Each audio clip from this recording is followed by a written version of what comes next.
Hello everyone, and welcome back to Haunted Telling. I know many of you tune in to fall asleep, so before you drift off, please drop a comment letting us know where you're listening from. It's always fascinating to see our global audience. And if you're enjoying the video, don't forget to like and subscribe. Story 1. Emma Carson's heart raced as she clicked Confirm Bid on the obscure auction website. The listing felt like a secret she wasn't meant to uncover. A poorly lit photo of a painting described only as the portrait of the forgotten. The description was sparse, almost cryptic, a relic from Lucian Davenport's collection, haunted by mystery, steeped in intrigue, authenticity guaranteed. For years, Emma had been fascinated by art with dark histories. As a curator specializing in forgotten works, she had built her career around unearthing the stories that had slipped through the cracks of time. But something about this painting struck her differently. The woman's face in the image was unnerving, even in its pixelated, low-resolution state. Her eyes seemed to hold both sorrow and disdain, as though she knew something Emma didn't. The moment Emma saw it, she felt an unshakable pull, as if the painting had been waiting for her to find it. When the painting arrived 3 days later, it was late evening. The courier left the crate on her doorstep, and Emma wasted no time prying it open. As the wooden boards fell away, she was met with a cold draft that sent a shiver down her spine. The painting was far more vivid in person. The woman's face seemed almost alive, her pale skin stark against the dark, misty background. The eyes were the most captivating, empty, yet expressive, a paradox that made Emma's stomach twist. She carried the painting into her apartment and set it against the wall. The air seemed to shift the moment it was inside. Her usually cozy space felt foreign, as though the painting had changed something fundamental. Emma stepped back to get a better look. The woman was seated, her gown blending seamlessly into a swirling mist that seemed to encroach on the edges of the frame. The brush strokes were masterful, but there was something unsettling about the way the mist moved, not literally, but in the way it drew the eye, as though it were alive. Emma ran, her fingers over the ornate frame, noting the small cracks in its gilded surface. It must have been over a century old, yet it still retained a faint sheen, a testament to its craftsmanship. As she crouched to inspect a faint inscription etched into the lower edge, she caught the faintest sound, a soft sigh, almost imperceptible. She froze, holding her breath, straining to hear it again. Nothing. She told herself it was her imagination, a trick of her tired mind. She'd been working late for weeks, and excitement over the new acquisition had kept her up for days. Exhaustion, she reasoned, could make anyone hear things. Later that night, Emma sat on her couch, a glass of wine in hand, her eyes fixed on the painting. It was mesmerizing in a way she couldn't explain. The woman's expression seemed to change, with the light shifting between melancholy and disdain as the shadows played across the canvas. The mist surrounding her was almost hypnotic, drawing Emma's attention deeper and deeper into the painting's dark depths. As the hours stretched into the early morning, the room grew colder. Emma pulled a blanket over her shoulders but didn't move from her spot. She couldn't tear her eyes away. A faint creak broke the silence, the sound of wood settling, or so she thought. It came again, louder this time, like footsteps on the old wooden floors of her apartment. She glanced toward the hallway, but it was empty. Her gaze returned to the painting. The woman's eyes seemed sharper now, more focused, as though they had shifted to meet Emma's directly. Emma blinked and rubbed her temples, trying to shake the feeling. "It's just a painting," she muttered to herself, her voice sounding hollow in the stillness. As she stood to turn off the lights and head to bed, a chill ran down her spine. She could feel it, a presence, heavy and lingering, as though someone was standing just behind her. Emma whipped around, but the room was empty. The only thing staring back at her was the painting, the woman's hollow eyes fixed on her with an intensity that felt almost human. From somewhere deep in the apartment, a faint sound drifted through the silence, high-pitched, melodic, and haunting. It wasn't a song exactly, but it was unmistakably a voice. It sounded like laughter, a child's laughter. Emma's heart pounded as the sound faded into nothingness, leaving her in a silence that felt far heavier than before. The next morning, Emma awoke feeling restless, as though she hadn't truly slept. Her dreams had been fragmented, flashes of swirling mist, faint whispers, and the woman's eyes watching her in the dark. She sat up in bed, shaking off the lingering unease, and glanced toward the living room where the painting now hung. Even from the bedroom she could feel its presence, heavy and suffocating, as though the air itself was denser. Pulling on her robe, she shuffled into the kitchen to make coffee, deliberately avoiding looking at the painting.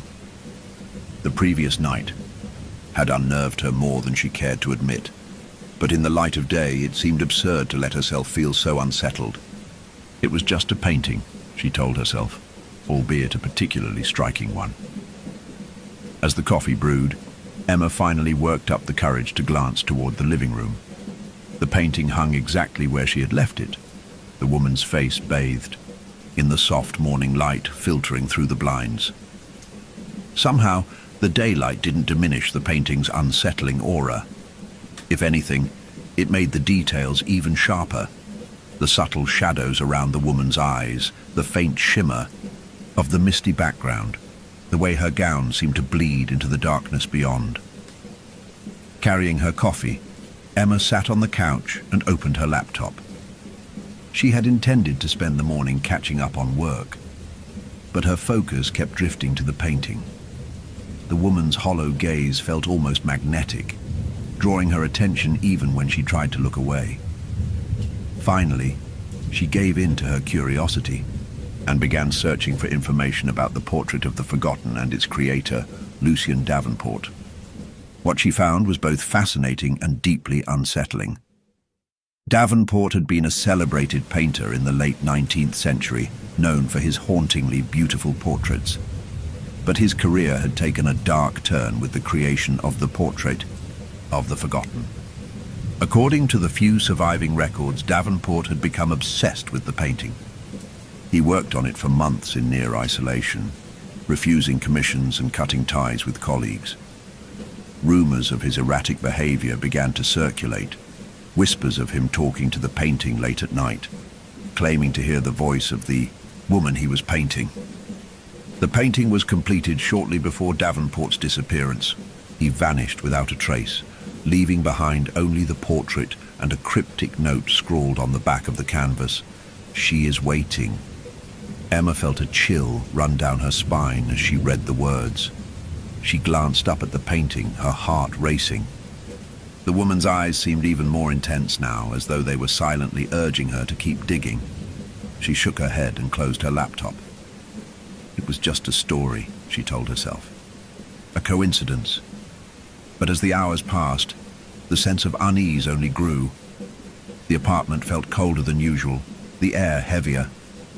Every so often, Emma thought she heard faint creaks and groans, the kind of sounds she'd usually attribute to an old building settling.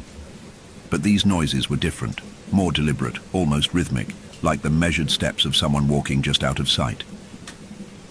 By early afternoon, Emma couldn't shake the feeling that she was being watched.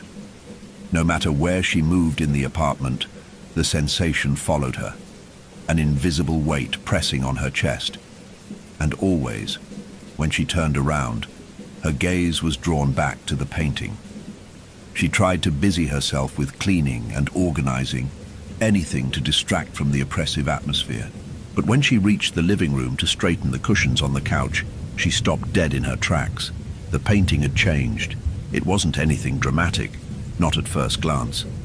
But as Emma stared at it, her breath catching in her throat, she realized the mist in the background seemed to have shifted. It was subtle, almost imperceptible, but it now curled closer to the woman, framing her pale face like smoke.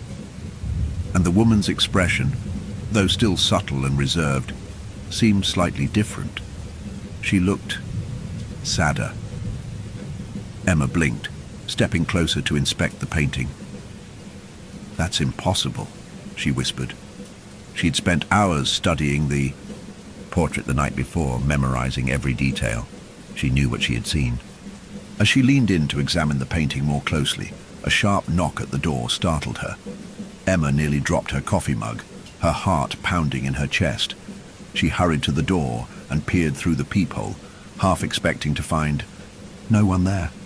It was Carla, her best friend, holding a tote bag and wearing her usual cheerful smile. Emma let out a shaky breath and opened the door. "Hey, I was in the area and thought I'd drop by," Carla said, stepping inside without waiting for an invitation. Her smile faltered as she glanced around the apartment. "Geez, Em. Why's it so cold in here? Did your heater break?" Emma shrugged, suddenly self-conscious. "I guess I didn't notice." Carla's gaze landed on the painting and her brow furrowed. "Whoa, creepy much? What's the deal with that?" "It's a new acquisition," Emma said, trying to sound casual. "It's an old portrait by Lucian Davenport." Carla tilted her head, studying the painting. "Never heard of him. But this thing, it's kind of unsettling, like it's watching me." Emma forced a laugh. "That's just the style. It's meant to evoke a reaction." Carla didn't look convinced. "Well, it's definitely doing that. Are you sure you want to keep something this, I don't know, intense in your apartment? It gives me the creeps." Emma opened her mouth to respond, but before she could, the apartment was filled with a soft, high-pitched sound. It was faint, like the tinkling of wind chimes, but distinctly melodic. Carla frowned. "What is that?" Emma's blood ran cold. She had heard it before, late at night. But hearing it now, in the middle of the day, with someone else there to confirm it, made it far more real. "I don't know," Emma lied, her voice barely above a whisper. Carla looked uneasy. "Maybe you should get that thing appraised, or, better yet, get rid of it." Emma forced a smile and nodded, but she knew she couldn't do that. The painting wasn't just another piece of art. It was something more, and deep down, she was beginning to think it might never let her go. That evening, after Carla left, the apartment seemed even quieter than before, as if her brief visit had stirred something into silence. Emma sat on the couch, scrolling aimlessly through her laptop, trying to focus on anything other than the painting. But no matter how hard she tried, her gaze kept drifting back to it. The woman's eyes seemed sharper in the dim light of the room, her pale face almost glowing against the shadowy background. Emma closed her laptop and stood, deciding to examine the painting again. Perhaps Carla's comments had gotten under her skin, amplifying her unease. She approached the frame cautiously, as though getting too close might disturb it. Her fingers hovered over the surface, brushing against the glass, protecting the canvas. She peered closer at the woman's expression. There was a strange quality to it, an unplaceable emotion lurking beneath the surface. Her lips were slightly parted, her hollow eyes fixed on a point just beyond Emma's shoulder. It wasn't just the woman's face that unsettled her. The mist behind her seemed alive, curling and shifting in ways Emma couldn't ignore. It was impossible, but it gave the impression of movement, like watching smoke rise in still air. Emma pulled away abruptly, her pulse quickening. The rational part of her mind told her that she was imagining it, that her exhaustion and Carla's words were playing tricks on her. But deep down, another part of her whispered that it was real, that there was something in this painting that defied logic. Desperate for answers, Emma opened her laptop again and searched for more information about Lucian Davenport. She scoured obscure art forums and digital archives, piecing together fragments of the artist's troubled life. Davenport had been a celebrated painter during his early years, but something had shifted after his wife's death. He became a recluse, retreating to his countryside estate and dedicating himself to a single work, the portrait of the forgotten. One article described the painting as Davenport's greatest triumph and deepest curse. Accounts from those who had seen it spoke of a strange, almost supernatural quality to the piece. Critics praised the haunting beauty of the work, but noted an unease that lingered long after viewing it. Emma's heart sank as she read the words. Some believe the painting holds more than mere pigment and canvas. They claim it contains something of Davenport himself, or perhaps something he could not control. She stumbled upon an old newspaper clipping from the 1890s detailing Davenport's disappearance. It described how his home had been found empty, his easel still propped up before the finished painting. There were no signs of a struggle, no clues as to where he had gone. The only thing left behind was a cryptic note scrawled on the back of the canvas. She is waiting. Emma sat back, her breath shallow. The story felt like the plot of a Gothic novel, something too fantastical to be true. Yet the painting sat just feet away from her, its presence undeniable. She wanted to dismiss it all as a coincidence, but the weight in her chest told her otherwise. Her phone buzzed, startling her out of her thoughts. It was a text from Carla. Hey Em, sorry if I was weird earlier. That painting just freaked me out. Hope you're okay. Call me if you need anything. Emma stared at the message, her thumb hovering over the screen. She wanted to tell Carla everything, the whispers, the shifting mist, the strange cold that seemed to cling to her apartment. But she didn't. How could she explain something that felt so irrational? Instead, she replied simply, I'm fine. Thanks for checking in. The clock on her phone read 11:48 p.m. She hadn't realized how late it had gotten. Her body ached from tension, but the thought of sleeping felt impossible. She turned her phone to silent and set it aside, her eyes drifting back to the painting. That was when she noticed it. The woman's eyes had changed again. Emma blinked, her throat tightening. She was certain they had been staring off to the side before, their hollow gaze fixed somewhere beyond her. But now, they were looking directly at her. It wasn't a trick of the light. They were locked on her, unblinking, unrelenting. Her breath quickened as she stepped closer.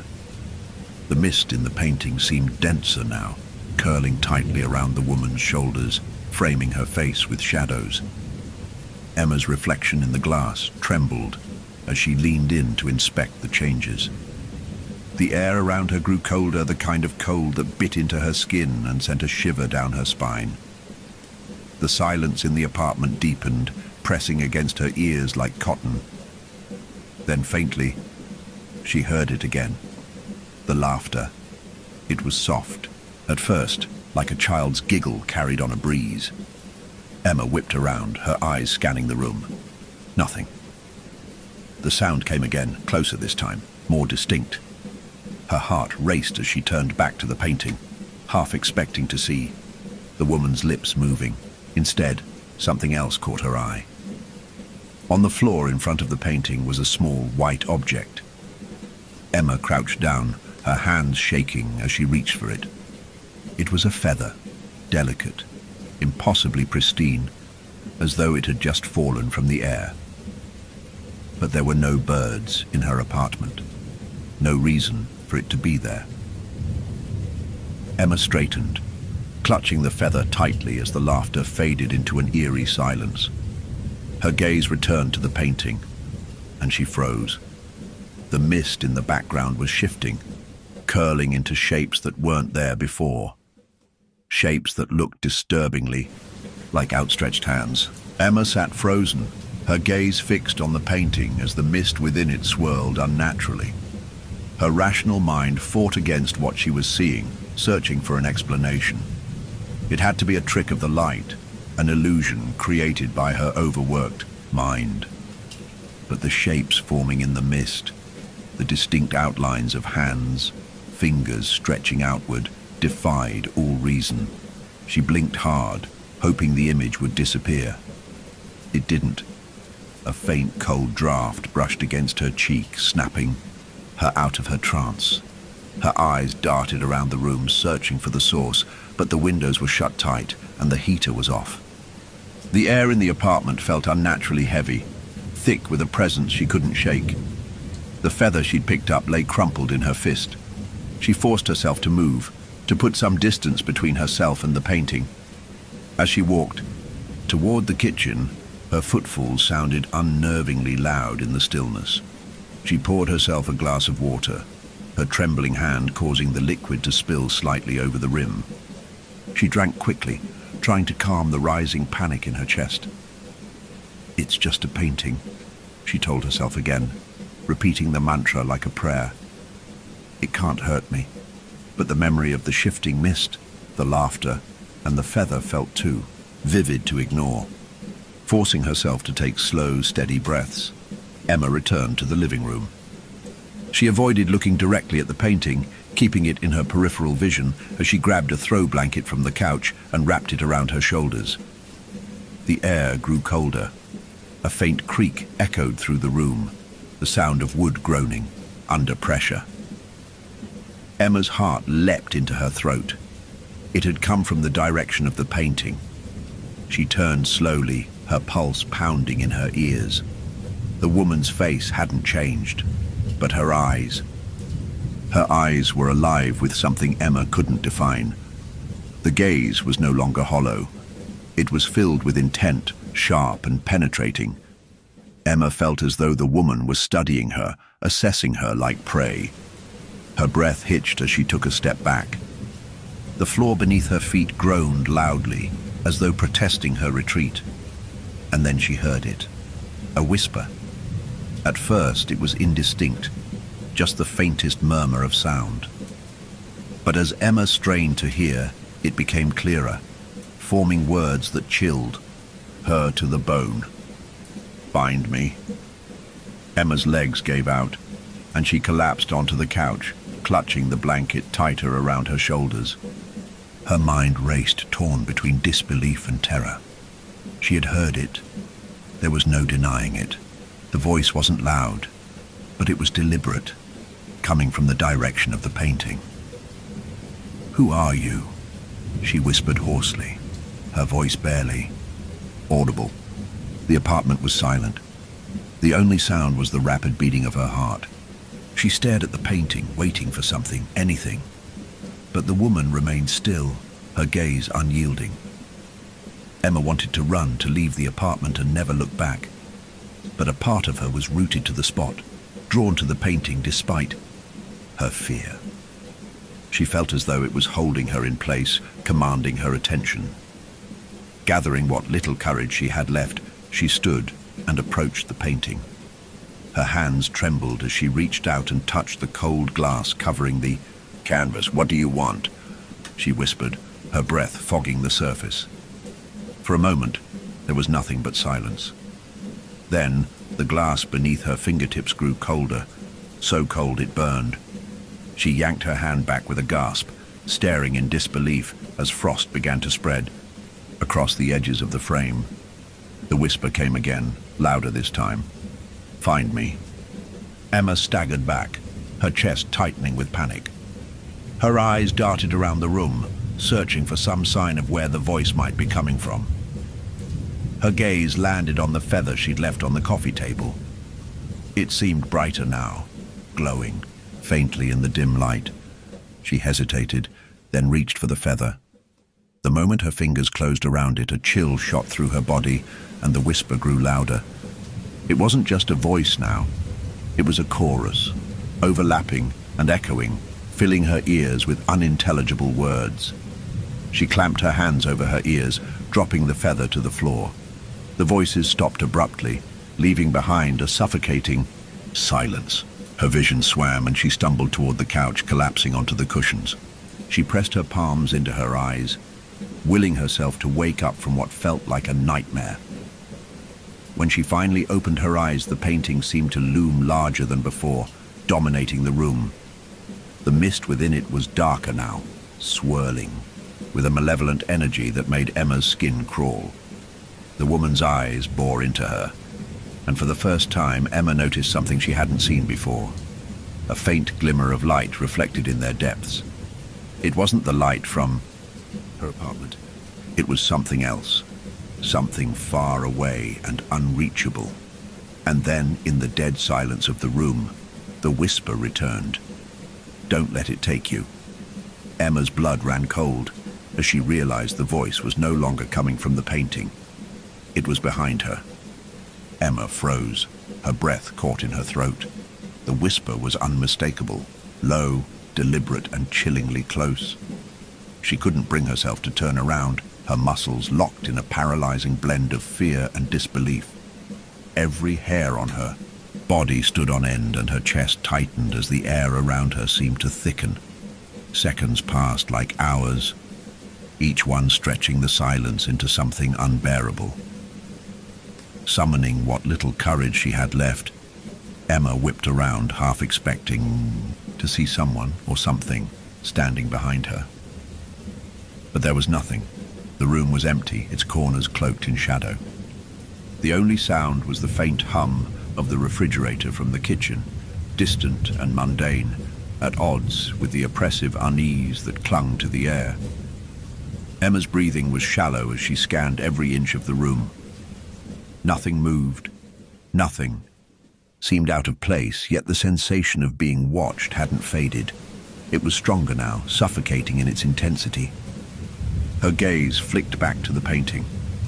The woman's eyes were sharper than ever, no longer empty but brimming with something Emma could only describe as urgency. For the first time, it felt as though the woman was trying to warn her. Emma backed away slowly, her steps unsteady. Her foot brushed against the fallen feather, and she flinched. She knelt down to pick it up, her fingers trembling as they closed around its delicate form. It no longer glowed, but it was unnaturally cold to the touch. She had to get out. She couldn't stay in the apartment any longer. Her mind raced with options. Where could she go? Who could she call? Carla? No, Carla wouldn't understand. Not yet. Emma shoved the feather into her pocket, grabbed her coat from the arm of the couch, and headed for the door. The moment her hand touched the doorknob, she hesitated. A sound, soft, rhythmic, and oddly soothing, drifted through the room. It was faint at first, like the rustling of leaves, but it grew louder with each passing second. Emma turned her head slowly, dread pooling in her stomach. The sound wasn't coming from outside. It was coming from the painting. Her legs felt like lead as she turned fully to face it. The mist within the painting was swirling faster now, the shapes within it growing darker and more distinct. The sound she'd heard wasn't rustling, it was breathing. Slow, labored breathing, as though the painting itself were alive. Emma's coat slipped from her hands, forgotten, as she stepped closer to the frame. Her heart pounded against her ribs, each beat a deafening drum in her ears. She didn't want to get closer, but something was pulling her in, an invisible force drawing her toward the canvas. As she approached, the mist within the painting seemed to ripple, parting slightly to reveal a new detail Emma hadn't noticed before. At first it was faint, barely visible through the swirling haze. But as she stepped closer, it became clear. Behind the woman, obscured by the mist, was the faint outline of a door. Emma's pulse quickened as she leaned in, her nose nearly touching the glass. The door was ornate, its frame carved with intricate patterns that seemed to shift when she looked away. It wasn't there before. She was certain of it. She would have noticed something so striking. The whispers returned, louder now, and distinctly urgent. "Find me." Emma stumbled back, clutching her chest as a wave of dizziness washed over her. Her knees buckled, and she collapsed onto the floor, the painting looming above her like a judgmental spectre. Her vision blurred as the edges of her sight darkened. She blinked hard, trying to steady herself, but her body felt impossibly heavy. The last thing she saw before the darkness took her was the woman in the painting. She was smiling. Emma woke with a start, her heart pounding in her chest. She was lying on her back, the hard floor of her apartment pressing uncomfortably against her spine. The room was dark now, lit only by the faint glow of a street lamp filtering through. The blinds! How long had she been out? She groaned, pushing herself up into a sitting position. Her head throbbed and her limbs felt sluggish, as though she'd been drugged. She glanced around the room, disoriented, but her focus quickly snapped back to the painting. It was the same as before, or so she thought. The woman's eyes, however, seemed brighter in the dim light, as though they were illuminated from within. Emma forced herself to her feet, every muscle protesting as she staggered toward the couch. She needed to call someone, anyone, to talk her through whatever was happening. Her phone was on the coffee table, just within reach. She grabbed it, but as she unlocked the screen, her heart dropped. The time read 3:33 a.m. She couldn't remember falling asleep. Her fingers hovered over Carla's name in her contacts, but she hesitated. What would she even say? That she was being haunted by a painting? That she'd heard whispers and seen shapes? In the mist? Carla would think she'd lost her mind. As Emma stood there, phone in hand, a faint sound broke the silence. It was soft at first, almost like a distant echo, but it grew louder with each passing second. It was the laughter again.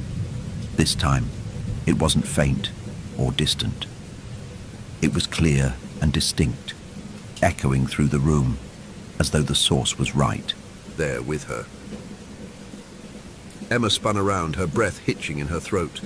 The painting seemed to dominate the space, its presence more overwhelming than ever. The laughter wasn't coming from it. It was coming from behind her. She turned toward the hallway, her eyes straining to pierce the darkness. The laughter continued, playful and childlike, but there was an edge to it, a sharpness that sent chills racing down her spine. She took a hesitant step toward the hallway, her bare feet cold against the floor. The laughter stopped abruptly, replaced by silence so complete it felt oppressive, and then, from the shadows of the hallway, a voice called out. It was soft, lilting, and unmistakably a child's. "Come find me." Emma's body froze as the childlike voice echoed through the hallway, soft yet unnervingly clear.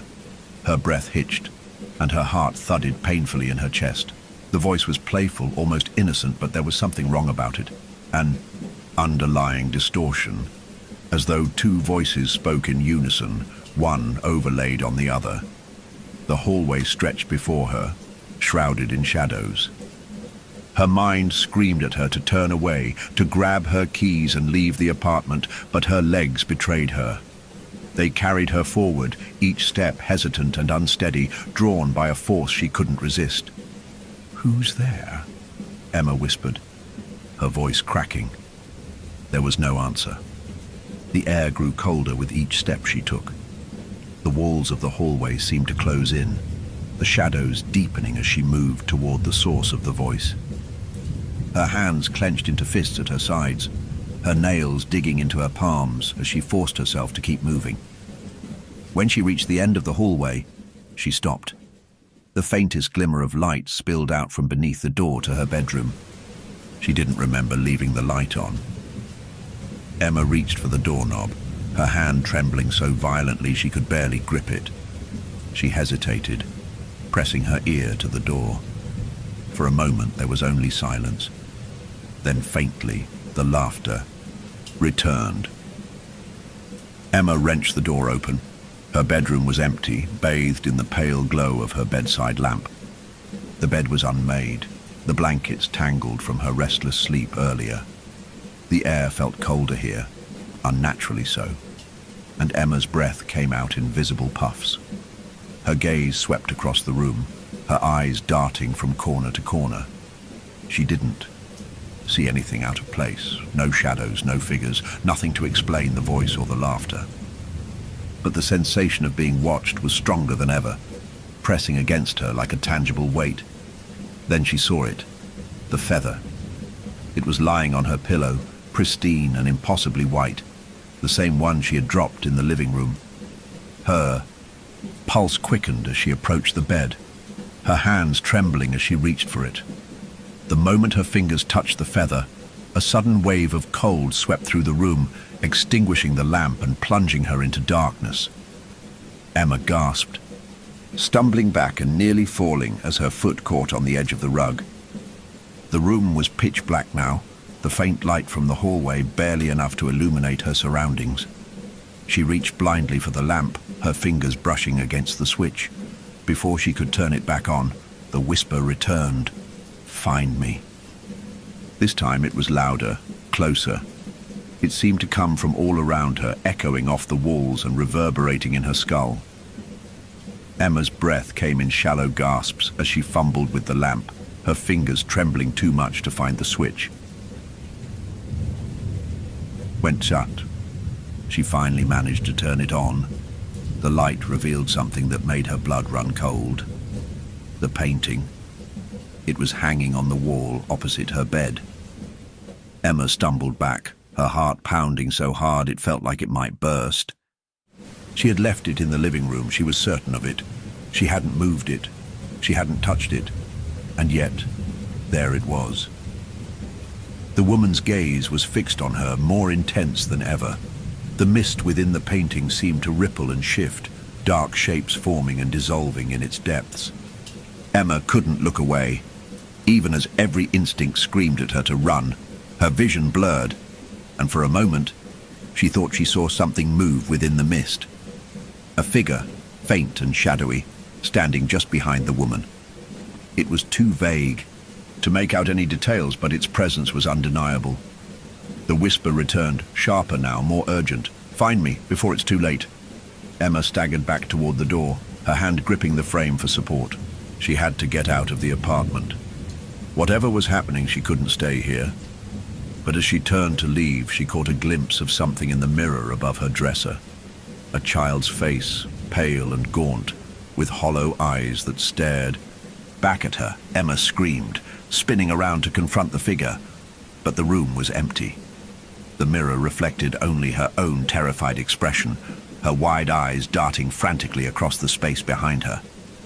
Her legs gave out, and she collapsed onto the bed, her body shaking with fear. She buried her face in her hands, her mind racing with questions she couldn't answer. What was happening to her?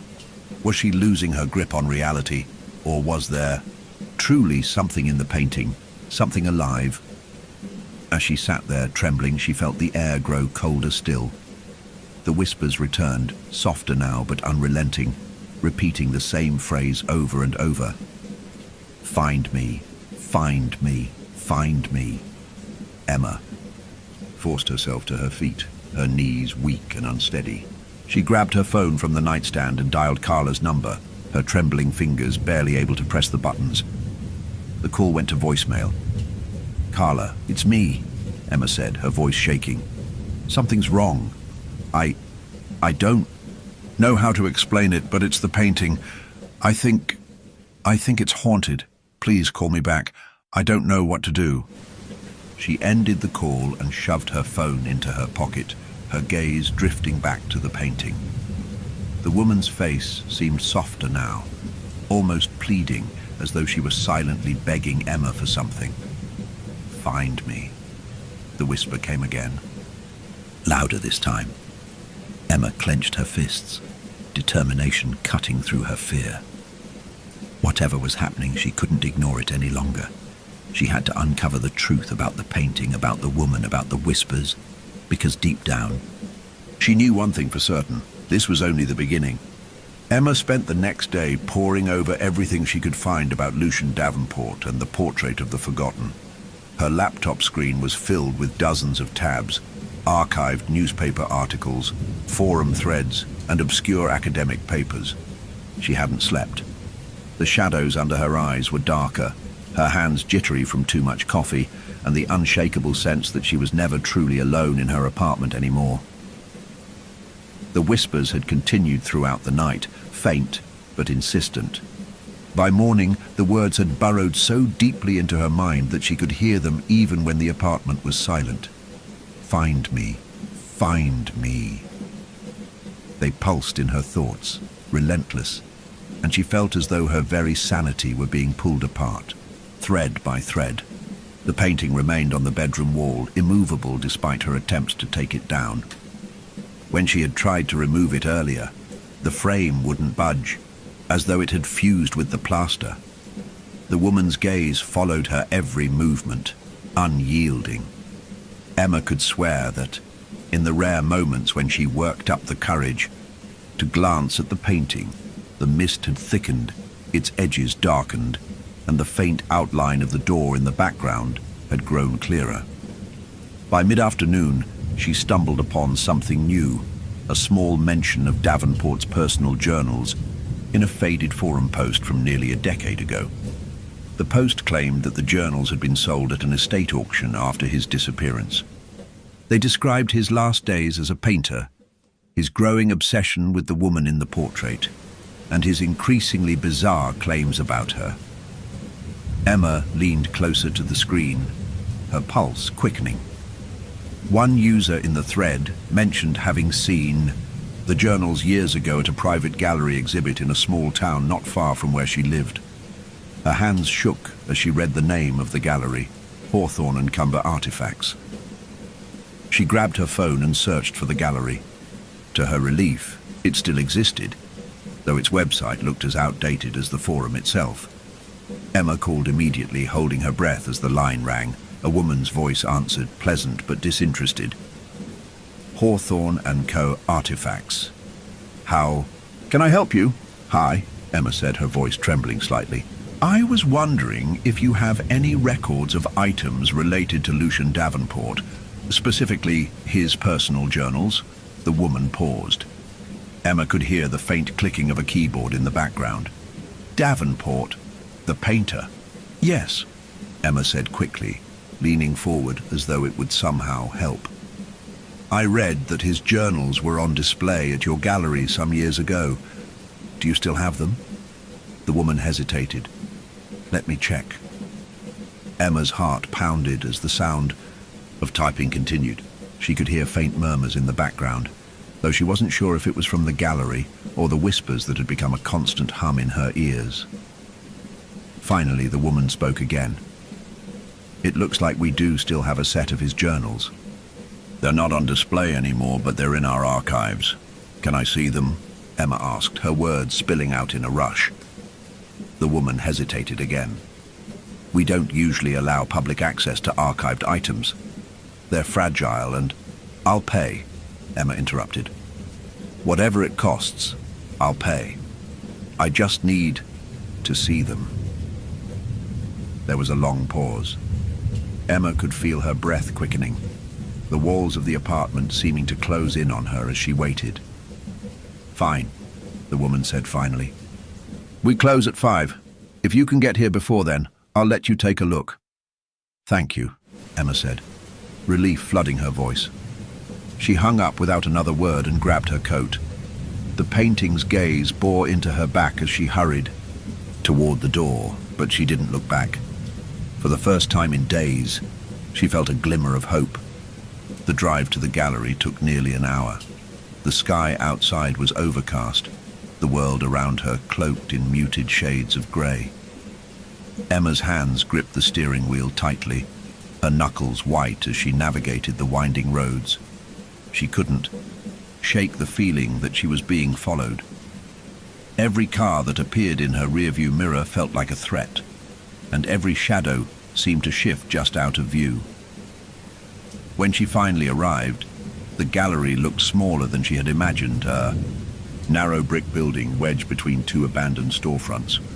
A faded wooden sign hung above the door, its paint peeling from years of neglect. Emma stepped inside, the bell above the door jangling softly.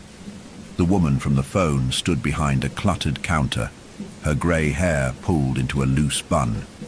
She barely glanced up as Emma approached. You're here for the Davenport journals? She asked, already turning toward a narrow hallway that led deeper into the gallery. Yes, Emma said, following closely. The woman led her to a dimly lit back room filled with shelves of dusty artifacts and stacks of old books. She gestured to a table in the center of the room, where a small stack of leather-bound journals sat waiting. Be careful with them, the woman said. They're fragile, and they're all we have." Emma nodded, barely hearing her as she sat down and opened the first journal. The pages were yellowed and brittle, the ink faded but legible. The entries began innocuously enough, brief descriptions of Davenport's day-to-day life, his struggles with inspiration, and his early concepts for the painting. But as she flipped through the pages, the tone shifted. His words grew frantic, his handwriting erratic. "She came to me in a dream last night." Her voice was soft, but her words burned into my mind. "She told me she was lost, that I was the only one who could bring her back. I don't know who she is, but I see her everywhere now. In the shadows, in the mist. She is watching me."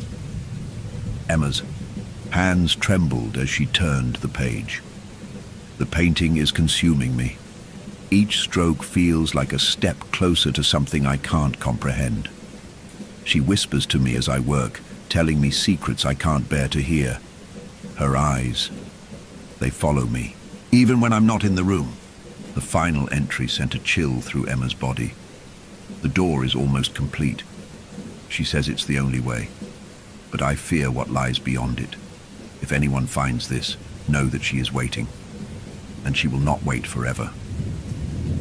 Emma stared at the words, her mind reeling. The door, the one in the painting. It wasn't just a detail.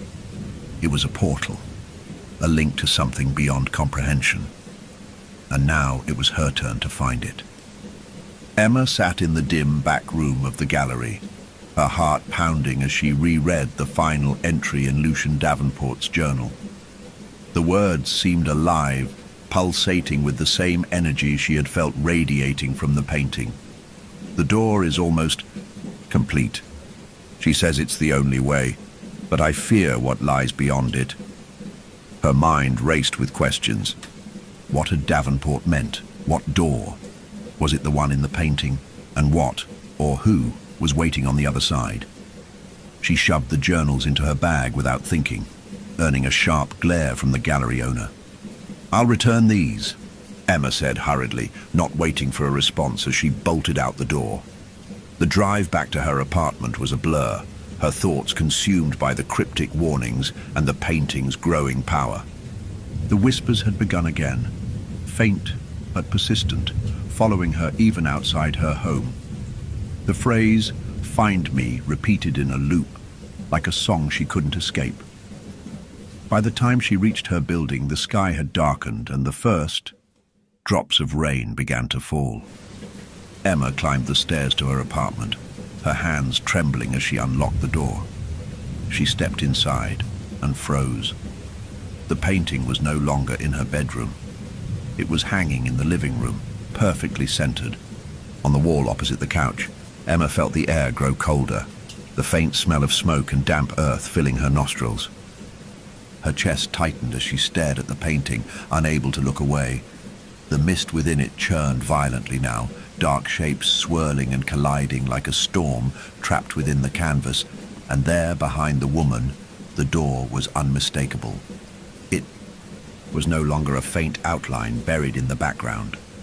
It had become vivid, the details of its ornate frame sharp and clear. The carvings on its surface seemed to writhe and twist, forming patterns that Emma couldn't decipher, but felt instinctively were wrong. The woman's expression had changed too. Her face, once melancholy and passive, now bore an air of desperation. Her hollow eyes seemed to plead with Emma, and her lips, slightly parted, whispered words Emma couldn't quite hear. The whispers in the room grew louder, filling her ears and drowning out her thoughts. She clamped her hands over her head, her knees buckling as she sank to the floor. "Stop!" she shouted, her voice cracking. "What do you want from me?" The whispers fell silent. For a moment, there was nothing but the sound of her ragged breathing and the distant hum of the rain against the windows. Then, a single voice, soft, clear, and unmistakably the woman's, spoke from the painting. "Help me." Emma stared, her body trembling. "Help you? How?" The woman didn't. respond, but the mist within the painting began to shift. It coiled around the door, obscuring it briefly, before revealing something new. An image burned into the surface of the door itself. It was a symbol, intricate and strange, like a series of interlocking circles and jagged lines. Emma's mind reeled as she recognized it. She had seen the symbol in Davenport's journals, scrawled hastily in the margins of several pages. Beneath it, he had written only one word: key. She fumbled with her bag, pulling out the journals and flipping through the pages. Her fingers landed on the sketches of the symbol, each one accompanied by fragmented notes.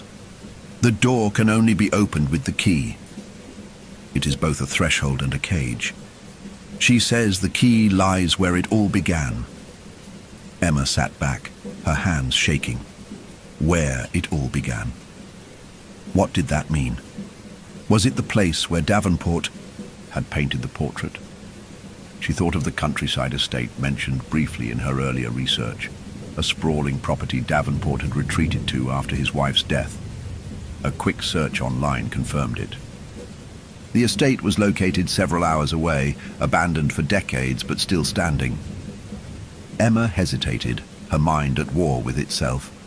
The thought of leaving her apartment, of confronting whatever had tied itself to her life, was terrifying.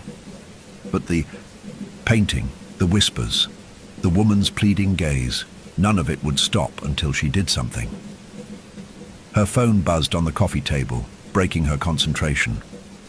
It was a text from Carla. "Hey, haven't heard from you. Are you okay?" Emma stared at the message, her fingers hovering over the screen. For a brief moment, she considered telling Carla everything, about the painting, the whispers, the journals. But how could she explain any of it? Carla would think she had lost her mind. She typed a quick reply instead. "I'm fine, just busy. Call you soon." Dropping the phone onto the couch, Emma stood and began gathering her things. She packed the journals, a flashlight, and a small bottle of mace. She wasn't sure what she would need, but the thought of going unprepared filled her with dread. The painting loomed over her as she moved around the apartment, its presence oppressive and inescapable. The woman's eyes followed her every step, unblinking, as though urging her to hurry. "I'm going," Emma muttered under her breath. The whispers returned, soft and insistent, their words blending into a single command. "Hurry." Emma slung her bag over her shoulder, grabbed her keys, and stepped out into the rain-soaked night. She didn't look back. The drive to Lucian Davenport's estate was agonizingly long. Rain lashed against the windshield, the wipers struggling to keep the glass clear. The narrow country roads twisted and turned through dense forests, the trees looming like silent sentinels in the darkness. Every so often, Emma would glance into her rearview mirror, half expecting to see headlights following her, or shadows shifting unnaturally in the back seat. Her phone vibrated on the passenger seat, lighting up with Carla's name. Emma ignored. She couldn't explain why, but the idea of hearing Carla's voice, grounded and normal, felt out of place in the suffocating atmosphere that had taken hold of her. The painting's whispers had followed her, even here. Though it wasn't physically in the car, the voice of the woman lingered in Emma's ears, faint and rhythmic. It repeated the same words in an unrelenting loop. "Find me. Help me. Hurry." Emma gripped the steering wheel tighter, her knuckles white. The words were no longer just whispers. They were inside her head, reverberating like an echo she couldn't escape. When the estate finally came into view, Emma let out a shaky breath. The building stood on a small rise, its silhouette jagged against the stormy sky. The mansion was massive, a crumbling relic of another era, its dark windows staring like hollow eyes. Vines crawled up the stone walls, and parts of the roof had collapsed, exposing the skeletal remains of wooden beams. Emma parked the car at the edge of the overgrown driveway and sat for a moment, the engine idling, Rain hammered against the car, the sound deafening in the silence. She stared up at the house, her chest tight with a mix of fear and grim determination. The whispers grew louder, urging her forward. Grabbing her bag, Emma stepped out into the rain. The cold water soaked through her jacket immediately, but she didn't care. She climbed the cracked stone steps to the front door, her boots slipping on the wet moss. The door itself was massive, its once polished surface now warped and rotting. Emma hesitated, her hand hovering over the rusted doorknob. She didn't need to touch it to know it would open. The estate had been abandoned for decades, but this door had been waiting for her. She felt it deep in her bones. She pushed it open, the hinges groaning in protest. The air inside was thick with decay and damp, the faint smell of smoke still lingering, as though someone had extinguished a fire moments before. Dust covered every surface, but faint footprints were visible on the floor, leading deeper into the house. Her flashlight beam cut through the darkness as she stepped inside. The whispers immediately became louder, their tone shifting from a soft plea to a commanding urgency. "Find me. Find the door." Emma moved through the grand foyer, her boots crunching on shattered tiles and debris. The walls were lined with faded portraits, their subjects staring down at her with vacant, accusing eyes. Every creak of the floorboards beneath her feet sent a shiver down her spine. The house seemed alive, its silence punctuated by faint groans and distant sounds that Emma couldn't explain.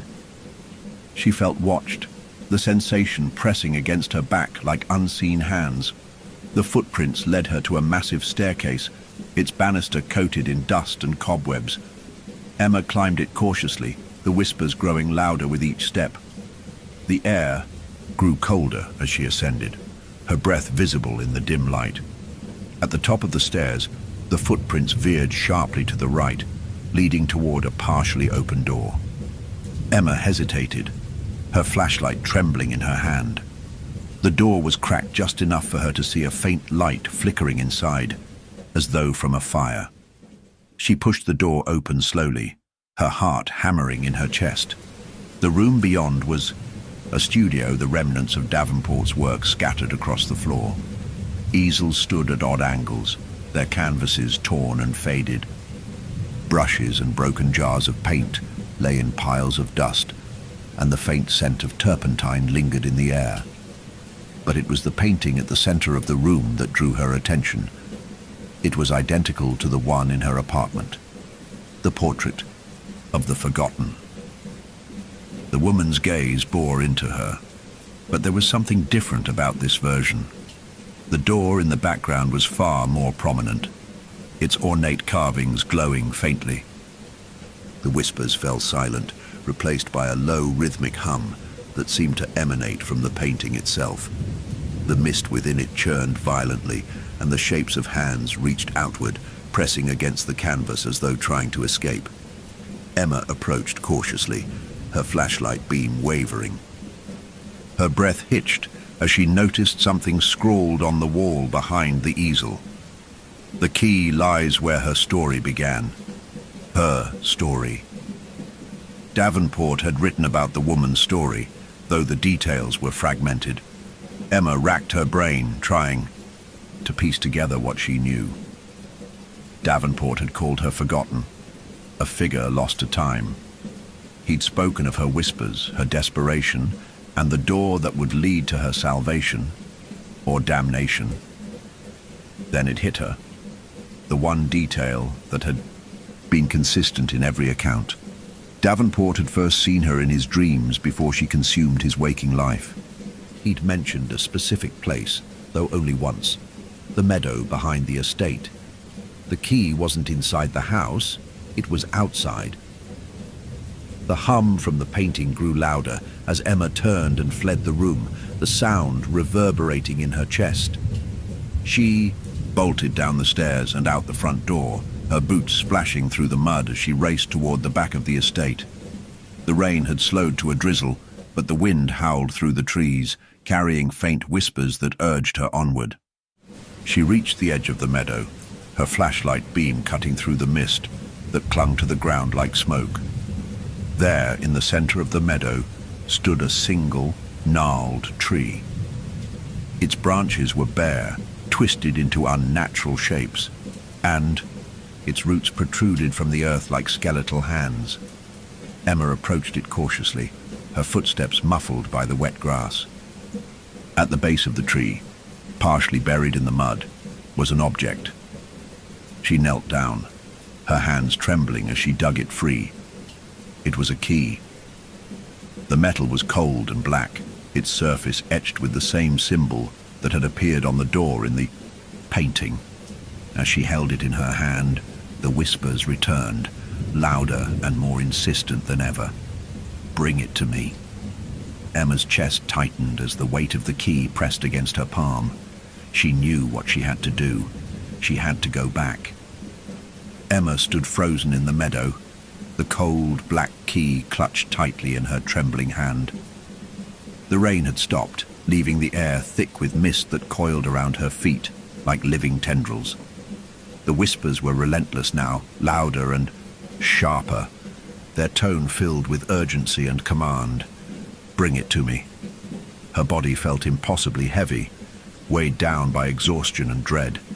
She stared at the gnarled tree, its twisted branches reaching toward the sky like claws, and the oppressive presence of the whispers pressed against her temples. She couldn't shake the feeling that the tree itself was watching her, waiting for her to fail. Emma turned and began walking back toward the estate. Each step felt harder than the last, the weight of the key in her hand growing heavier as if it carried the burden of countless souls. Her boots squelched in the wet grass, the sound eerily amplified in the suffocating silence. By the time she reached the house, the air was colder than before, the temperature biting against her skin even. Through her jacket, the mansion loomed ahead, its silhouette warped by the mist that now seemed to pulse with a life of its own. She stepped through the front door, her breath visible in the icy air. The house greeted her with an oppressive silence, broken only by the faint creaking of the floorboards beneath her feet. Emma's flashlight flickered briefly, plunging her into darkness before sputtering back to life. The whispers were everywhere now, echoing through the house and reverberating in her skull. "Bring it to me." The command pulled her forward, guiding her steps as though the house itself was alive, directing her movements. She climbed the staircase again, each creak of the wood beneath her feet sounding like a warning. The air grew colder as she ascended, and by the time she reached the studio, her fingers were numb. The door to the studio stood ajar, faint light spilling out into the hallway. Emma hesitated for a moment, her breath hitching as she gripped the key tightly. She stepped inside. The painting dominated the room, larger than before. The woman's gaze bore into Emma with an intensity that made her knees weak, her expression filled with a mixture of desperation and warning. The mist within the painting churned violently, the hands pressing against the canvas more defined now, their claw-like fingers scraping at the edges of the frame. And behind the woman, the door glowed faintly, its carvings alive with shifting patterns that seemed to move in rhythm with the whispers. Emma approached the painting slowly, her movements stiff and deliberate. The key in her hand seemed to vibrate, a low hum resonating through her palm as she drew closer. The whispers grew, louder, overlapping into a chaotic chorus of voices that filled the room. "Bring it to me. Open the door." Her knees buckled as she reached the painting, her free hand pressing against the frame to steady herself. The cold emanating from the canvas was unbearable, biting into her skin like frost. With trembling hands, Emma raised the key. The moment the metal touched the surface of the painting, the world around her seemed to shatter. The room was plunged into darkness, and the whispers exploded into a deafening roar. Emma stumbled back, her ears ringing, as the painting began to glow with an otherworldly light. The mist within it surged outward, spilling from the canvas like a living thing. Emma screamed as the mist enveloped her, cold and suffocating, pulling her toward the painting with an irresistible force. Her body felt weightless, suspended in a void of swirling shadows and distant voices. And then the door appeared before her. It wasn't just a part of the painting anymore. It stood before her, towering and immense, its intricate carvings alive with shifting light. The key in her hand burned hot, its weight now unbearable. The whispers softened, their tone shifting from commanding to pleading. "Open the door." "Set me free." Emma's mind raced. She didn't know what lay beyond the door, but every instinct told her that whatever it wasn't meant to be unleashed. She thought of Davenport's journals, of his fear, his warning. "I fear what lies beyond it." The key seemed to pulse in her hand, the warmth spreading up her arm and into her chest. The door loomed before her, waiting, demanding. "Do it," the whispers urged. "You're the only one who can." Emma took a step forward, her fingers tightening around the key. Her heart pounded as she raised it toward the lock, her breath coming in shallow gasps. The moment the key slid into the lock, the air around her shifted. The whispers fell silent, replaced by a low guttural hum that seemed to come from the door itself. Emma hesitated, her hand hovering over the key.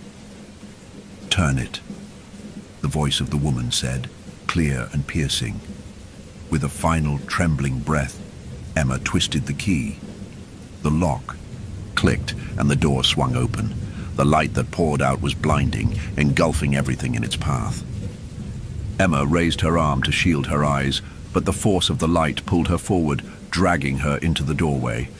She screamed as the world around her dissolved into white, the whispers returning in a cacophony of triumph and terror. And then there was nothing. No sound, no light, just silence. When Emma opened her eyes, she was no longer in Davenport's studio, or even in the house. She stood in a vast, featureless expanse, bathed in a cold, grey light. The air was thick and heavy, pressing against her chest with every breath. The ground beneath her was neither solid nor liquid, shifting under her feet like a living thing. The door stood behind her, immense and imposing, its carvings now still and lifeless. The key, once burning hot in her hand, was gone. She turned slowly, her senses heightened by fear. In the distance, shapes moved through the grey haze, indistinct and shadowy.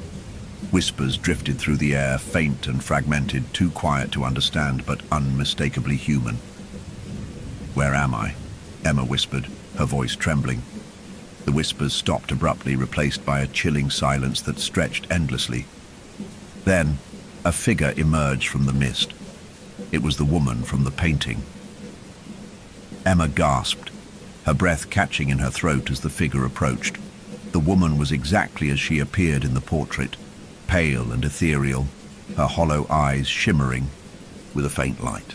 Her gown billowed around her, blending seamlessly into the mist that clung to her like a second skin. "You found me," the woman said, her voice soft and hauntingly beautiful. Emma took an instinctive step back, her heart pounding. "Who are you? What is this place?" The woman tilted her head, her gaze fixed on Emma. "This is where I have been, trapped, waiting." Emma's chest tightened. "Trapped? By the painting?" The woman's lips curled into a faint, almost sorrowful smile. "Not the painting. The door. The key you used. It was meant to free me. And now, you are here." Emma's hands shook. "I don't understand. Davenport, he wrote about you. He said you came to him in dreams, that you begged him to paint you." "I did," the woman said, her voice tinged with regret. "He was the first to hear my call, the first to see me. I begged him to bring me back, to give me form in the world beyond this one, but he was too weak. He feared what he didn't understand, and he left me incomplete." The shadows in the mist began to stir, drawing closer. Emma's skin prickled as the air grew colder, the oppressive silence broken by faint, guttural murmurs. "What? What are those?" Emma asked, her voice barely audible. The woman's expression darkened. "They are the remnants of others who tried to find the door. Lost souls who wandered too far, who could not escape." Emma's stomach churned. She thought of Davenport's journals, his frantic warnings, his fear of what lay beyond the door. "You lied to him, didn't you? You weren't trying to escape. You were trying to lure him here." The woman's hollow eyes flickered with something Emma couldn't name, an emotion that was equal parts sorrow and malice. "I needed him, just as I needed you. I am bound to this place, and I cannot leave without help. You are stronger than he was."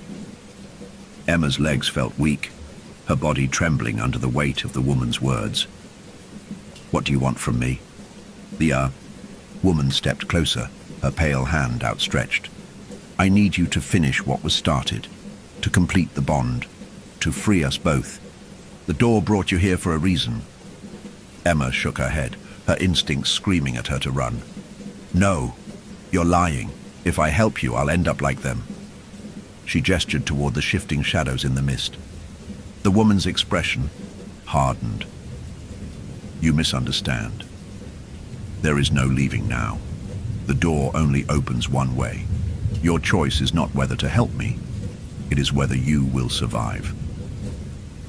The shadows crept closer, their shapes taking on grotesque, twisted forms. Faces emerged from the mist, gaunt, eyeless, their mouths stretched wide in silent screams. Emma stumbled back, her breath coming in ragged gasps. "No," she whispered. "This isn't real." The woman's voice grew sharp, cutting through the rising cacophony of whispers. "It is more real than the world you left behind. You were chosen, Emma. You opened the door. Now you must face what lies beyond." The ground beneath Emma's feet shifted violently, throwing her off balance. She fell to her knees, her hands sinking into the cold, pulsing surface. The shadows circled her, their movements frantic and chaotic, their whispers deafening. The woman knelt before her, her pale hand resting gently on Emma's cheek. "You can fight it," she said softly, "but you cannot win. Accept your place, and the pain will end." Emma clenched her fists, her mind racing. Every fiber of her being screamed at her to resist, to fight, to reject whatever fate the woman was offering. But the whispers grew louder, pressing against her mind like a suffocating weight. "I won't," Emma said through gritted teeth. The woman's smile faded, her hollow eyes narrowing. "Then you will join them." The shadows lunged, their skeletal hands clawing at Emma, pulling her into the mist.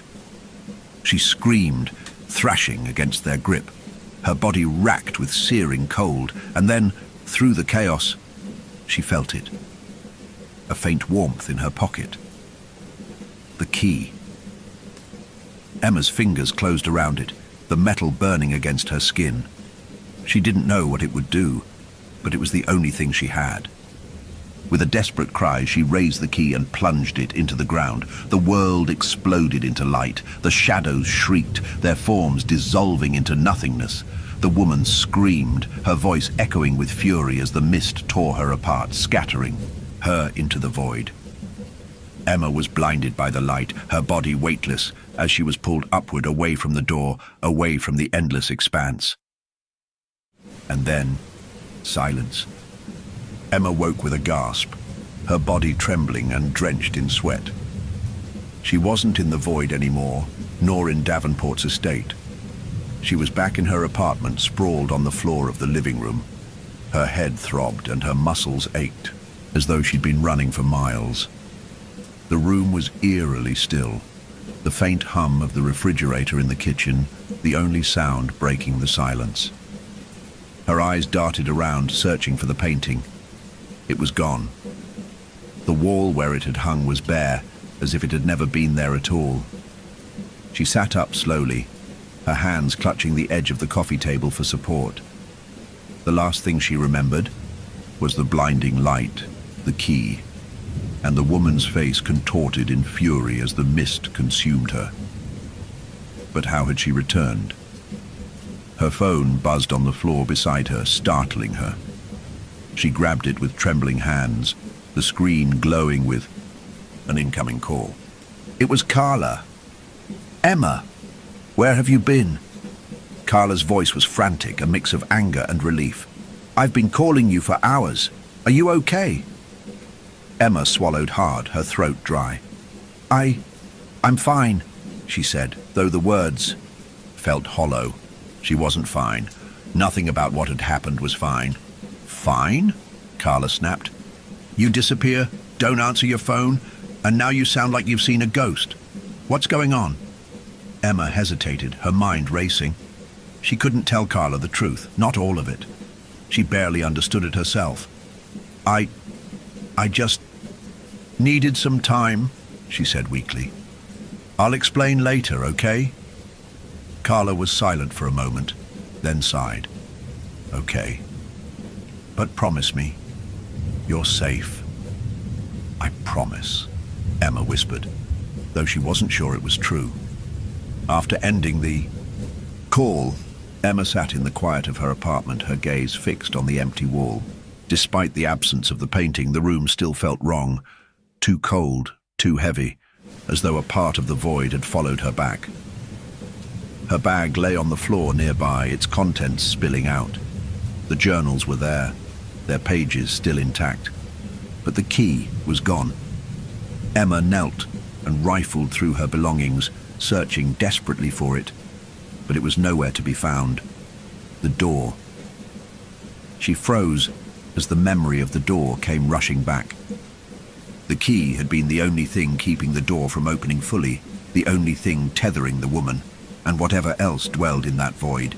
Without it, had the door closed for good? Or was it still waiting, hidden somewhere she couldn't see? A faint noise broke her thoughts, a soft, rhythmic tapping. Emma's breath hitched as she turned toward the sound. It was coming from the hallway. Slowly, she rose to her feet, her legs shaky as she crept toward the noise. Her heart pounded in her chest, her pulse echoing in her ears. The tapping grew louder, more insistent, as she reached the end of the hallway and turned the corner. Her bedroom door stood ajar. "Hello?" she called, her voice barely above a whisper. The tapping stopped. Emma pushed the door open, her hand trembling. The room was dark, the only light coming from the faint glow of the street lamp outside. She stepped inside cautiously, her eyes scanning every shadow. Then she saw it. On the nightstand, resting where her phone had been earlier, was the key. It looked different now. The once black metal was tarnished, its edges cracked and worn. The intricate carvings on its surface had faded, leaving only faint traces of their former patterns. Emma's chest tightened as she approached it, her hand hovering over the object. She didn't want to touch it, but she couldn't leave it there either. "Why are you still here?" she whispered, her voice shaking. The room offered no answer, but the weight of the key seemed to pull at her, drawing her closer. Against her better judgment, she reached out and picked it up. The moment her fingers closed around the metal, a searing pain shot through her hand, and she cried out, dropping the key onto the floor. It landed with a hollow clink, but the sound echoed unnaturally, reverberating through the room. The whispers returned, faint and fragmented, barely audible yet undeniably there. Emma backed away, her heart racing. She grabbed the journals from her bag and flipped through the pages, desperate for some clue, some explanation. One entry caught her eye, written in Davenport's frenzied hand. "The key is not just a tool, it is a chain. Without it, the door cannot hold." Emma's blood ran cold. The door wasn't fully closed, it was still open, and the key was no longer keeping it sealed. The shadows in the room seemed to deepen, stretching across the walls like creeping fingers. The whispers grew louder, their fragmented words forming a single chilling phrase. Not finished. Emma clutched the journals to her chest, her breath coming in shallow gasps. She knew what it meant. The door wasn't just a passage. It was a connection, a bond she had inadvertently strengthened by opening it. The woman might be gone, but something else had taken her place, and it was coming through. The whispers grew louder, layering over each other until they became a cacophony, an almost unbearable roar in Emma's ears.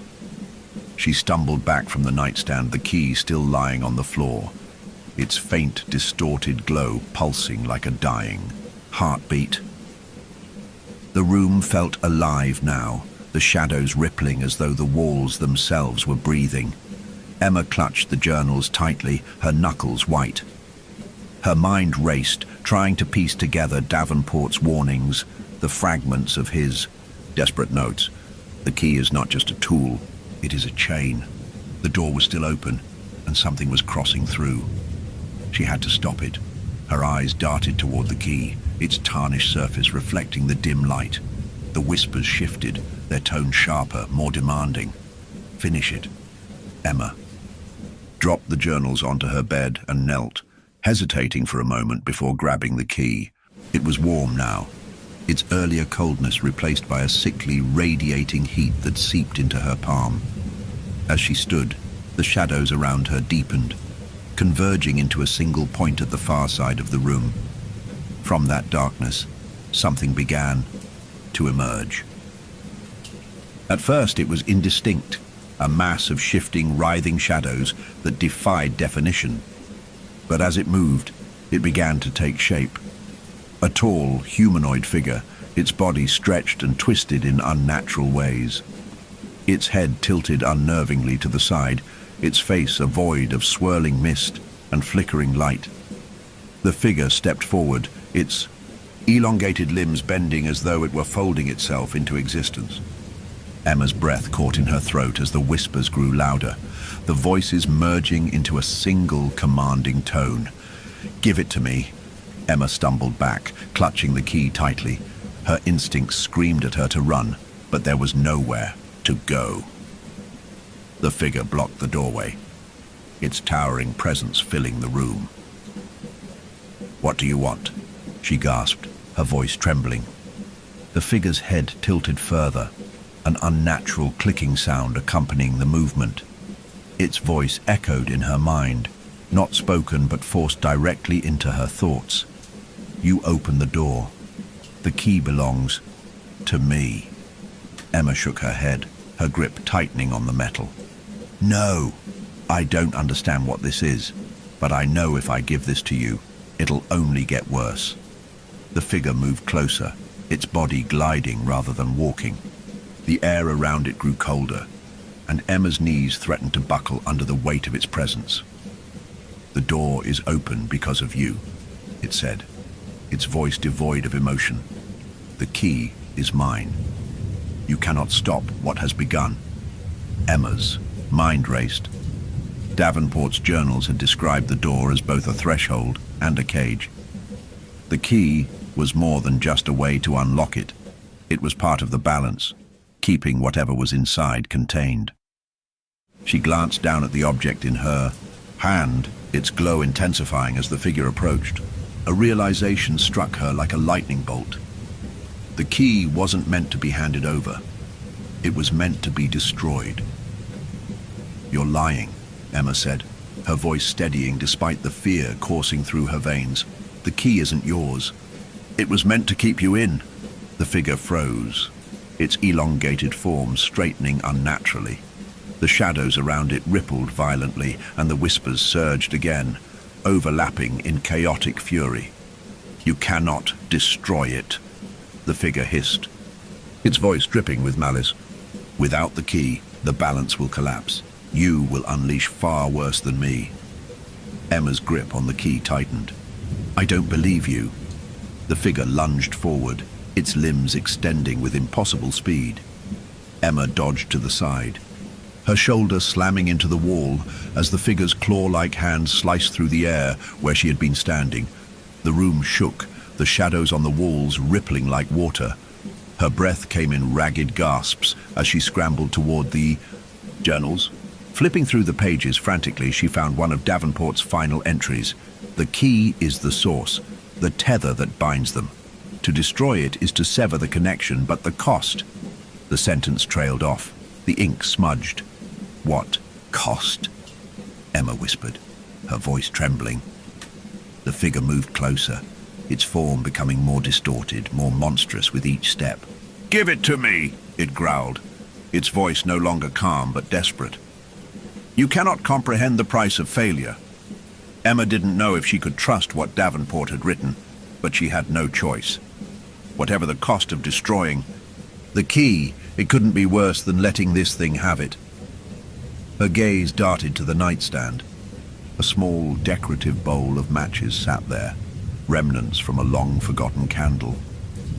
Emma lunged for the matches just as the figure lashed out again.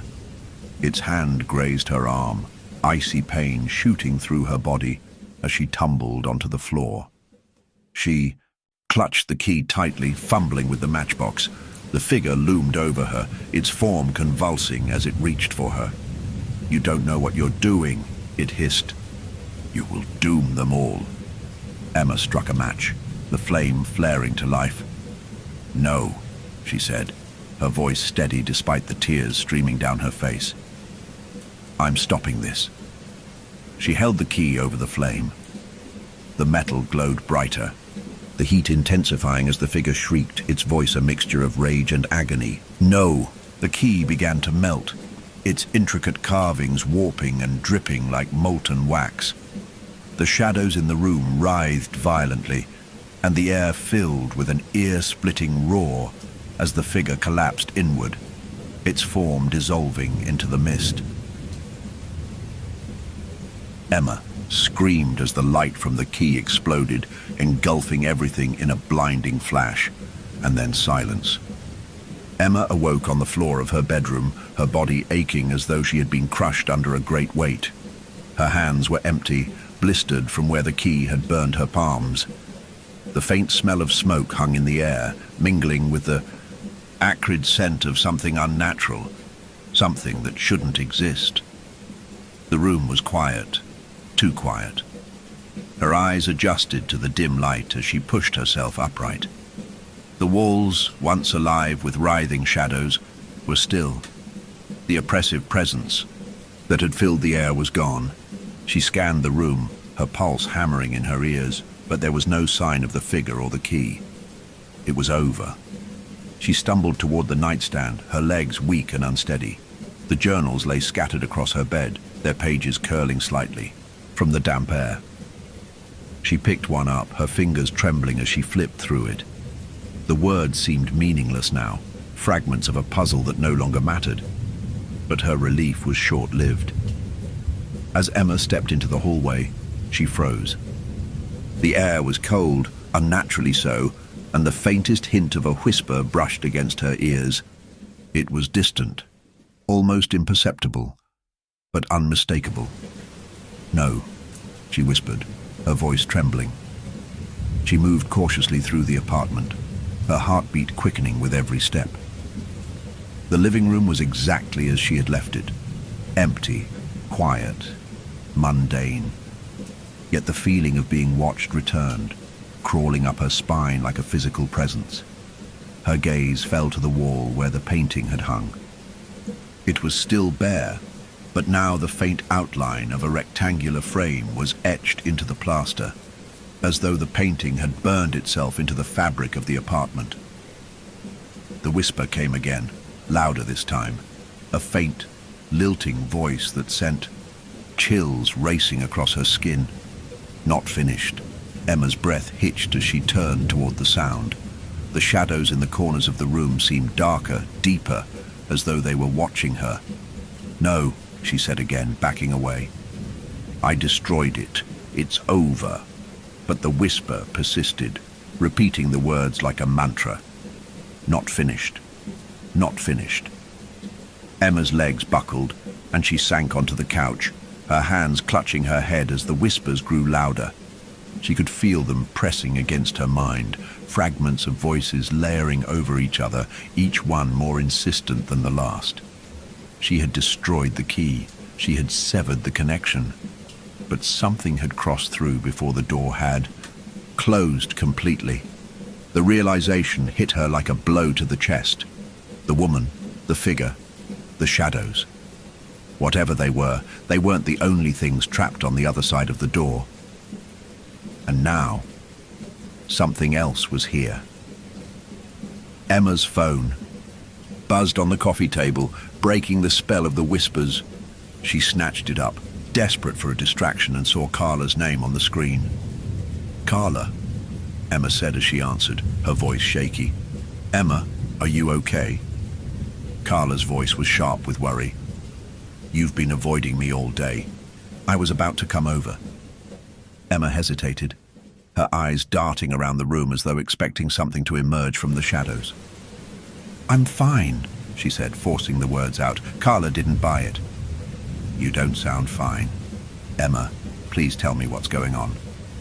Emma opened her mouth to respond, but before she could, the whispers surged again, loud enough to drown out Carla's voice. She dropped the phone, clutching her head as the sound tore through her mind. "Not finished, not finished, not finished." The shadows in the room began to shift, coalescing into shapes that twisted and writhed with unnatural fluidity. Emma stumbled back, her body trembling as the whispers grew deafening, and then, just as suddenly as they had started, they stopped. The silence was suffocating, thick and oppressive. Emma's chest heaved as she tried to catch her breath, her heart pounding in her ears. She reached for the phone, but the line had gone dead. Her gaze shifted to the far corner of the room, where the shadows had pooled. They didn't move, but they felt alive, pulsating faintly like a slow, deliberate heartbeat. Something was in the room with her. The shadows began to stretch upward, forming the faint outline of a figure. It wasn't the woman, nor the monstrous entity she had faced before. This was something new, something worse. Its form was indistinct, a shifting mass of darkness with no discernible features. But its presence was overwhelming, filling the room with a suffocating weight. Emma stumbled back, her legs trembling as the figure stepped closer. The whispers returned, faint but steady, and this time the words were different. "You thought it was over, but the door remains." Emma shook her head, tears streaming down her face. "No! I destroyed the key. I closed it." The figure stopped, its outline rippling. "You opened it. You broke the chain. Now it cannot be undone." Her body shook as she fell to her knees, her hands gripping the edge of the couch for support. The shadows closed in around her, pressing against her like a living tide. "What do you want from me?" she cried, her voice breaking. The whispers swirled around her, overlapping into a single chilling phrase. "You brought us here, now you will pay the price." The last thing Emma saw was the shadows surging toward her, swallowing her whole as the whispers rose into a deafening roar, and then everything went dark. Emma opened her eyes, gasping for air. She was lying on the floor of her apartment, her body trembling as the cold seeped into her bones. The room was dark, but faint tendrils of light from the street lamps outside illuminated the space in jagged, uneven patterns. She pushed herself up, her limbs weak, her mind racing. The shadows were gone. The whispers had faded. But the oppressive silence that hung in the air felt even worse. Emma's eyes darted to the wall where the painting had once hung. The faint outline of the frame was still there, but something was different now. The plaster appeared cracked, as though the wall itself was fracturing from within. Her breath came in shallow gasps as she approached it cautiously. A faint sound broke the silence, a low, rhythmic pulsing, almost like the heartbeat of something immense and unseen. Emma pressed her hand against the wall, and the vibration resonated through her palm. Her stomach churned with a dreadful realization. The door wasn't just gone, it was here. The whispers returned, faint and distant, but unmistakably there. They coiled through the room, soft as a breath but carrying an ominous weight. Not finished. Emma staggered back, her legs buckling beneath her. Her gaze darted to the nightstand, to the journals lying in disarray. Davenport's warnings echoed in her mind. The door can only open one way. She had closed the door, but only partially. Whatever was on the other side had left its mark, a tether that refused to break. And now, it was waiting. The crack in the wall began to widen, dark mist curling through the jagged lines like smoke. Emma's chest tightened, her mind screaming at her to run, to leave the apartment and never look back. But deep down, she knew there was no escape. The mist grew thicker, filling the room with a suffocating presence. The whispers surged again, louder now, layering over one another until they formed a single, chilling phrase. "We are coming." Emma backed against the couch, her hands clutching the fabric as the room grew darker, the mist swallowing the light. Her screams were drowned out by the sound of the wall splintering, the fracture splitting wider, revealing the faint outline of the door within.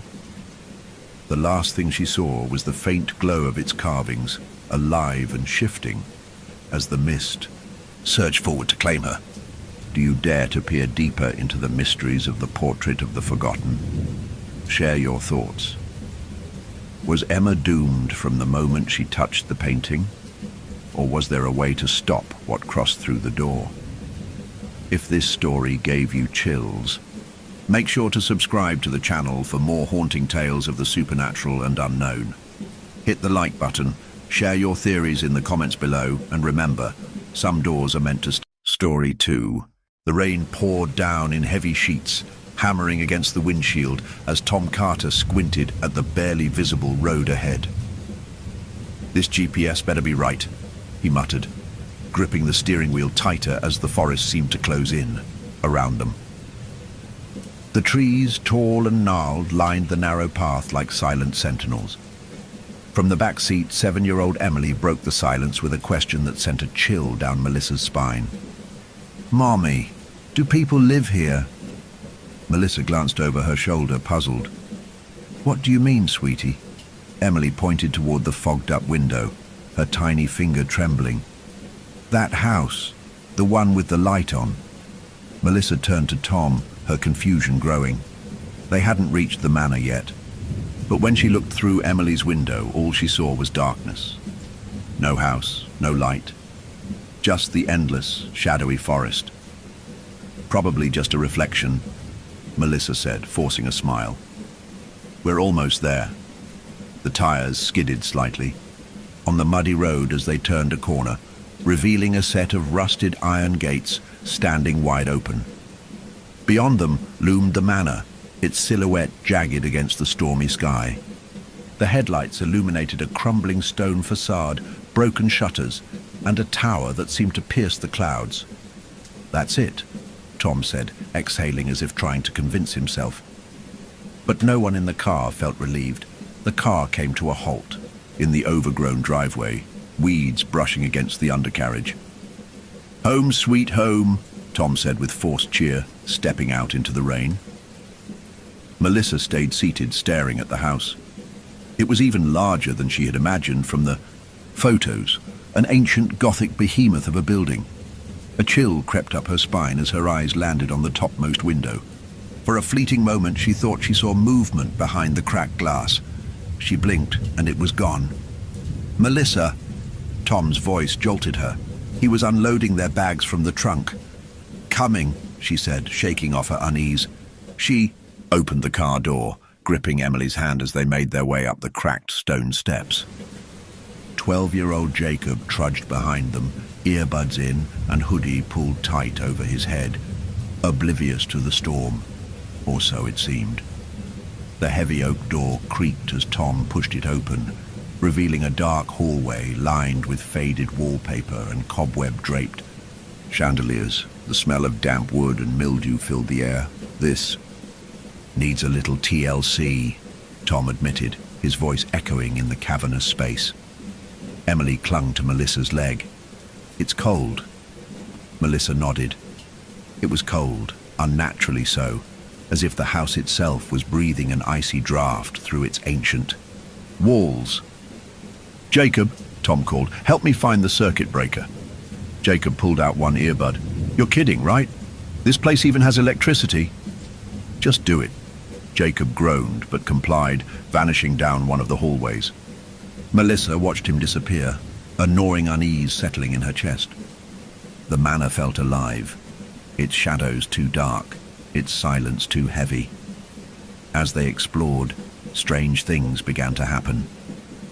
Emily wandered into the dining room, her eyes wide as she took in the massive, dust-covered table set for 12. "They're still waiting," she whispered. "Who's waiting, honey?" Melissa asked, kneeling beside her. Emily didn't answer. She simply pointed to the far end of the table, where a single chair was pulled out as if someone had just been sitting there. "Emily, stay close to me," Melissa said, her voice sharper than intended.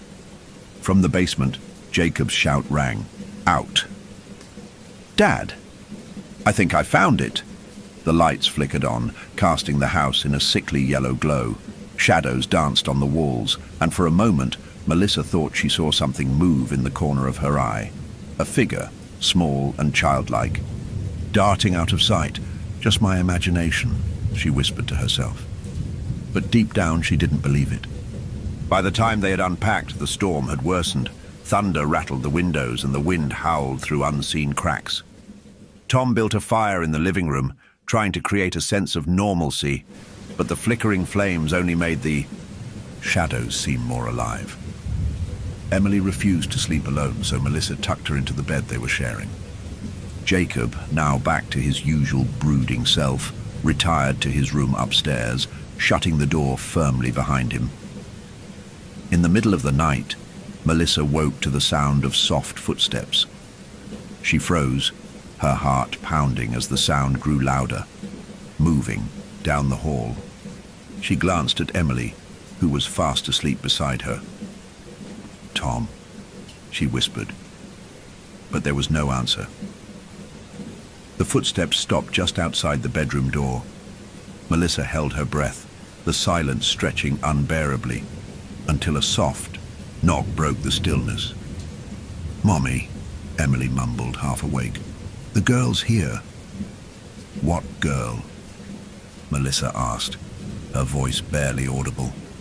"The one with grey eyes," Emily murmured before drifting back to sleep. Melissa stared at the door, her mind racing. There was no one there. There couldn't be. But when she finally mustered the courage to open it, the hallway was empty.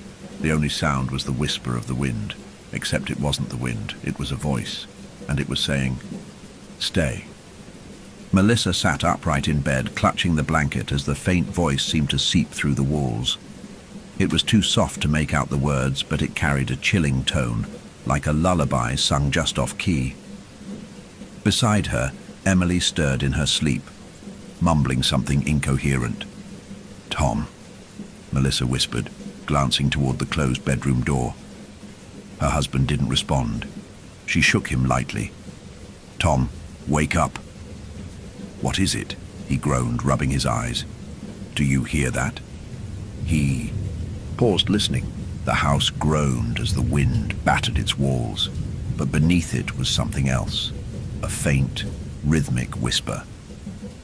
"It's probably just the pipes," Tom said, lying back down. "This place is ancient."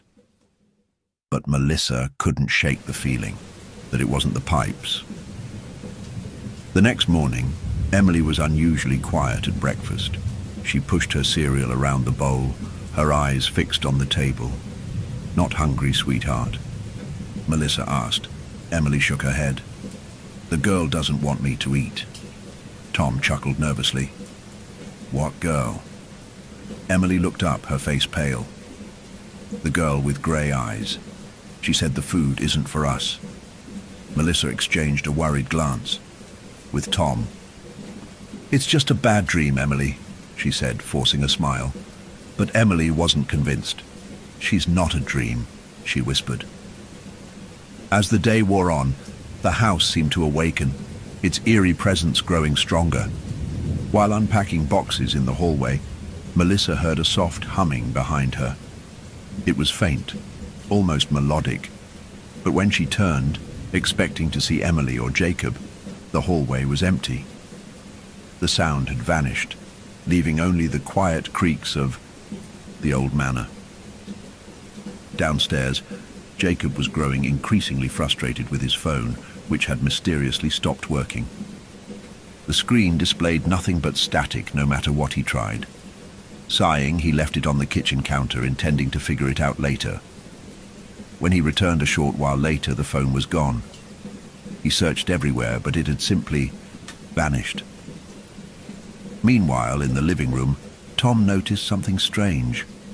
One of the armchairs had been moved, turned to face the fireplace, as though someone had been sitting there staring into the ashes.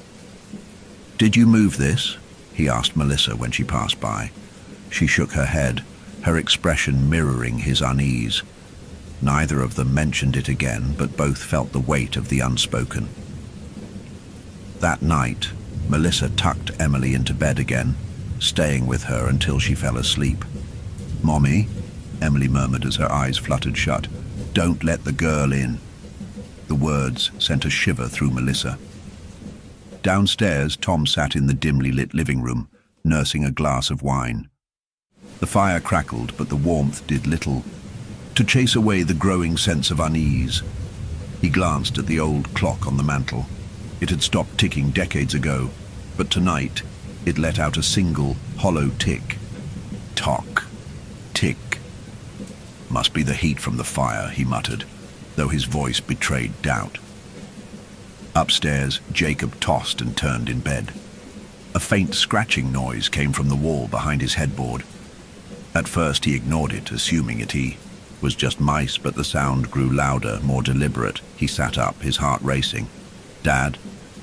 he called out, his voice shaky. The scratching stopped abruptly. Melissa awoke in the middle of the night to a strange sensation, as though someone was watching her. The room was eerily still, the only sound Emily's soft breathing beside her. She sat up, her gaze drawn to the far corner of the room. For a moment, she thought she saw something, a faint outline, child-sized, standing completely still. "Who's there?" she whispered, her voice barely audible. The figure didn't move. Summoning her courage, she reached for the bedside lamp, but before she could turn it on, the figure darted out of sight. Melissa's breath caught in her throat as she heard a soft giggle from the hallway. By morning, everyone was on edge. "We need to talk about this," Melissa said, gathering the family in the kitchen. "Something is wrong with this house." "Come on," Tom said, rubbing his temples. "It's an old house. It makes noises, that's all."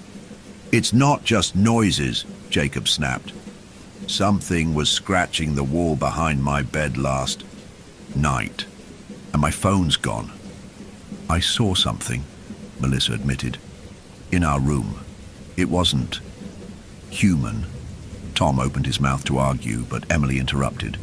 "She doesn't like it when you talk about her." The room fell silent. "She told me last night," Emily continued, her voice calm. "She said we're not supposed to be here." Tom stood, his chair scraping loudly against the floor. "That's enough. Emily, it's just your imagination. Melissa, we're stressed from the move. Jacob, your phone is probably under a pile of clothes somewhere. We're fine. The house is fine." Before anyone could respond, a loud crash echoed from upstairs, followed by the sound of heavy footsteps running down the hallway. Everyone froze. "Jacob?" Melissa whispered. Jacob shook his head, his face pale. "I'm right here." Tom grabbed a flashlight and headed for the stairs. "Stay here," he said. As he climbed, the flashlight beam wavered, casting long, jagged shadows on the walls. The crashing sound stopped as abruptly as it started, leaving an unsettling silence in its wake. "Hello?" Tom called out, his voice echoing. A door creaked open at the end of the hallway. Slowly, Tom approached, his pulse pounding in his ears. He pushed the door open, revealing Emily's room. Inside, her bed was untouched, but the word "stay" was scrawled across the wall in dripping black letters. Jacob lay awake in his bed, staring at the ceiling as the faint rhythmic tapping above him refused to stop. It had started shortly after midnight, soft at first, like raindrops, but now each tap sounded deliberate, like fingernails against wood. He turned on his side, pulling the blanket over his head, but the noise only grew louder. "Okay, fine," he muttered, sitting up. Grabbing his flashlight, he tiptoed out of his room, the old floorboards groaning under his weight. The hallway stretched out before him, dark and endless, as he made his way toward the narrow staircase that led to the attic. "Just old pipes," Jacob whispered to himself. "Or maybe squirrels." He wasn't sure who he was trying to convince. The attic door stuck at first, but after a few tugs it creaked open, releasing a gust of stale air that smelled of mildew and rot.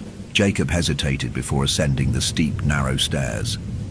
The flashlight's beam wavered slightly in his hand as he reached the top and stepped into the dusty expanse. The attic was cold, far colder than the rest of the house. Boxes were stacked haphazardly along the walls, their contents spilling out: old clothes, tarnished silverware, and yellowed newspapers. Cobwebs hung like curtains, and the wooden beams above him groaned under the weight of the storm raging outside.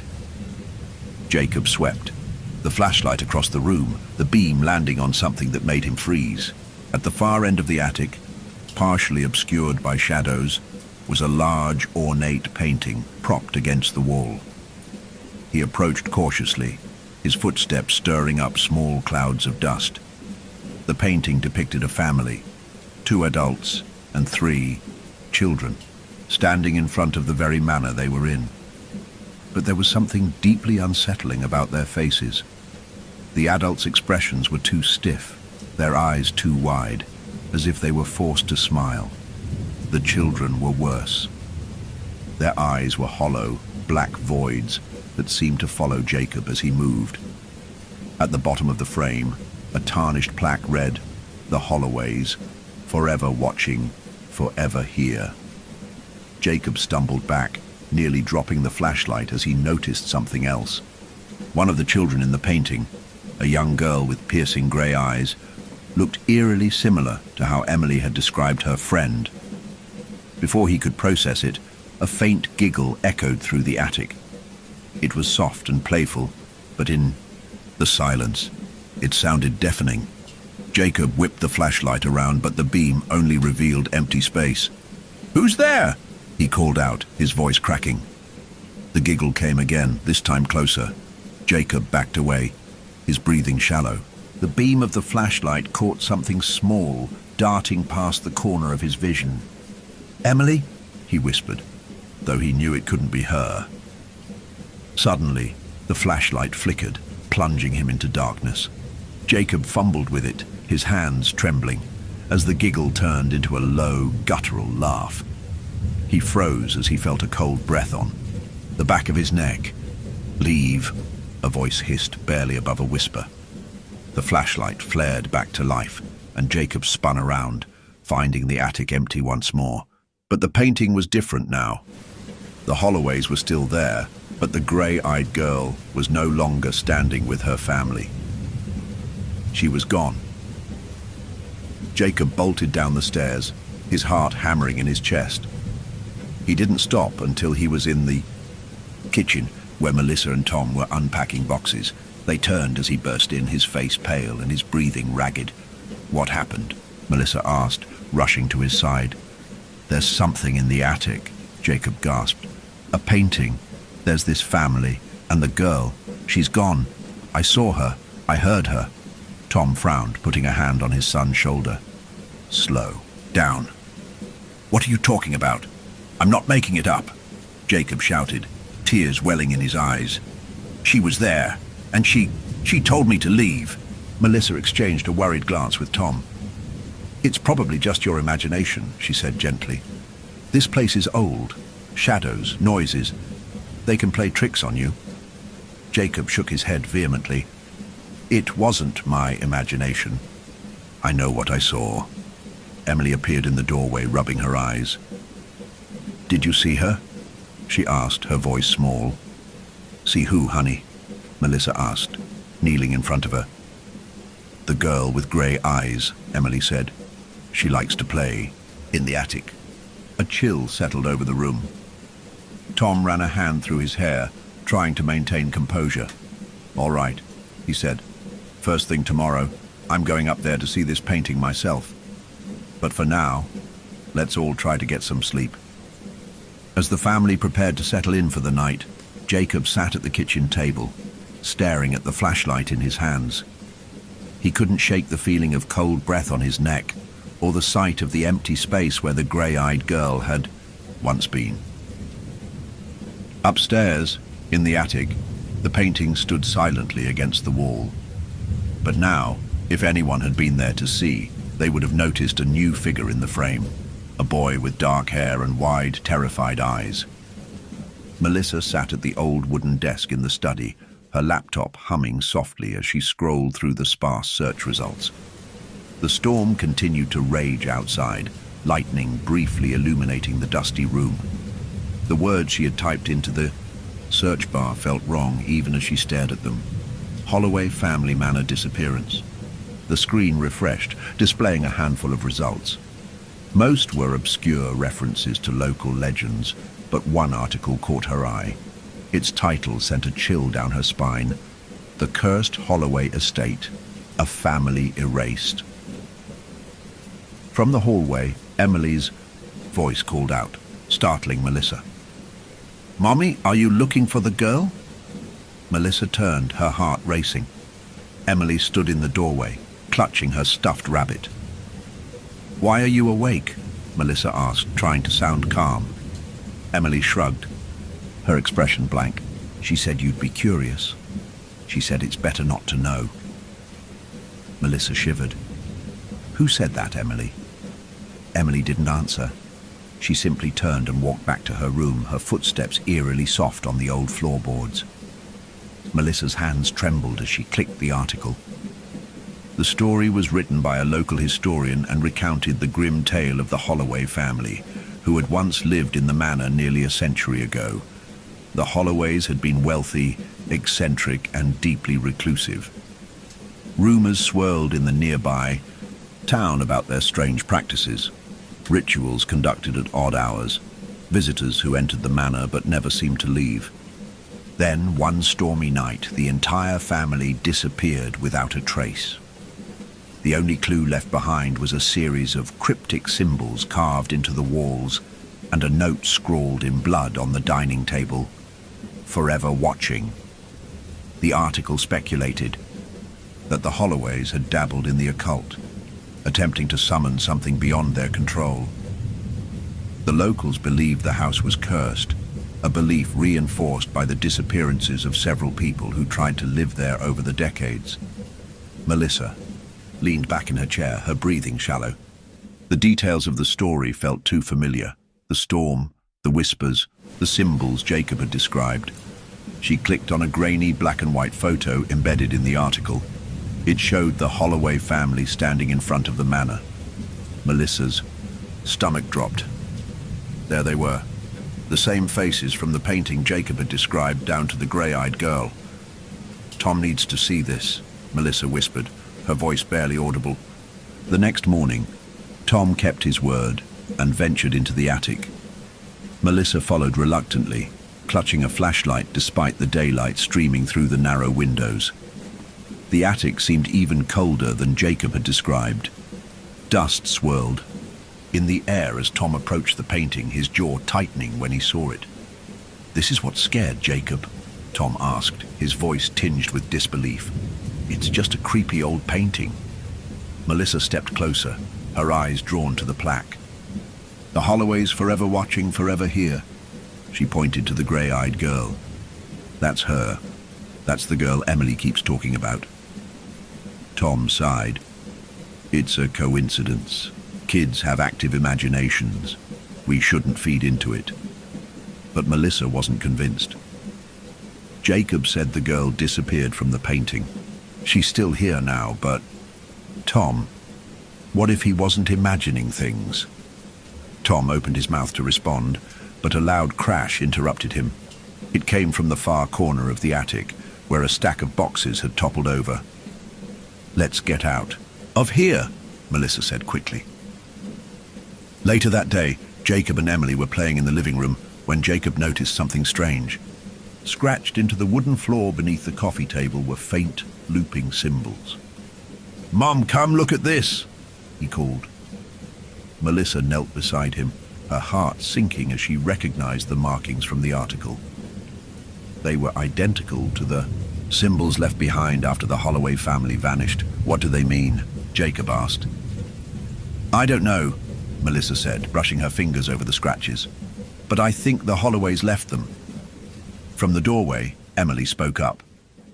"They didn't leave them," she said matter-of-factly. "The house did."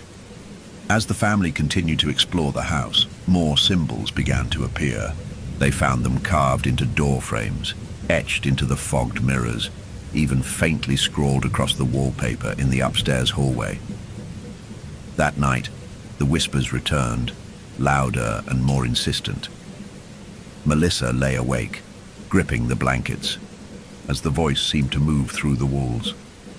She couldn't make out the words, but the tone was filled with malice. In the next room, Jacob heard the scratching noise again. He pressed his ear to the wall, his heart pounding, and realized it wasn't just random. It was deliberate, almost rhythmic, like someone trying to communicate. The next morning, as the family gathered in the kitchen, Tom slammed his coffee, mug down on the table. "Enough of this," he said.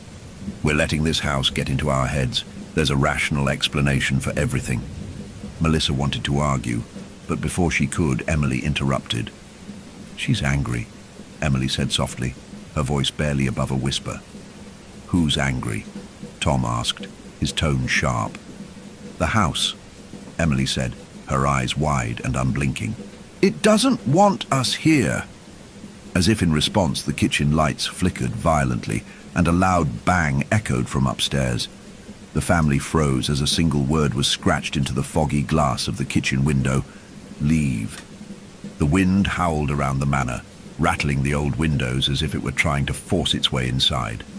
Melissa was in the kitchen, staring at the scratched words still faintly visible on the window pane. "Leave." Her thoughts were interrupted by a soft, sing-song voice drifting from the living room. "Ring around the rosy, pocket full of posies." Melissa froze. Emily was supposed to be upstairs, napping. Slowly she crept toward the sound. Peeking around the corner, she saw Emily, sitting cross-legged on the floor, humming softly as she traced her finger along the carpet in strange, looping patterns. "Emily?" Melissa asked cautiously. Her daughter stopped singing and turned to look at her, her face pale and her expression distant. "She says you shouldn't come in here." Melissa's stomach knotted. "Who says that, sweetheart?"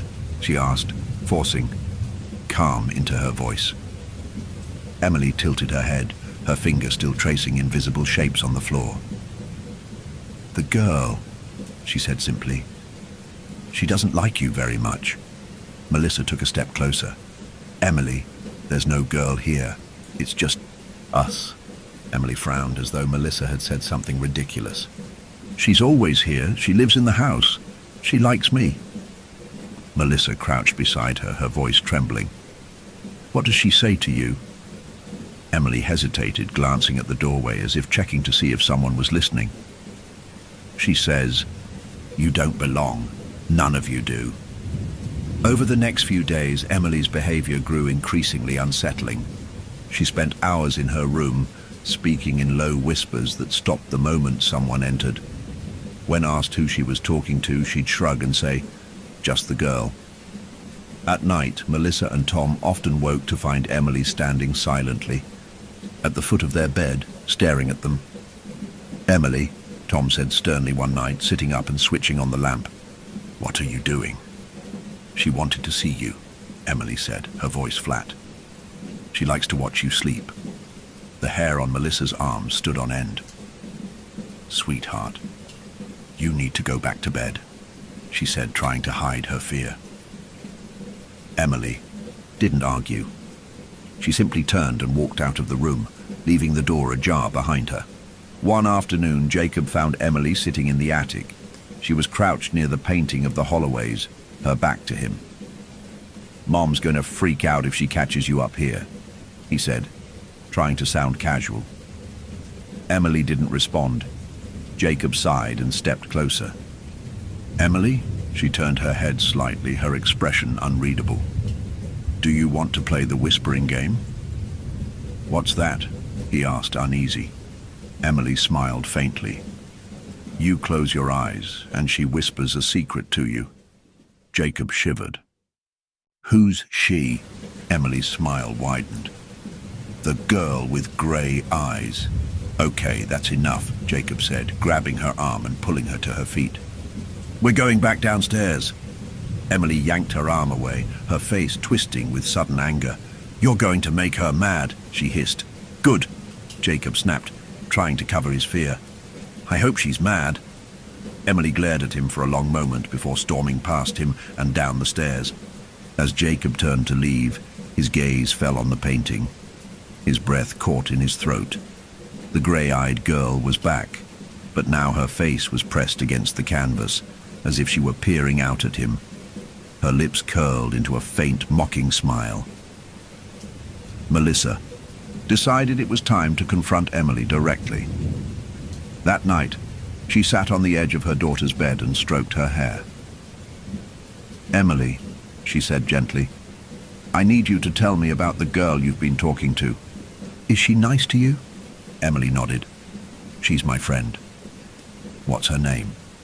"She doesn't have one." Melissa paused. "Where does she come from?" Emily's brow furrowed. "The house."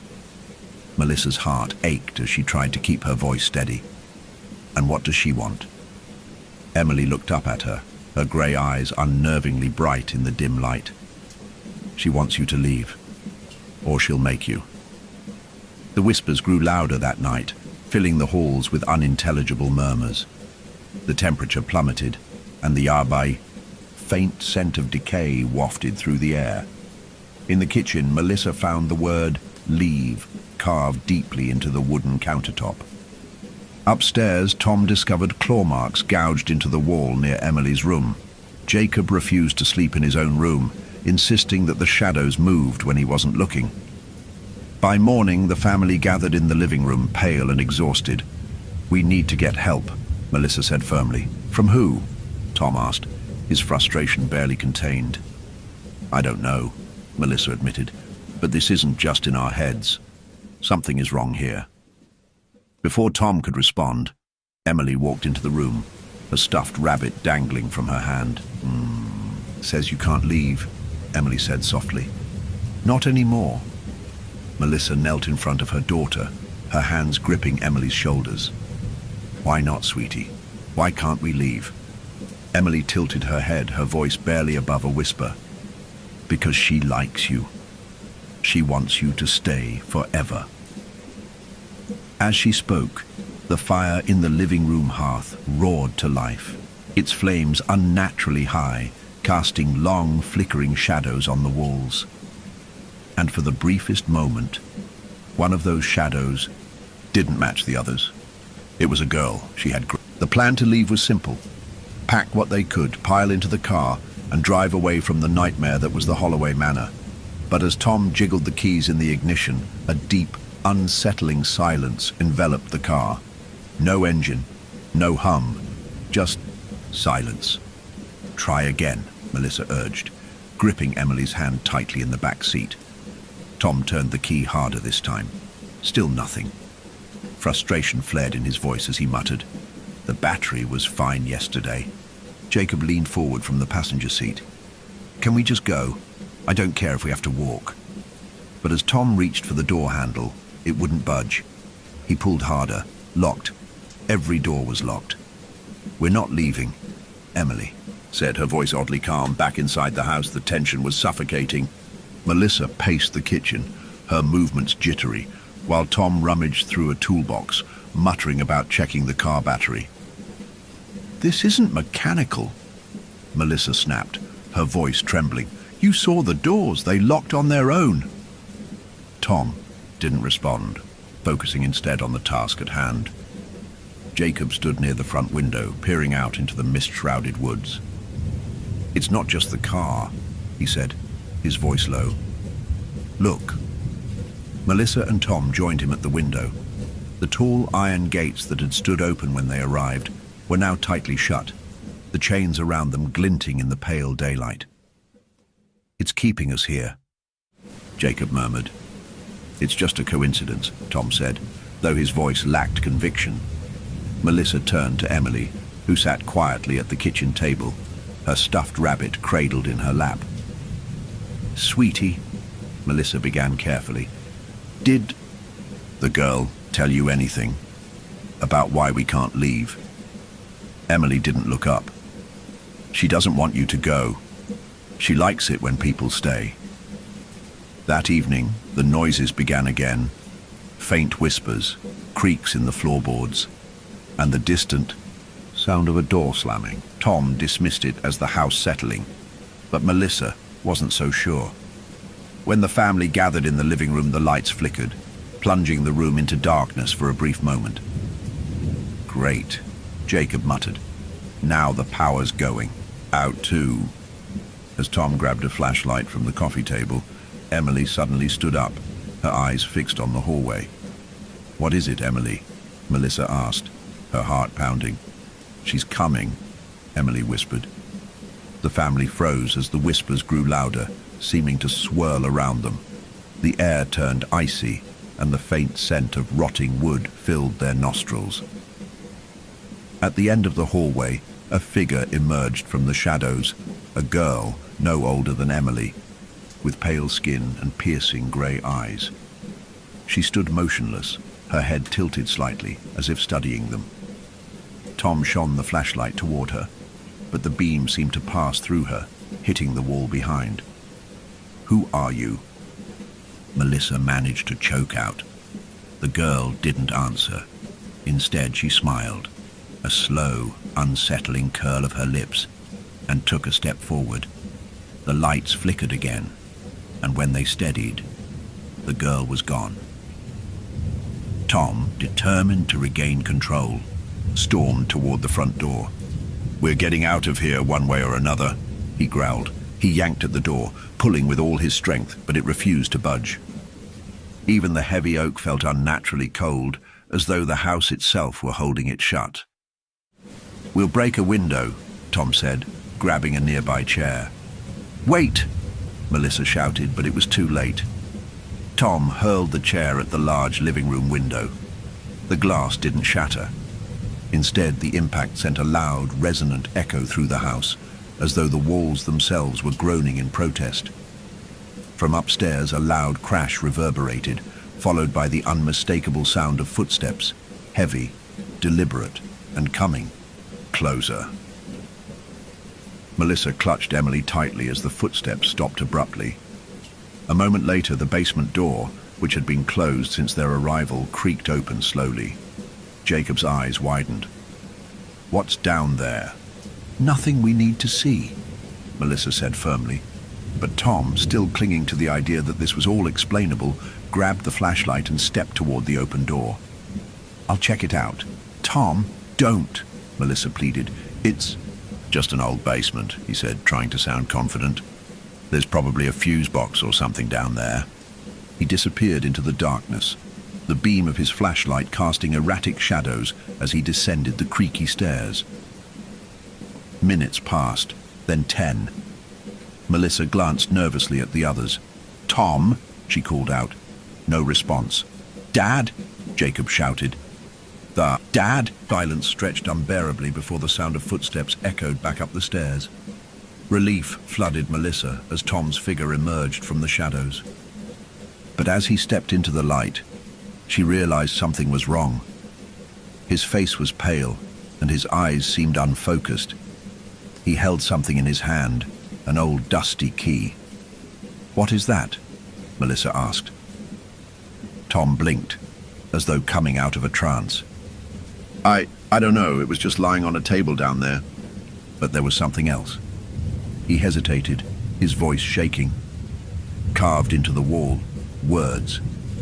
They said, "You can't leave." Before anyone could respond, the house seemed to groan, the walls trembling as if alive. The lights flickered, and the whispers grew deafening, overlapping into a cacophony of incomprehensible voices. Emily stepped forward, clutching her rabbit. "She's not going to let you leave," she said softly. "Not until she's ready." And then the door to the basement slammed shut behind Tom, the sound reverberating like a gunshot. The family stood frozen, the whispers still echoing around them, and from somewhere deep within the house, they all heard it, a single chilling giggle. The basement door stood closed now, but the echo of its violent slam still hung in the air like an unspoken warning. Melissa couldn't stop staring at it, her heart pounding as though it wanted to leap out of her chest. "What's down there?" "Tom?" she finally asked, her voice tight with fear. Tom didn't respond immediately. He stood in the center of the room, gripping the dusty key he had brought back, his face pale. "Tom," Melissa pressed, louder this time. "What did you see down there?" Tom swallowed hard, glancing toward the basement door. "Something. I wish I hadn't." The tension between them grew as Tom struggled to explain. "It was dark," he began, avoiding Melissa's eyes. "But I felt like I wasn't alone. And then I saw the carvings." "Carvings?" Jacob asked, his voice tinged with unease. Tom nodded. "On the walls. Symbols like the ones we've been finding upstairs. And there were words too. They said..." He hesitated, his knuckles whitening around the key. "They said, 'Stay where you belong.'" Melissa's breath hitched. "We need to leave. Now. We've already tried." Jacob snapped. "We can't leave." From her seat at the table, Emily spoke up, her voice eerily calm. "She's not ready for you to go." Melissa knelt in front of her daughter. "Sweetheart, what does she want from us?" Emily stared at the key in Tom's hand. "She wants you to open the door," she said, matter-of-factly. "What door?"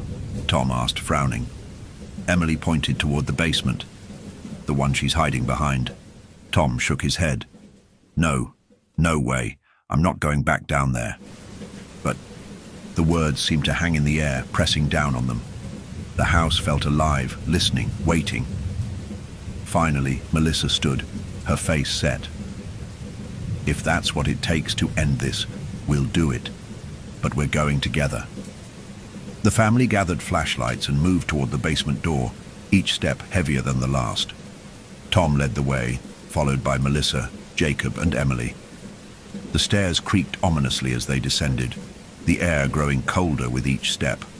The smell of damp earth and mildew became overwhelming, mingling with a faint metallic tang that Melissa couldn't place. At the bottom, the flashlight beams danced over the unfinished walls, revealing rows of strange symbols etched into the stone. Some were crude, scratched hastily as though by desperate hands, while others were precise, almost elegant. In the center of the room stood an ancient iron-bound door. "That wasn't here before," Tom whispered, his voice trembling. The door was massive, its wood dark with age and streaked with deep gouges as though something had tried to claw its way through. Strange symbols were carved into its surface, encircling a keyhole that seemed to glint in the dim light. Tom hesitated, the key heavy in his hand. "Don't," Jacob said suddenly, grabbing his father's arm. "We don't know what's behind there. We don't know what happens if we don't," Melissa countered, her voice shaking. Emily stepped forward, her small hand reaching for the door. "She's waiting," she whispered. Melissa pulled her back. "No, Emily, stay with me." With trembling hands, Tom inserted the key into the lock. For a moment, nothing happened. Then, with a loud click, the door creaked open. A rush of icy air blew through the basement, extinguishing their flashlights momentarily. When the beams flickered back to life, they illuminated a narrow, descending passage carved into the stone. "No," Jacob said, backing away. "Absolutely not." "We don't have a choice," Melissa said, though her voice wavered. Emily stared into the darkness, her expression unreadable. "She's happy now," she murmured. The family stepped cautiously into the passage, the oppressive silence broken only by the sound of their footsteps echoing off the stone walls. The further they went, the colder it became, until their breath formed clouds in front of their faces. Jacob shone his flashlight ahead, the beam revealing a small chamber at the end of the passage. In the center was a table, and on it lay a large, ancient book bound in cracked leather. "What is this place?" Melissa whispered. Tom approached the table, his hand hovering over the book. The symbols on its cover matched those carved into the walls upstairs. "It's a journal," he said, opening it carefully. The pages were filled with dense, spidery handwriting, detailing the Holloway family's descent into madness. The text spoke of rituals, sacrifices, and an attempt to summon a guardian spirit to protect their wealth and estate. "They thought they could control it," Tom said, reading aloud. "But they were wrong. It turned on them. It wanted more than they could give."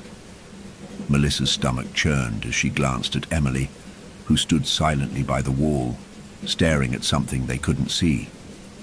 "What happened to them?" Jacob asked. Tom flipped to the final page, his voice breaking as he read. "It demanded a vessel, one of the children, and when we refused, it took us all." Suddenly, the whispers returned, louder and more insistent, echoing off the stone walls. "We need to go," Melissa said, grabbing Emily's hand.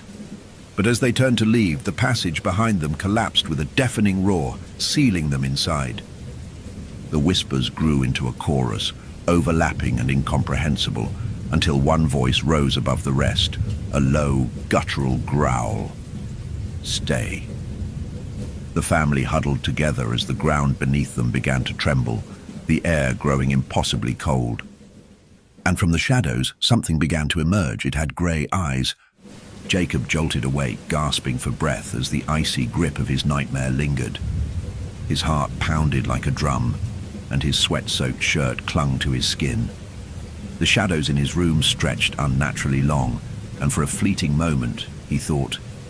He saw movement near the window. "Just a dream," he whispered to himself, though the words offered little comfort.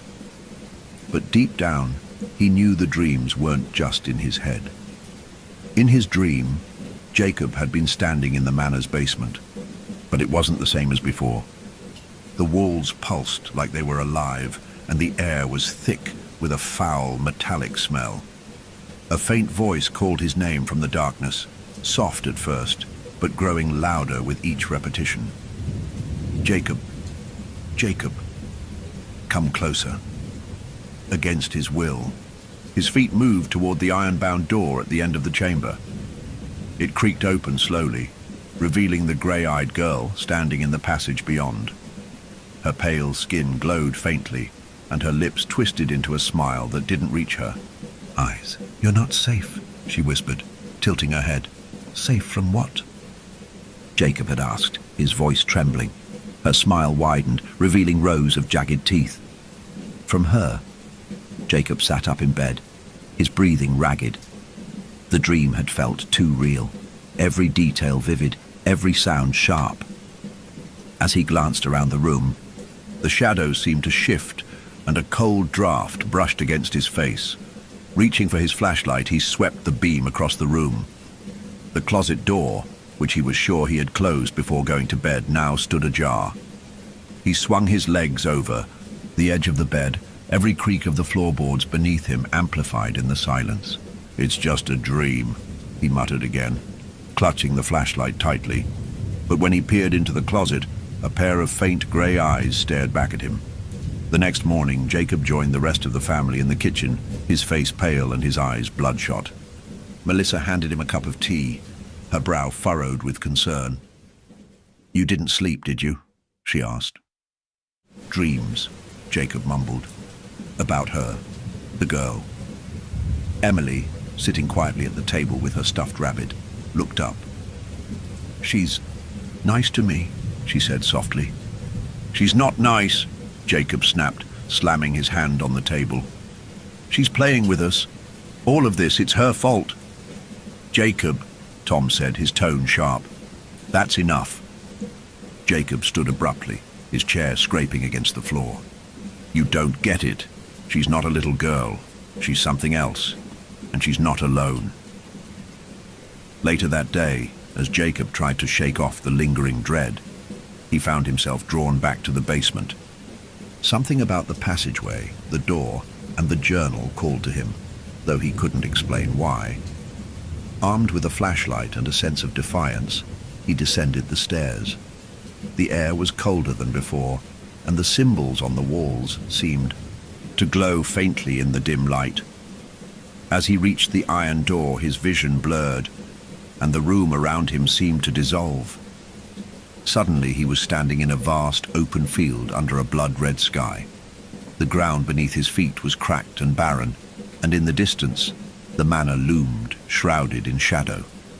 The grey-eyed girl stood before him, her expression solemn. "She's watching you," she said. "Who?" Jacob asked, his voice barely audible.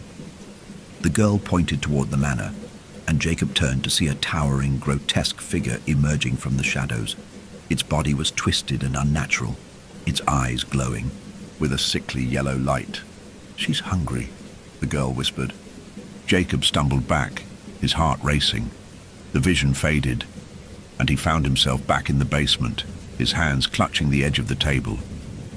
The journal lay open before him, its pages flipped to a new entry he hadn't seen before.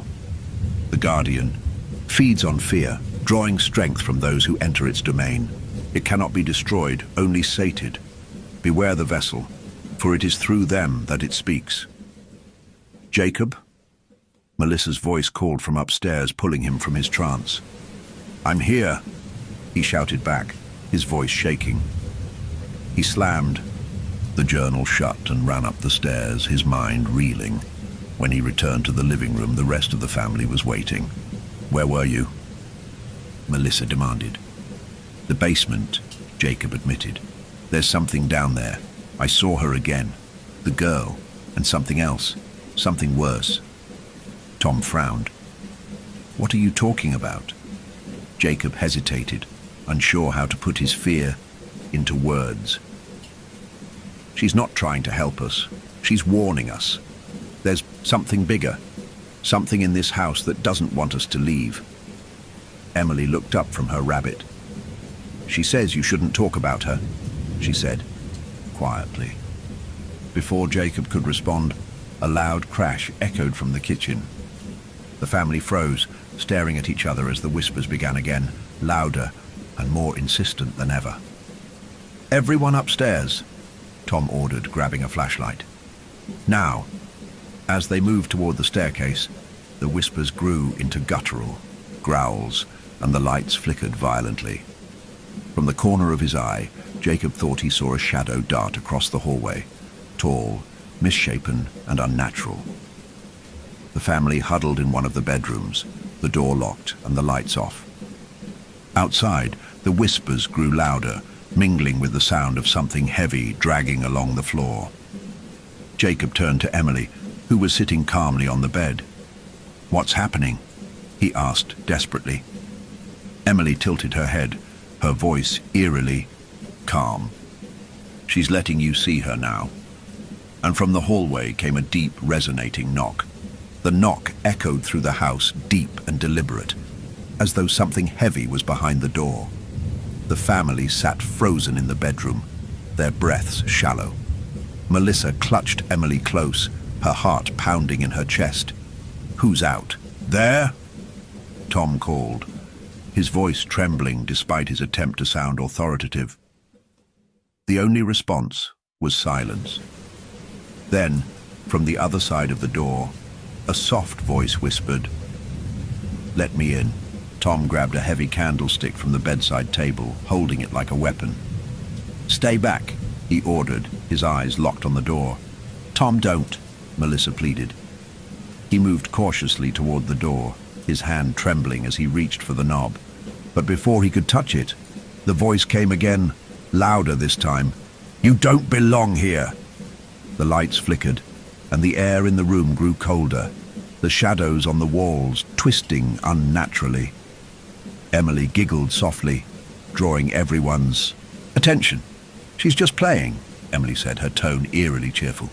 By morning, the whispers had ceased, but the oppressive feeling in the house remained. The family gathered in the kitchen, their nerves frayed. "We can't stay here another night," Melissa said firmly, her voice shaking. "We have to figure out what this thing wants." "And how do you suggest we do that?" Tom asked, exhaustion lining his face. Melissa glanced at the journal Jacob had brought up from the basement. "There has to be something in here, something that explains what's happening." She spent hours poring over the journal, the spidery handwriting describing the Holloway family's rituals in grim detail. Each passage painted a darker picture of their descent into madness, their desperate attempts to summon and control the entity they called the Guardian Spirit. One entry caught her eye. "The Guardian cannot be satisfied. It grows stronger with every soul it traps, its hunger eternal. Beware the vessel. The Guardian chooses a host to speak through, binding it to the house forever." Melissa's hands trembled as she reread the words. The descriptions of the vessel, their sudden shifts in behavior, their calm amidst the chaos, made her blood run cold. She thought of Emily. Melissa found Emily sitting in the living room, staring out the window at the mist-shrouded woods. Her stuffed rabbit lay discarded on the floor. "Sweetie," Melissa said softly, kneeling beside her. "Are you feeling okay?" Emily didn't look at her. "She's lonely," she said quietly. "Who's lonely?" Melissa pressed, her voice trembling. "The house," Emily replied. "She wants you to stay forever." Melissa felt a lump rise in her throat. "Emily, has she ever hurt you?" Emily turned to her, her grey eyes wide and unblinking. "She wouldn't hurt me. She chose me." Melissa rushed to find Tom, clutching the journal in her hands. "We need to leave, Tom," she said urgently. "Emily, she's not herself. The journal says the entity uses a vessel, someone it speaks through. I think it's her." Tom frowned, running a hand through his hair. "You're talking about our daughter, Melissa. You're letting this place mess with your head." "She's different," Melissa insisted, her voice rising. "You've seen it too, the way she talks, the things she knows. It's not normal." Jacob, who had been listening from the doorway, stepped in. "Mum's right," he said. "Emily's not just different. She knows things she shouldn't." Before Tom could respond, a loud crash came from the living room, followed by Emily's voice calling out, "She's coming!" They found Emily standing in the middle of the living room, her hands at her sides and her expression serene. The furniture was overturned, the walls scratched with deep gouges that hadn't been there moments before. "She's angry," Emily said calmly, her voice devoid of emotion. "Emily, come here," Melissa said, reaching for her daughter, but Emily stepped back, her gaze shifting toward the hallway. "She doesn't like it when you fight." The temperature in the room plummeted, and the whispers returned, louder and more chaotic than before. Shadows stretched and twisted along the walls, their movements unnatural and erratic. Tom grabbed Melissa's arm. "We're leaving. Now." "Not without Emily," Melissa said fiercely. "She'll follow," Emily said, smiling faintly. "She always does." Melissa dragged Emily upstairs, determined to keep her close. She locked the bedroom door and sat on the bed, clutching her daughter tightly. "Sweetheart," Melissa whispered, brushing Emily's hair back. "What does she want from us?" Emily's gaze was distant. "She wants you to understand." "Understand what?" Emily turned to look at her, her expression unreadable. "That you can never leave." At that moment, the bedroom mirror cracked, a jagged web of fractures spreading across the glass. The whispers filled the room, and Melissa felt a cold breath against her ear. "She chose you too," Emily whispered. Melissa's heart raced as Emily stood up and walked toward the door. "Where are you going?" Melissa demanded, her voice trembling. Emily turned back, her grey eyes shining unnaturally in the dim light. To help her, she needs me. Before Melissa could stop her, Emily unlocked the door with a single twist and disappeared into the hallway, and, from somewhere deep within the house, a voice echoed, low and guttural, "Stay." The hallway was silent except for the faint sound of Emily's footsteps retreating into the shadows. Melissa bolted after her, calling her name, but the child didn't turn around. Instead, she disappeared into the darkness at the end of the eerie corridor. "Emily!" Melissa shouted, her voice cracking. Behind her, Tom and Jacob caught up, both clutching flashlights. "Where is she?" Tom asked, his eyes scanning the length of the hall. "She's gone," Melissa whispered, her chest tightening. "She said she was going to help her."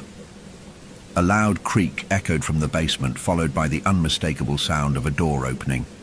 The family gathered at the top of the basement stairs, the air thick with tension. Melissa gripped Tom's arm, her knuckles white. "She's down there," Jacob said, his voice barely above a whisper. "We're going to get her," Tom said, his tone firm despite the fear in his eyes. As they descended, the cold grew sharper, biting at their skin. The faint glow of their flashlights illuminated the stone walls, the strange symbols seeming to shift and writhe in the dim light. At the bottom, they found the passage to the iron-bound door wide open. Beyond it, the narrow corridor led to the small chamber where they had found the journal. But this time, there was something new. In the center of the room stood an ancient chest, its surface covered in the same strange symbols. It was small but imposing, its iron clasps rusted but unbroken.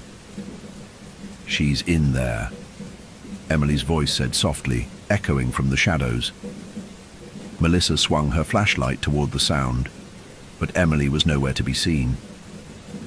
As they approached the chest, an unnatural warmth emanated from it, starkly contrasting with the frigid air around them.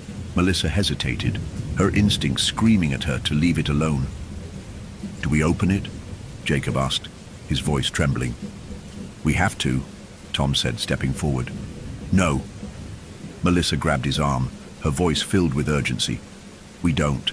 Know what's inside. It could be Emily," Tom interrupted, his expression hard. "And I'm not leaving her down here." With trembling hands, Tom reached for the clasps.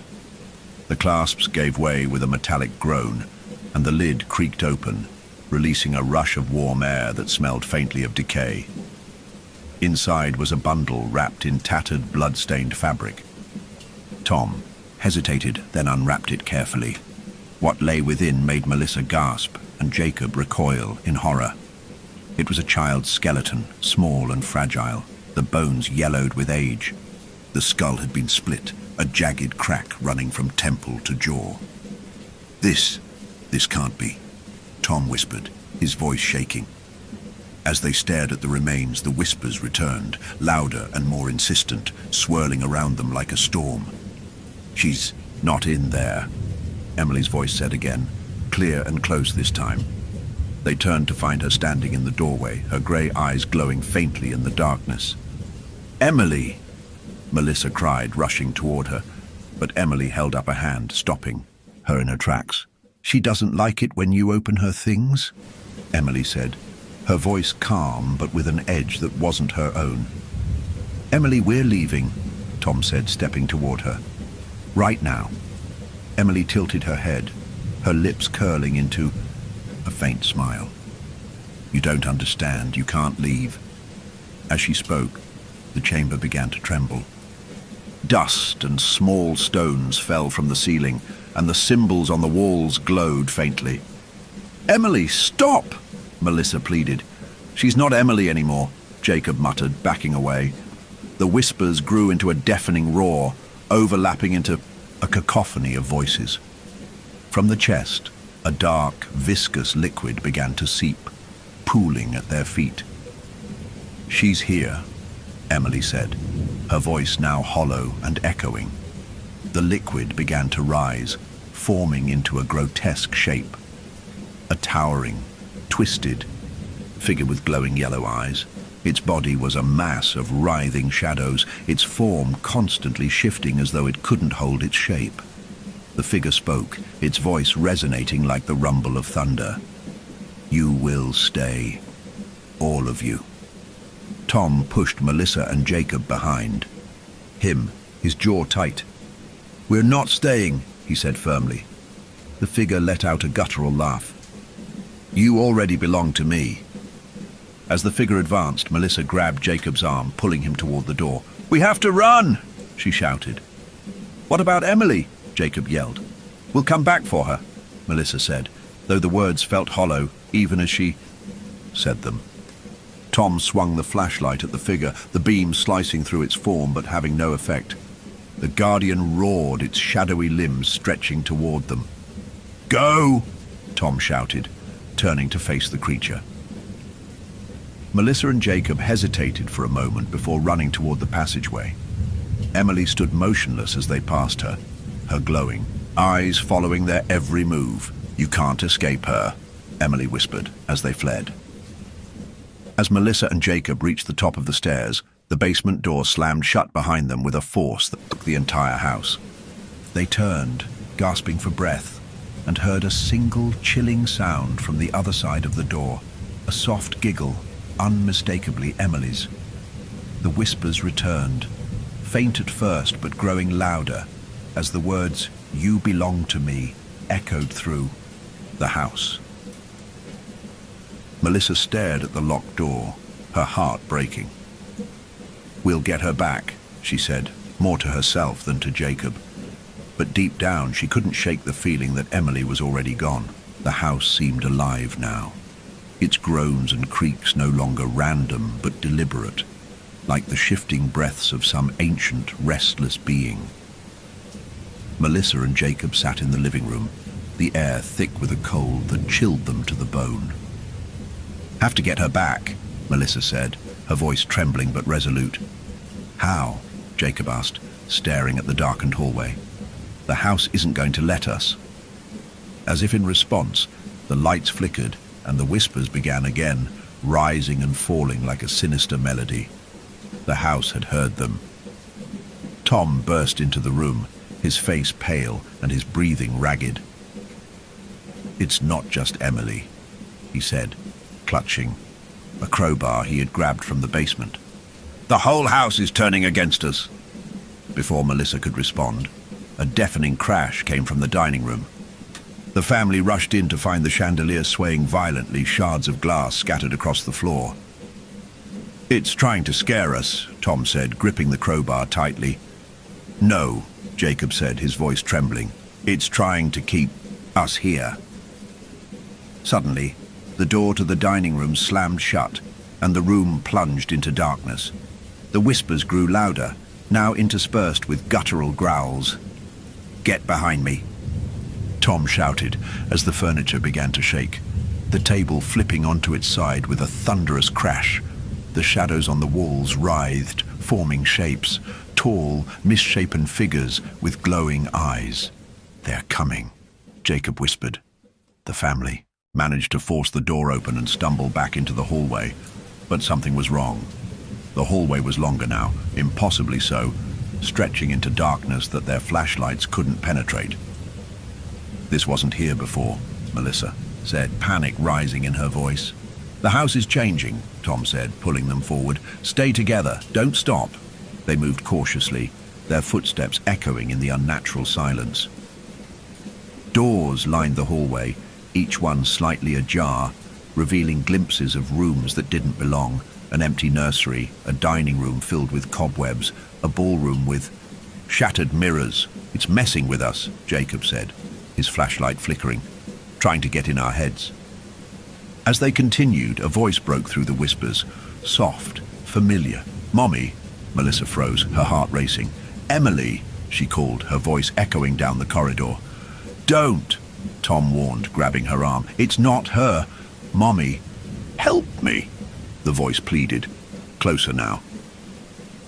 Melissa yanked her arm free and ran toward the sound, ignoring Tom and Jacob's shouts.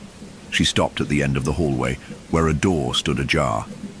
Inside, the room was empty, except for a single chair facing the corner.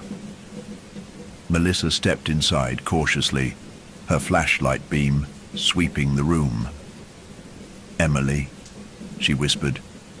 The chair creaked as it slowly turned to face her. Sitting in it was Emily's stuffed rabbit, its button eyes staring lifelessly ahead. Behind her, the door slammed shut. Tom and Jacob ran to the door, pounding on it as Melissa screamed from the other side. "Melissa, open the door!" Tom shouted, throwing his weight against it. Inside, the shadows swirled around Melissa, the whispers deafening. The walls seemed to close in, the air heavy with an oppressive force. "Give her back!" Melissa screamed, tears streaming down her face. "Take me instead!" The whispers stopped abruptly, replaced by a chilling voice. "She's already mine." The door flew open, and Melissa stumbled out, her face pale and her eyes wild. "We have to keep moving," she said, her voice shaking. "It's not going to let us go unless we fight it." Back in the living room, Tom opened the journal, flipping through its fragile pages. "There has to be something in here, some way to weaken it," he muttered. Melissa leaned over his shoulder, her finger tracing a passage. "Here," she said. "It says the symbols carved into the walls are protective. If we can restore them, it might trap the entity, at least long enough to get Emily back." Jacob frowned. "How are we supposed to do that? The whole house is against us." "We'll split up," Tom said, grabbing a piece of chalk from the table. "Melissa and I will restore the symbols. Jacob, you keep an eye on Emily." Jacob hesitated, fear flashing in his eyes. What if she's not Emily anymore? "She's still our daughter," Melissa said fiercely. "We're not giving up on her." As Melissa and Tom moved through the house, chalking over the faded symbols, the air grew heavier, the temperature dropping with every step. "It's fighting us," Melissa said, her breath visible in the freezing air. The walls groaned, and the floorboards buckled beneath their feet. From the corner of her eye, Melissa saw a shadow dart across the room, but when she turned, nothing was there. "Keep going," Tom urged, his hand shaking as he traced the next symbol. Suddenly, a deafening scream echoed through the house, followed by Jacob's voice yelling, "Mom! Dad! Help!" Jacob had stayed behind in the living room, his flashlight trained on the hallway. The whispers had returned, louder and more chaotic, and the shadows on the walls began to move. "Emily!" he called, his voice trembling. The whispers stopped, abruptly, and a figure stepped into the room. It was Emily, her grey eyes glowing faintly. "Jacob," she said, her voice soft but hollow. "Why are you afraid?" Jacob took a step back. "You're not her. You're not my sister." Emily tilted her head, smiling faintly. "She's still here?" she said. "But she's mine now." The shadows surged forward, enveloping the room as Jacob screamed for help. Melissa and Tom burst into the living room to find Jacob pinned against the wall by a dark, writhing mass. Emily stood in the center of the room, her eyes glowing brighter now, her expression serene. "She's coming," Emily said. The entity began to take shape, its towering form blotting out the light as it loomed over them. The walls trembled and the air filled with a low, guttural growl. Tom threw the journal to Melissa. "Finish the symbols!" he shouted. Melissa scrambled to chalk the final marks on the floor. The entity roared, its shadowy limbs reaching for her, but Tom stepped in front of it, the crowbar useless in his hands. "Get Emily out of here!" he yelled. "No!" Melissa screamed, but the ground beneath them began to crack, separating her from Tom and Emily as the entity descended. The room erupted in chaos as the symbols on the walls flared with a blinding light. The entity let out a deafening scream, its form writhing as it was pulled back into the shadows. When the light faded, the room was silent. Melissa stood alone, the chalk crumbling in her hands. The journal lay open on the floor, its final entry scrawled in bold, desperate letters. It always takes one, and from the hallway, faint and distant, she heard Emily's voice. "Mommy, where are you?" The house was silent now. The oppressive whispers gone, but the air was heavier than ever. Melissa stood in the living room, her legs trembling beneath her. The chalk she had used to finish the symbols lay broken on the floor, and her breaths came in shallow gasps. "Tom?" she called out, her voice breaking. "Jacob?" No response. Her eyes darted to the hallway, where she thought she'd heard Emily's faint voice. "Mommy, where are you?" Gathering every ounce of courage, she had left. Melissa moved toward the sound. The hallway seemed endless, its walls warped and twisting. The faint glow of the restored symbols lit her path, their flickering light casting eerie shadows that danced along the corridor. "Emily," Melissa called again, gripping the flashlight tightly. This time the response came from farther down, the hall. "I'm here, Mommy." Melissa's heart twisted at the sound of her daughter's voice, but something about the tone felt wrong, too soft, too distant. She pressed on, her steps hesitant, until she reached a doorway that hadn't been there before. The door was covered in symbols, more elaborate and intricate than any she had seen. At its center, a phrase was carved deeply into the wood. "The safe room." Melissa pushed the door open slowly, her flashlight illuminating a small, dimly lit space. The walls were lined with protective symbols, glowing faintly, and the air inside was warmer, almost comforting. In the center of the room was a wooden table, and on it lay a pile of papers and photographs yellowed with age. A single chair was pulled out, as though someone had been sitting there moments ago. Melissa stepped inside, her eyes scanning the photographs. They were of the Holloway family, their faces frozen in eerie, wide-eyed expressions. Scrawled on the backs of the photos were dates and words. Failed. Vessel rejected. One photo made her stomach drop. It showed a little girl with grey eyes. Beneath the photo was a handwritten note. The vessel must be willing. Melissa sat heavily in the chair, her mind racing. The pieces were falling into place, the guardian, the rituals, the vessels. The Holloways had tried to control the entity but failed, sacrificing their own children in the process. Her heart sank as she thought of Emily, her bright, cheerful daughter now claimed by something far darker. But the note gave her a glimmer of hope. The vessel must be willing. "Emily doesn't want this," Melissa whispered to herself. "She's not willing."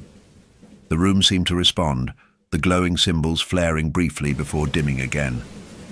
"Then there's still time," she said, her resolve hardening. As Melissa reached for the papers, the door slammed shut behind her.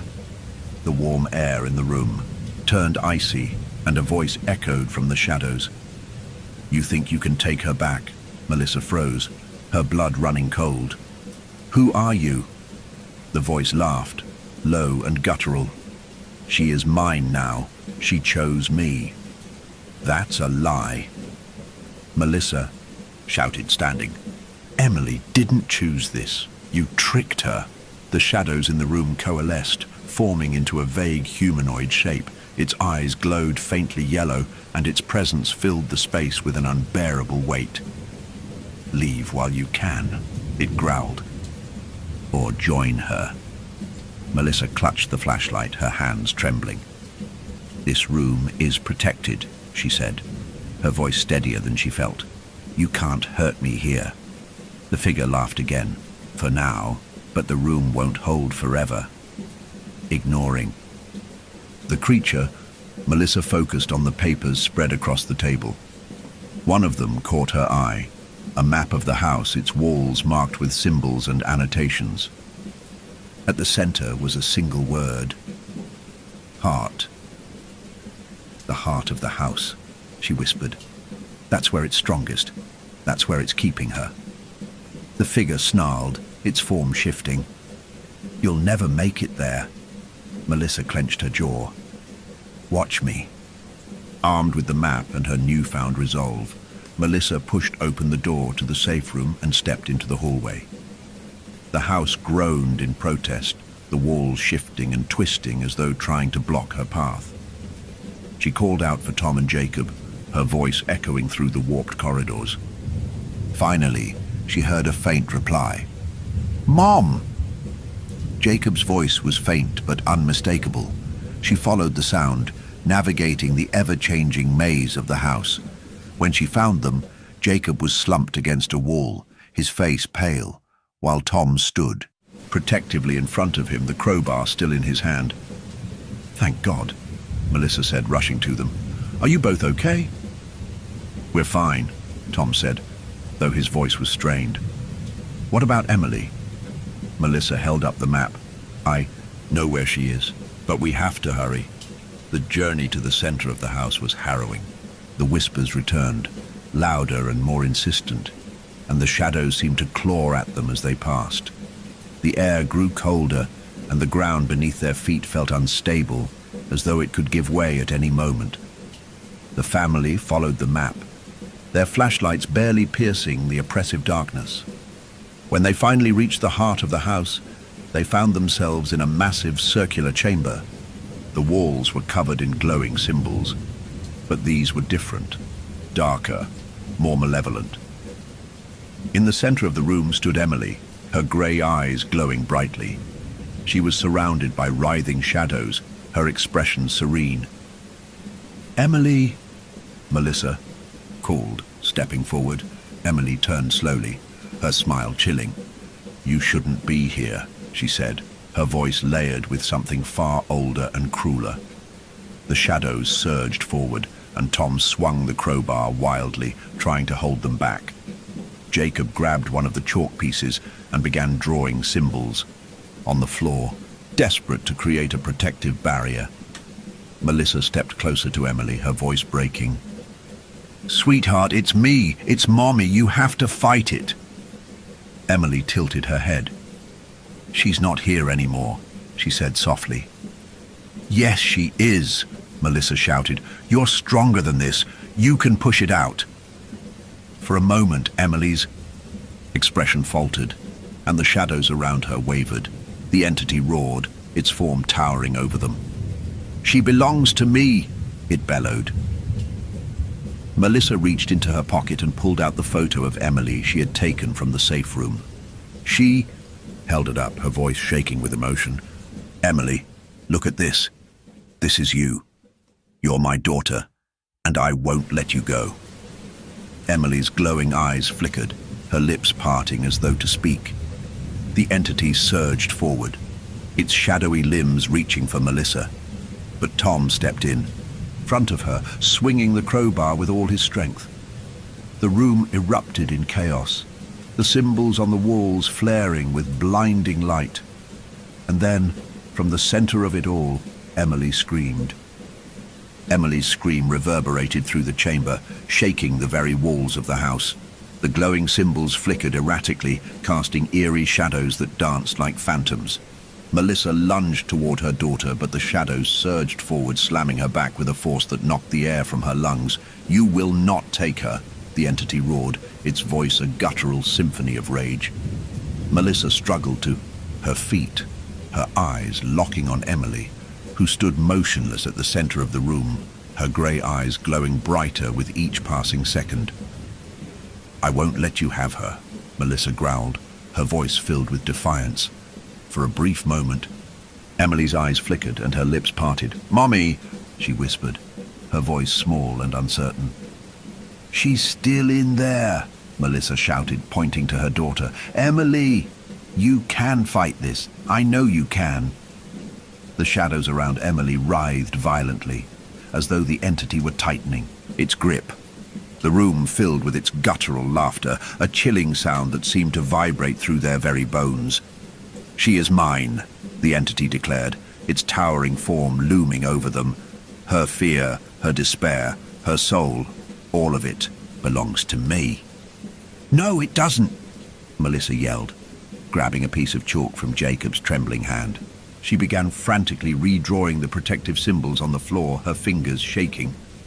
Tom stood between Melissa and the advancing shadows, swinging the crowbar with desperate strength.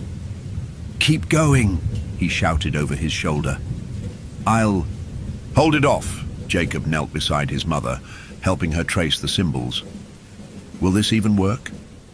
he asked, his voice shaking. "It has to," Melissa said, her determination unyielding. "Emily's not gone. She's still fighting." As they worked, the entity roared, its voice filled with fury. The shadows lashed out, striking Tom and sending him sprawling across the room. "Dad!" Jacob screamed, starting to run toward him. "No!" Melissa grabbed his arm. "We have to finish this!" The last symbol flared to life as Melissa completed the circle around Emily. The glow intensified, bathing the room in an otherworldly light that seemed to burn the shadows away. The entity let out a deafening scream, its form writhing and distorting as it struggled against the protective circle. "Emily!" Melissa called, stepping closer. "You have to take control. Fight it!" Inside the circle, Emily's body trembled. Her glowing eyes flickered, and her face contorted with pain. "I'm scared," she whimpered, her voice breaking. "I know." "Sweetheart," Melissa said, tears streaming down her face. "But you're stronger than it is. You're brave. You can do this." The entity's form surged forward, slamming into the protective circle, but it recoiled with a hiss as the symbols flared brighter. "You will not take her from me," it bellowed, its voice shaking the chamber. Melissa stepped into the circle, ignoring the searing heat that radiated from the glowing symbols. She knelt in front of Emily, cupping her daughter's face in her hands. "Look at me," Melissa said firmly. "You're my daughter. You're Emily. And I love you more than anything." Emily's glowing eyes dimmed slightly, her tears spilling down her cheeks. "Mommy, I don't want to stay here." "You don't have to," Melissa said. "Take my hand. Let's go home." The entity roared in desperation, its shadowy form surging upward. The walls trembled, and the glowing symbols began to flicker, their light faltering. "We're out of time," Jacob yelled, clutching the journal. "It says someone has to take her place." Melissa turned, her heart shattering at the realization. "No," Tom said, staggering to his feet. "There has to be another way." "There isn't," Melissa said, her voice steady. "I'm her mother. I'll do it." "Mom, no!" Jacob cried, grabbing her arm. Melissa leaned down, pressing a kiss to his forehead. "Take care of your sister. Keep her safe." Before anyone could stop her, Melissa turned back to Emily, pulling her daughter into a tight embrace. "I love you," she whispered. The light from the symbols flared one final time, blindingly bright. As Melissa closed her eyes and let the darkness take her, the room fell silent. The shadows receded, and the oppressive weight that had filled the air vanished. Emily collapsed into Tom's arms, her grey eyes now soft and full of tears. "Daddy, Mommy's gone." Tom held her tightly, his own tears falling freely. "She saved you," he whispered. Jacob knelt beside them, clutching the journal to his chest. "She saved all of us." The glowing symbols on the walls faded, and the house seemed to exhale, its creaks and groans settling into an eerie stillness. Tom carried Emily up the stairs, with Jacob following close behind. The house felt different now, empty, devoid of the sinister presence that had once consumed it. When they reached the front door, it creaked open on its own, revealing the misty expanse of the woods beyond. Tom hesitated, glancing back at the darkened hallway. "Thank you, Melissa," he whispered. As they stepped outside, the house groaned one final time, and the door slammed shut behind them. Back in the car, Emily leaned against Tom, her small hand clutching her stuffed rabbit. "Mommy's not gone," she whispered, staring out the window. Tom glanced at her in the rearview mirror. "What do you mean, sweetheart?" She's with us, Emily said softly. In the reflection of the mirror, for the briefest moment, Melissa's face appeared. Her expression calm but resolute, and then she was gone. The road stretched endlessly before them, shrouded in thick fog that refused to lift. Tom gripped the steering wheel tightly, his knuckles white as the car bumped along the uneven path away from the manor. In the back seat, Jacob sat in silence, staring out the window while Emily clutched her stuffed rabbit, her face pale and tear-streaked. "Where are we going?" Emily asked softly, breaking the heavy silence. "Someplace safe," Tom replied, though his voice wavered. "Far away from here." But as the fog pressed closer, wrapping around the car like a living thing, the word safe felt hollow. The journey should have been simple. Just follow the GPS to the nearest town. But the device flickered, its screen showing nothing but static. The road signs, too, were missing, the landscape around them eerily featureless. "It feels like we're not moving," Jacob said, glancing nervously at the speedometer. "We are," Tom insisted, though doubt flickered in his eyes. "We'll find the way." Emily spoke up, her voice distant. "She's not gone, you know." Tom turned sharply. "What do you mean?" "She's still here," Emily said, her grey eyes meeting his in the rearview mirror. "Mommy's keeping her away." The words hung in the air, sending a chill through the car. Melissa's absence was a wound none of them could ignore, but the idea that she was still somehow fighting for them felt like both a comfort and a curse. Jacob clutched the journal tightly, his fingers tracing the faded lettering on its cover. "Mom said the entity needed a vessel to survive," he said. "If she took Emily's place, then she's—" "Don't say it," Tom interrupted, his voice breaking, but Jacob pressed on, his voice trembling. "She's part of the house." Now, as the car pressed on, strange things began to happen. The fog grew thicker, swirling in unnatural patterns, and the radio crackled to life, faint whispers leaking through the static. "Turn it off," Jacob said, his voice tight. "I didn't turn it on," Tom muttered, fiddling with the dials. Emily stared at the fog outside, her expression calm. "It's her," she said softly. "She's trying to show us something." "Emily, stop," Tom said, his voice shaking. "She wants us to finish it," Emily continued, her tone unyielding. "Or she'll come back." The car came to an abrupt stop as the fog parted, revealing the iron gates of the manor looming before them. "No," Tom whispered, gripping the steering wheel. "This can't be right." "We're back," Jacob said, his voice filled with dread. "Why are we back?" Emily unbuckled her seatbelt and opened the door. "She brought us here," she said, stepping out. "Emily, no," Tom shouted, scrambling out of the car. But Emily moved with purpose, walking toward the gates as though pulled by an invisible force. The house stood exactly as they had left it, its windows dark and its silhouette jagged against the overcast sky. The air around it felt heavy, charged with an unseen energy.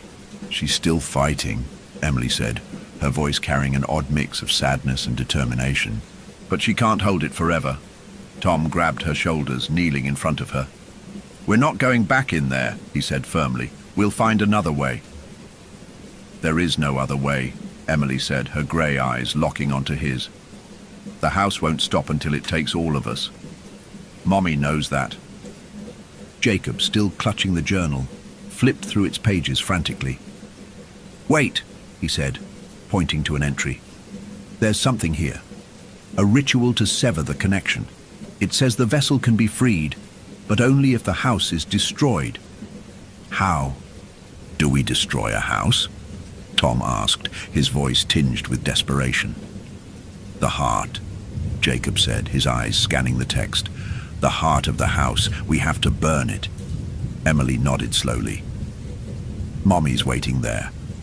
Tom hesitated, the weight of the decision pressing down on him.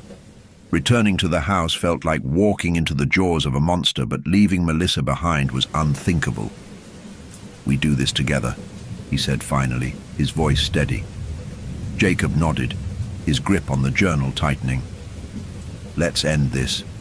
The family walked toward the manor, their footsteps heavy but resolute. The gates creaked open as they approached, the house seemingly inviting them in. "Stay close," Tom said, his voice firm. "No matter what happens." The moment they stepped inside, the door slammed shut behind them, and the whispers returned, louder and more chaotic than ever. The house groaned, its walls shifting and twisting as though alive. "Head for the heart," Jacob shouted, pointing to the map in the journal. They moved quickly, navigating the warped corridors as the shadows closed in around them. The air grew colder, and the faint scent of smoke lingered as though the house were anticipating its fate. Emily stumbled, and Tom scooped her into his arms, his determination unwavering. "We're almost there," he said, more to himself than to anyone else. The family burst into the circular chamber at the center of the house, the symbols on the walls glowing faintly. At its center stood a massive, pulsing shadow, the heart of the house. Melissa's form emerged from the shadows, her face calm but her eyes filled with pain. "You shouldn't have come back," she said, her voice trembling.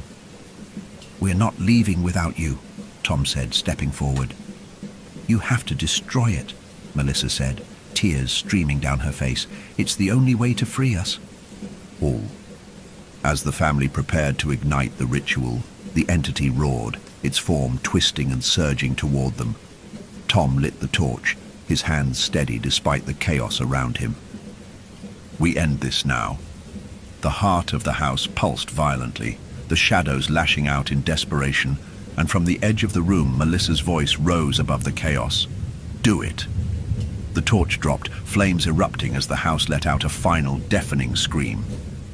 The flames consumed the heart of the house, roaring with an intensity that drowned out the entity's final, desperate screams.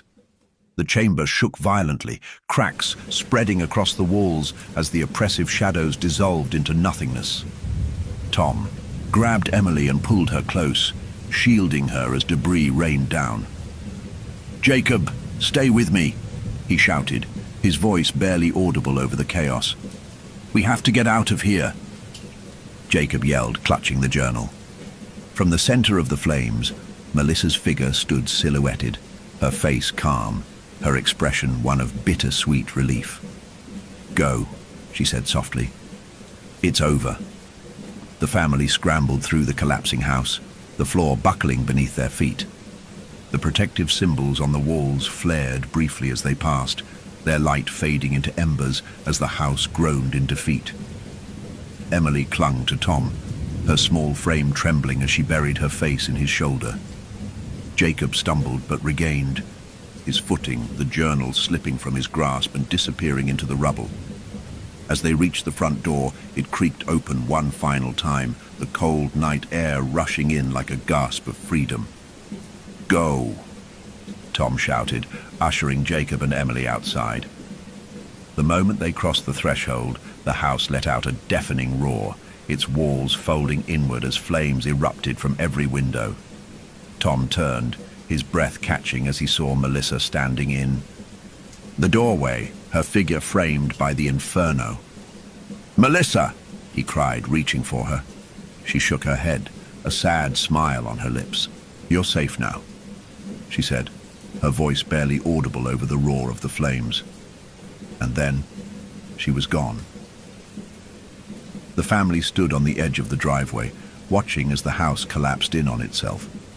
The fire burned unnaturally bright, consuming the structure until nothing but smoldering ash remained. Emily broke the silence, her voice small. "Is Mommy coming back?" Tom knelt in front of her, tears streaming down his face. "Mommy saved us," he said, his voice trembling. "She'll always be with us, even if we can't see her." Jacob stared at the ashes, his fists clenched. "She shouldn't have had to do it," he muttered. "She made a choice," Tom said, placing a hand on his shoulder. She did it because she loved us. Days later, the family found themselves in a small motel on the outskirts of a quiet town. The room was sparse but warm, a stark contrast to the oppressive cold of the manor. Emily sat on the bed, her stuffed rabbit in her lap. She stared out the window, her grey eyes reflecting the soft glow of the setting sun. "Do you think it's really over?" Jacob asked, breaking the silence. Tom hesitated, glancing at his children. "The house is gone," he said. "And with it, the entity, we're free now." But his words carried a weight he couldn't ignore. That night, as they prepared for bed, Emily spoke softly. "I heard her today." Tom froze. "Heard who?" "Mommy," Emily said, her voice steady. "She told me she's watching over us." Tom exchanged a glance with Jacob, who looked just as uneasy. "What else did she say?" Tom asked carefully. Emily smiled faintly. "She said we're safe now, but she'll stay with the house just to make sure." Jacob frowned. "The house is gone, though." Emily shook her head. "Not all of it." Late that night, as the family slept, a faint breeze stirred the curtains of the motel room. Tom stirred in his sleep, his dreams filled with flickering images of the manor. In the silence, a soft whisper echoed through the room, carrying with it a sense of calm and familiarity. "I love you," it said. Tom opened his eyes, his heart aching as he gazed at the faint outline of Melissa standing near the window, her figure barely visible in the moonlight. "Melissa," he whispered. She smiled, placing a finger to her lips, and then faded into the night. Years later, the Holloway Manor was little more than a story, a local legend about a haunted house that mysteriously burned to the ground. Travelers passing through the area often spoke of strange sensations near the ruins, of whispers carried on the wind. But for the Carter family, it was a chapter they would never forget. And somewhere, in the quiet stillness of the woods, a faint, comforting presence lingered, a mother's love, stronger than any curse. As the haunting story of the Holloway Manor comes to a close, we hope you felt every chill, every whisper, and every heartbeat of suspense. Here at Haunted Telling, we bring you family ghost stories that will keep you captivated and leave you looking over your shoulder. If you enjoyed this tale, don't let the spirits down. Hit that subscribe button and join us for more bone-chilling stories. Stay connected to the eerie, the unexplained, and the hauntingly unforgettable. Subscribe to Haunted Telling today, and remember, every family has its Story 3. The forest stretched endlessly before them, its dense canopy filtering the sunlight into a kaleidoscope of green and gold. Emma wiped the sweat from her brow, glancing back at her friends. "Are we lost?" Alex asked, his voice tinged with frustration. "We're not lost," Marcus replied, his tone defensive. "The trail's just less clear than I thought." Rachel rolled her eyes. "That's hiker code for we're lost." The group had been hiking for hours. Their weekend getaway meant to be a simple escape from the monotony of everyday life. But now the path ahead was overgrown, the trees seeming to close in tighter with each step. As they trudged forward, Emma noticed something unusual. A faint, narrow trail branching off to the left, its entrance framed by two towering oak trees. Strange symbols were carved into their bark, circles and lines that didn't seem natural. "Hey guys," she called, pointing at the markings. "What do you think this is?" Marcus leaned closer, tracing the carvings with his fingers. "Weird. Looks old. Maybe we should stick to the main trail," Rachel said uneasily. Alex shrugged. "Or maybe we've just found something cool. What's the harm in checking it out?" Against Rachel's protests, the group decided to follow the hidden path. The trail wound deeper into the woods, the air growing cooler and the light dimmer. The dense foliage muffled the sounds of birds and rustling leaves, leaving an eerie silence in its wake. "This is Creepy, Rachel said, her voice breaking the stillness. Emma glanced around, her unease growing. Doesn't it feel like we're being watched? Marcus laughed nervously. By who? Trees? But as they pressed on, they couldn't shake the day, feeling that something or someone was nearby. The trail suddenly opened into a clearing, and the group stopped in their tracks. Before them lay a village, its cottages quaint yet eerily pristine. The cobblestone streets were free of weeds, the windows unbroken, and the doors slightly ajar. It was as if the village had been abandoned just moments before they arrived. Whoa, Alex breathed. This is incredible. Rachel shook her. Ed, this is wrong. Places like this don't just exist. Emma stepped forward cautiously, her eyes scanning the village. Hello? She called, her voice echoing off the empty streets. No one answered, but in the distance, a bell tolled faintly, its sound carrying through the still air. The group moved hesitantly into the village square, where a stone well stood at its center. Marcus leaned over the edge, peering inside. Bone dry, he muttered.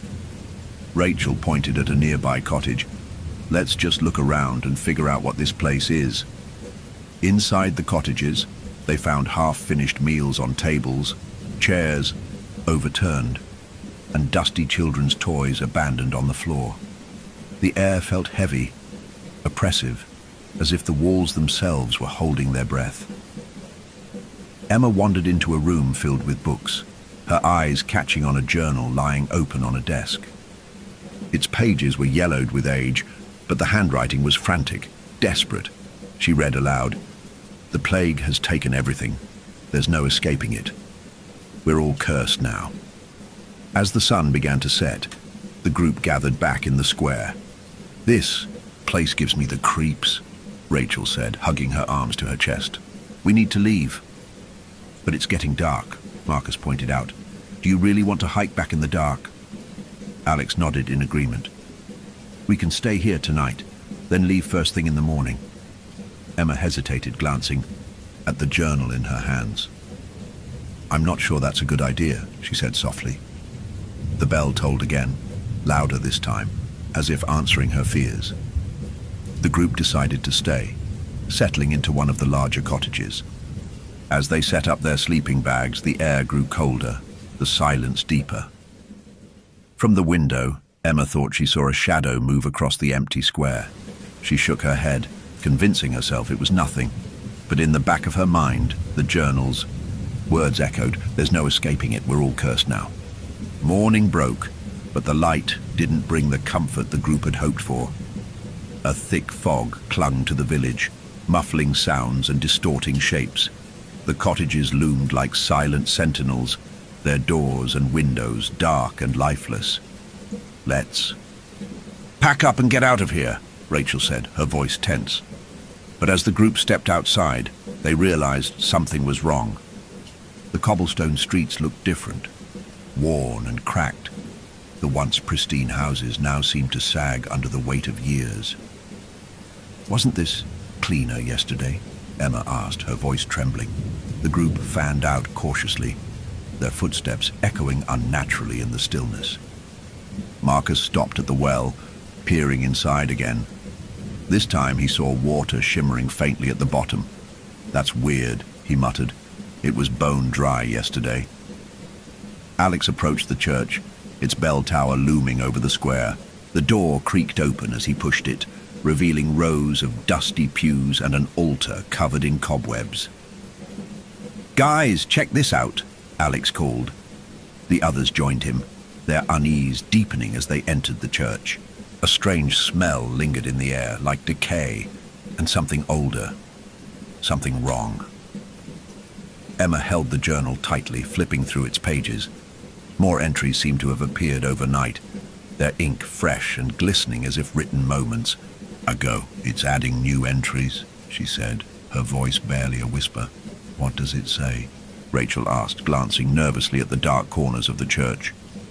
Emma read aloud. "We begged for salvation, but none came. The priest performed his ritual, but instead of saving us, he trapped us here. We relive the day of our deaths, over and over. Beware the bell, beware the shadows. The bell? Marcus asked, glancing up at the towering bell above them. As if in answer, the bell tolled loudly, its sound reverberating through the church and into the village square. The group ran outside, their nerves on edge. The fog had thickened, obscuring the cottages and the paths leading out of the village. "Okay, this is officially freaky," Alex said, his voice trembling. "Where's the trail?" Rachel asked, spinning in circles.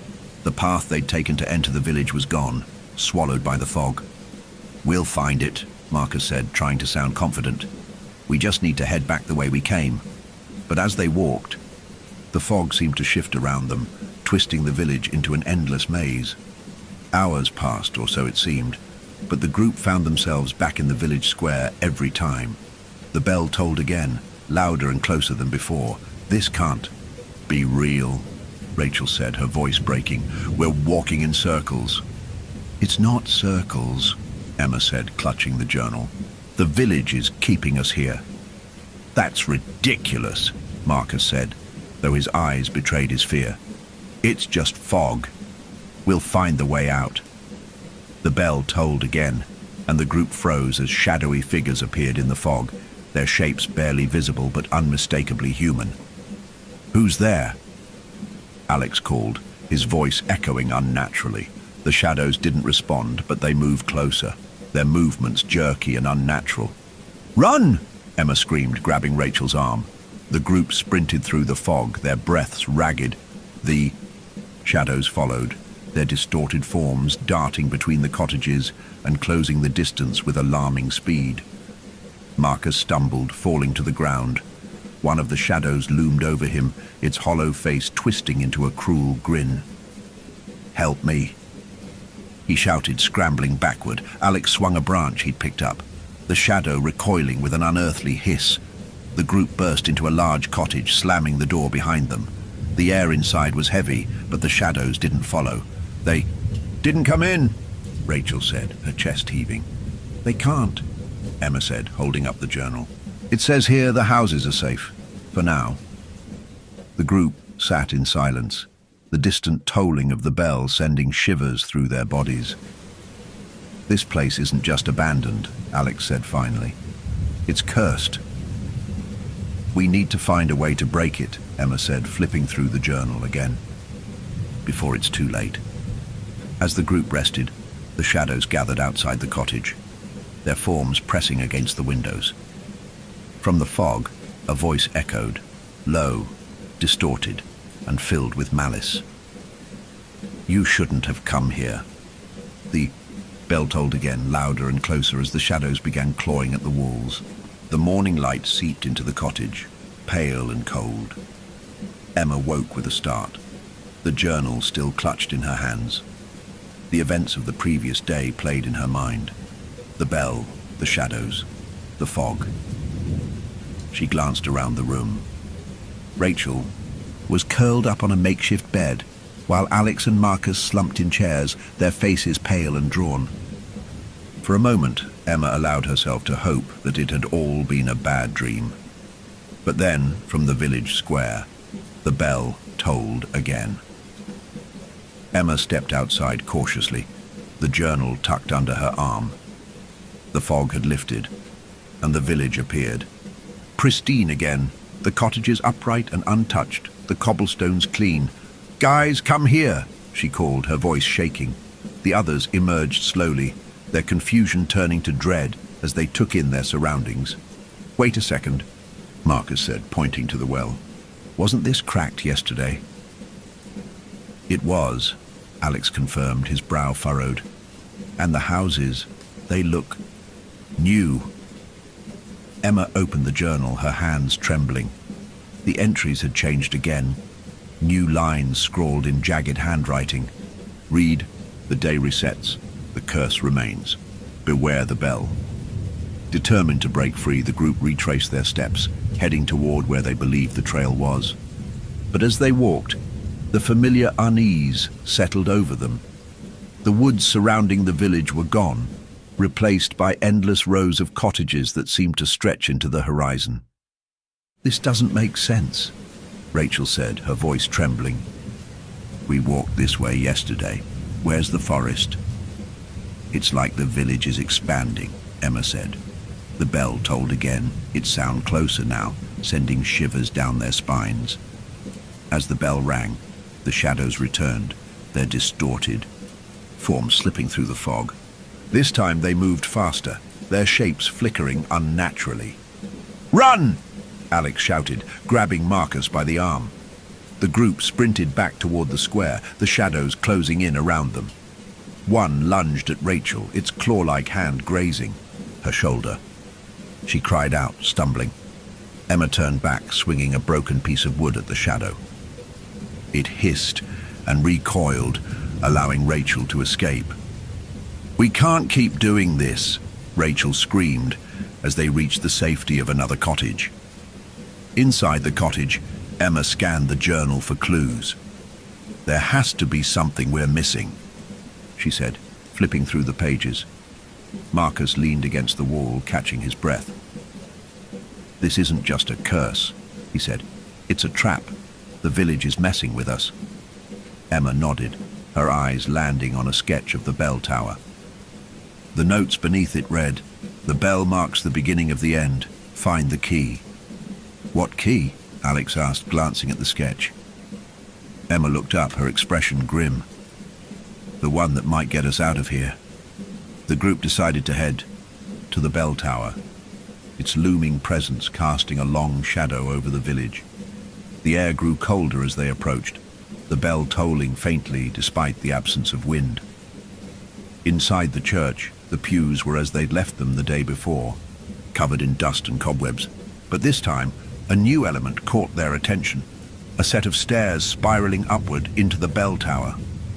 "I didn't see those yesterday," Alex said, his voice low. Emma led the way, her grip tightening on the journal.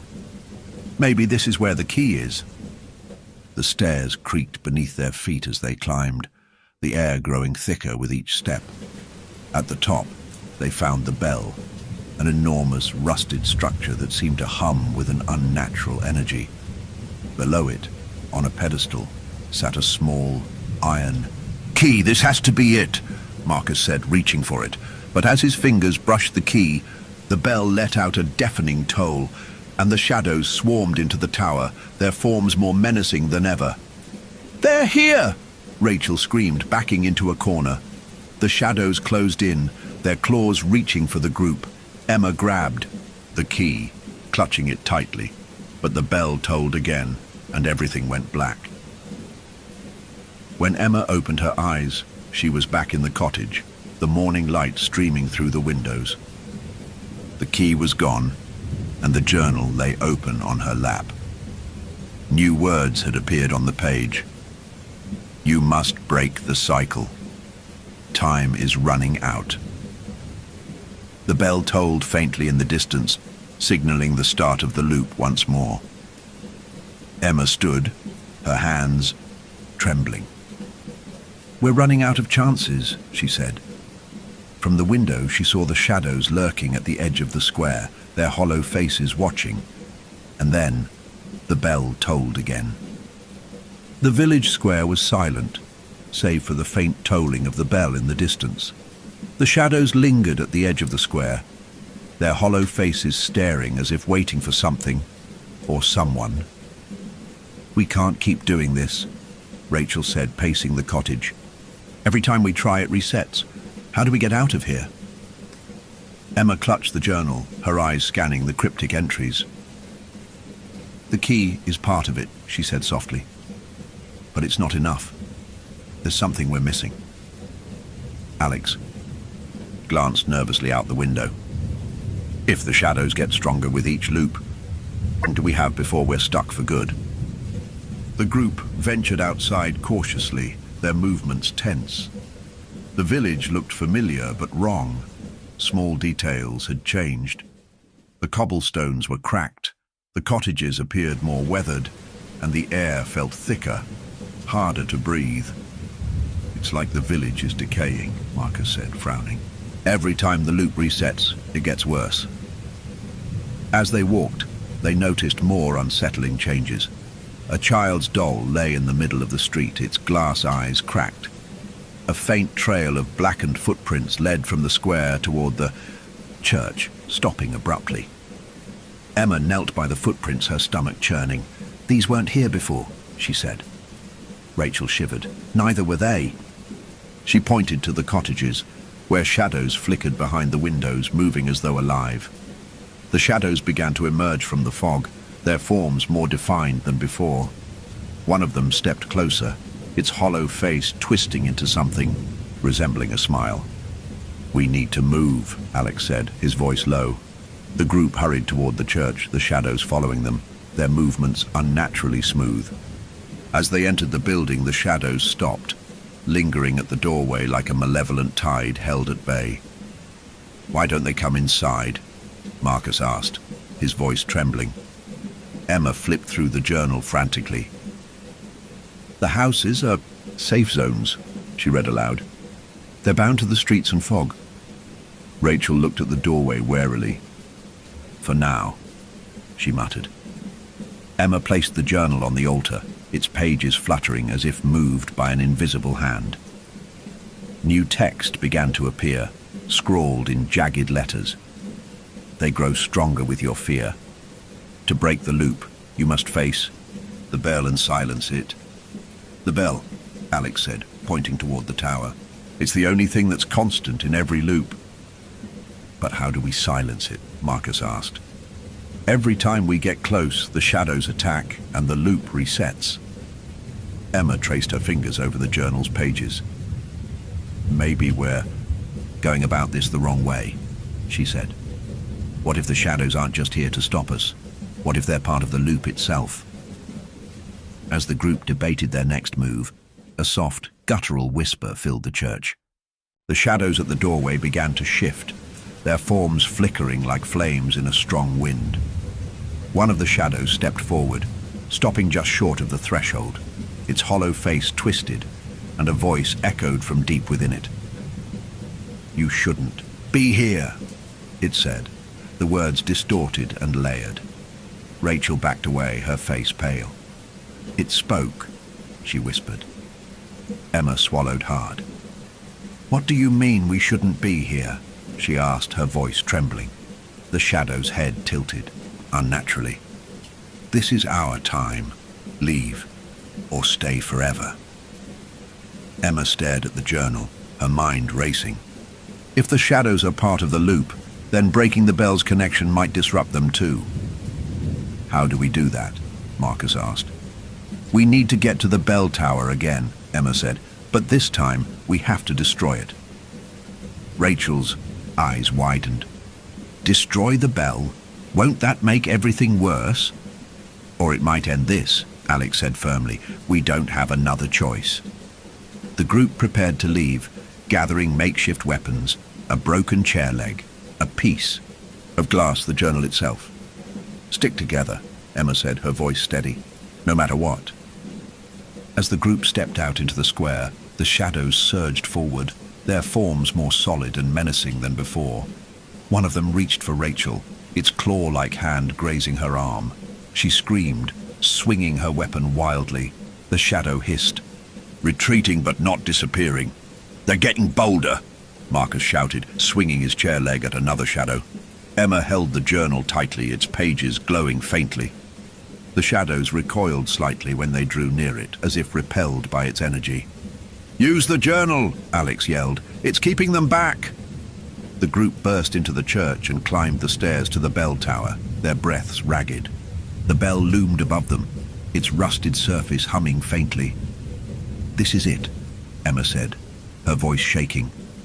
As Marcus reached for the bell, the air grew thick, and the shadows surged into the tower, their forms twisting and merging into a massive, grotesque figure. "You can't break the cycle," it said, its voice a distorted cacophony. Emma held the journal high, its light flaring brightly. "We have to try," she said. The massive shadow lunged, its claws reaching for the group as the bell began to toll, its sound deafening. Emma closed her eyes, clutching the journal tightly. "This is the only way," she whispered. And with that, Marcus swung his makeshift weapon at the bell with all his strength. The bell cracked, its sound warping into a piercing wail as the shadows erupted in a chaotic swirl. Everything went dark. Emma woke to the sound of screams, her body jolting upright. She was lying in the middle of the village square, the cobblestones beneath her warm and sticky. When she looked down, her hands were stained red, blood pooled around her, flowing unnaturally through the grooves in the stone. All around her, the village was alive with chaos. Villagers ran through the streets, their faces twisted in terror, their bodies convulsing as black bile spewed from their mouths. The others were nowhere in sight. Emma stumbled to her feet, her heart pounding as she tried to make sense of her surroundings. This wasn't the decaying village they had been trapped in. It was alive, filled with people. But something was horribly wrong. "Rachel, Marcus, Alex," she screamed, her voice drowned out by the din of panicked cries. She ran toward one of the cottages, but before she could enter, a villager collapsed at her feet, their body writhing violently. Their eyes locked onto hers, their irises black as night. "Run," the villager gasped before their body went still. Emma found the others in the church, their faces pale as they took in the nightmarish scene outside. "What's happening?" Rachel asked, tears streaming down her face. "Where are we?" Emma held up the journal, its pages now blank, save for a single line that glowed faintly. "The day of the plague begins." "We're in the past," Alex said, staring at the bustling square. "This is the day it all happened." "How?" Marcus asked, his voice trembling. "I don't know," Emma replied, her voice firm. "But if we're here, maybe we can find out how to stop it." As the group moved cautiously through the village, they noticed small, strange details. Doors slamming shut without wind, villagers disappearing into the fog, only to reappear moments later. In one cottage, they found a child's doll sitting on a table. A note pinned to its dress read, "Find the heart. It ends there." "What's the heart?" Rachel asked, picking up the doll. "The journal mentioned something about a heart when we found the map," Emma said, her brow furrowed. "It's part of the curse, something central to all of this." "We need to find it," Alex said, They left the cottage. The village shifted again. The villagers were gone, replaced by the familiar shadows that lurked in the fog. This time, the shadows were more aggressive, their forms more solid. One reached for Marcus, its claw-like hand grazing his shoulder. He cried out, stumbling backward. "They're stronger here," Emma said, holding up the journal. The shadows recoiled slightly, but not as much as before. "They're feeding off something," Rachel said, her voice shaking. "The fear, the chaos, it's making them stronger." The bell tolled again, its sound echoing ominously through the square. The group retreated to the church, where they found new writings carved into the altar. "The priest failed. The heart consumes all." "The priest tried to stop it," Emma said, tracing the jagged words. "But he made it worse." "What did he do?" Alex asked. Before anyone could answer, the air in the church grew cold, and the priest's spirit appeared at the pulpit. His face was gaunt, his eyes hollow, and his voice carried the weight of centuries. "I sought to save them," the priest said, his voice echoing. "But salvation was beyond reach. The heart demanded a sacrifice, one I could not give." The priest turned to the group, his form flickering like a candle flame. "You cannot break the curse," he said. "It binds the living and the dead alike." "There has to be a way," Emma said, her voice trembling. "What is the heart?" The priest's face twisted with sorrow. "It is the source of the plague, the anchor of the curse. To destroy it is to destroy all that it holds. What does that mean? Marcus asked. It holds more than the village, the priest replied. It holds you now. The priest vanished, leaving behind an oppressive silence. The group stood frozen, unsure of what to do next. Did he just say the heart is holding us? Rachel asked, her voice barely above a whisper. Before anyone could respond, the shadows surged into the church, their forms twisting and merging into a massive, grotesque figure. It loomed over the group, its hollow eyes glowing faintly. The heart will take you, it growled, its voice layered with malice. Emma clutched the journal, its pages glowing faintly. Not if we find it first, she said, her voice filled with determination. The group fled the church, the massive shadow chasing them through the fog. Emma opened the journal as they ran, flipping through its pages until she found a map marked with an X over a cave deep in the woods. This is it, she said, holding up the map. The heart is in the cave. How do we get there? Alex asked, dodging a shadow's grasp. The fog is clearing, Emma said, pointing ahead. That's our path. The bell tolled again, louder and closer, as the group sprinted toward the edge of the village. As they reached the forest, the shadows stopped at the edge, their hollow faces watching. The group hesitated, their breaths ragged, before plunging into the woods. Behind them, the bell tolled one last time, its sound echoing ominously through the trees. The path to the heart awaited, but the cost of reaching it remained unknown. The woods were unnaturally quiet as the group made their way down the narrow path. The bell's toll had faded, but its reverberations lingered in their ears, an unwelcome reminder of the village they had just escaped. Emma clutched the journal tightly, its weight feeling heavier with every step. This has to be it, she said, her voice steady despite the fear gnawing at her. The answers are in the cave. Answers or more nightmares, Rachel muttered, glancing nervously over her shoulder. The village didn't start with the plague, Emma said, flipping to a page in the journal. It started with the priest and what he tried to do. As they walked, Emma read aloud from the journal's entries. The priest had come to the village long before the plague struck, drawn by whispers of an artifact buried deep in the woods, a stone said to grant eternal life. He believed it was a gift from God, Emma said, her voice trembling.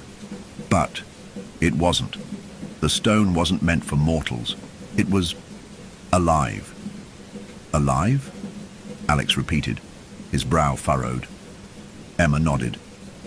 The journal says the stone had a heartbeat. It demanded sacrifices in exchange for its power. Marcus stopped, his face pale. That's the heart, he said. It's not just a stone. It's the source of all this. The journal described the priest's desperate attempts to wield the stone's power to cure the sick and dying in the village.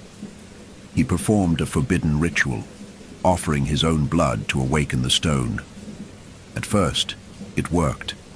The sick were healed, and the crops flourished. The villagers called it a miracle. But miracles always come with a price, Emma read. The stone's power began to twist the priest's mind, and soon the villagers he had saved started to change. Their bodies rejected the stone's influence, rotting from within. That's when the plague started, Emma said softly. As the group ventured deeper into the woods, they began to notice strange signs of decay. Trees with blackened bark, the ground sticky with a viscous tar-like substance. The air grew colder and the light dimmed, even though the sun was still visible through the canopy. This place feels alive, Rachel said, her voice trembling. It is alive, Marcus said, pointing to the ground. The tar-like substance was pulsating faintly, as if with a heartbeat. Do you hear that? Alex asked, stopping in his tracks. The group listened, their breaths caught in their throats. A faint, rhythmic thudding echoed through the woods. The abe were sound of the heart. The shadows appeared again, slipping silently between the trees. This time, they didn't attack. Instead, they stood in a loose circle around the group, their hollow eyes fixed on them. "They're waiting," Rachel said. "Gripping a broken branch like a weapon. For what?" Alex asked. "For us to make a mistake," Emma said, keeping her eyes on the journal. "The journal says the heart feeds on fear and doubt. The more we panic, the stronger it gets." The shadows parted slightly, revealing a narrow path that seemed to descend into the earth. "That's where it's leading us," Marcus said. The group approached the path, their steps cautious. At the end of the trail was the entrance to a cave, its mouth jagged and uninviting. Strange symbols were carved into the stone around the entrance, similar to the ones they had seen on the trees near the village. "It's here," Emma said, her voice barely above a whisper. The thudding sound was louder now, reverberating through the ground and into their bodies. The shadows lingered at the edge of the path, watching but not following. "Why aren't they coming in?" Rachel asked. "They don't have to," Marcus said. "Whatever's in there is worse than they are." As they entered the cave, Emma felt a strange sensation, like a memory that wasn't hers flickering through her mind. She saw the priest standing in this very spot, his hands trembling as he held a knife. Villagers surrounded him, their faces hopeful and afraid. The heart pulsed on a pedestal of stone, its light dim but insistent. "The priest offered the first sacrifice here," Emma said aloud.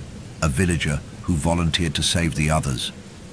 The memory shifted, and Emma saw the moment the priest plunged the knife into the villager's chest.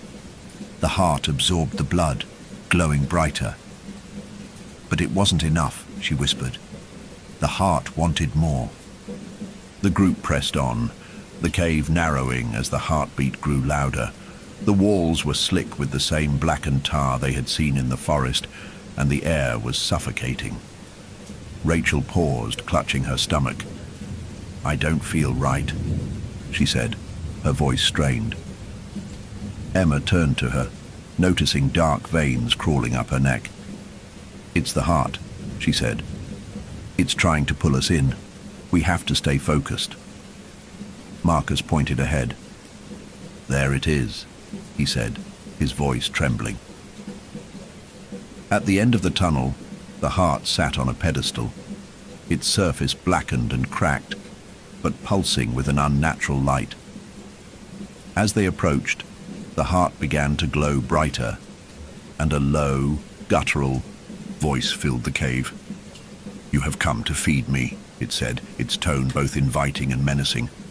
Emma stepped forward, holding the journal tightly. "We're here to stop you," she said, her voice shaking.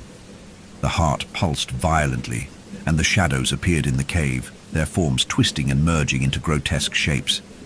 "You cannot stop what has already begun," the heart said. "You belong to me now." The cave trembled and the shadows surged forward, blocking the exit.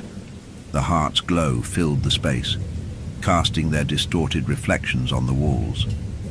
Emma raised the journal, its light flaring briefly as the shadows hesitated. "We have to destroy it," she said. "But how?" Marcus asked, his voice breaking. The heart pulsed again, its voice echoing. "To destroy me, you must destroy yourselves."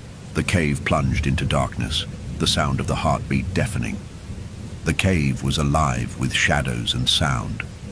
The heartbeat of the heart reverberated through the walls, a low, rhythmic thud that seemed to sync with the group's own racing pulses. The glow of the heart pulsed brighter, illuminating the grotesque figures of the shadows that now surrounded them. Emma stood frozen, the journal trembling in her hands. The heart's voice echoed through the chamber, deep and menacing. "You cannot escape me," it said. "You are already mine." The shadows surged forward, their forms twisting and merging into a single massive figure with hollow eyes and jagged limbs. It towered over the group, blocking the exit. Marcus swung a broken piece of wood at the shadow, but it passed through, harmlessly. "What do we do?" he shouted. "The journal," Rachel cried. "It's the only thing that's worked against them." Emma held the journal high, its pages glowing faintly. The light pushed the shadows back slightly, but the heart pulsed, and the shadows advanced again, stronger than before. Emma's mind filled with another memory, this one more vivid than the last. She saw the priest kneeling before the heart, his hands stained with blood. His voice echoed in her thoughts. "I gave everything to save them, but the heart demanded more. It always demanded. The vision shifted, showing the priest's final moments as he sacrificed himself, hoping to seal the heart's power. But instead of dying, his soul became bound to the village, an eternal guardian of a curse he could not undo. Emma gasped, the vision fading as the heart's voice returned. "You see now," it said. "There is no escape, only submission." The heart pulsed brighter, its surface cracking slightly as it spoke. "One of you must stay," it said, "a life for a life, a soul for a soul." "No," Rachel said, shaking her head. "We're not leaving anyone behind." The heart's voice rumbled with dark amusement. "Then all of you will remain. The shadows will consume you, and your spirits will join the others in my service." Marcus stepped forward, his face pale but resolute. "What if we destroy you?" he asked. "What if we end this now?" The heart's glow dimmed slightly, and its voice turned cold. "You cannot destroy what you are afraid to face." Emma flipped through the journal, her fingers trembling as she searched for answers. "It says, the heart can be destroyed," she said, her voice shaking. "But it requires a sacrifice, something important to each of us." Rachel's eyes widened. "What kind of sacrifice?" Emma scanned the text. "It doesn't say exactly," she replied, "but it's not just about giving something up. It's about facing the truth of who we are and what we've done." Alex looked at the heart, his jaw tightening. "Then we do it," he said, "whatever it takes." The shadows moved closer, their forms splitting apart and reshaping into versions of the group. Each shadow bore the face of someone in the group, but their features were exaggerated, twisted with malice. Marcus stared at his shadow self, which sneered at him. "You've always been a coward," it hissed. "You pretend to be strong, but you're just as scared as everyone else." Rachel's shadow stepped closer to her, its hollow eyes boring into hers. "You're selfish," it whispered. "You think about yourself while others suffer." The group faltered, their fear palpable.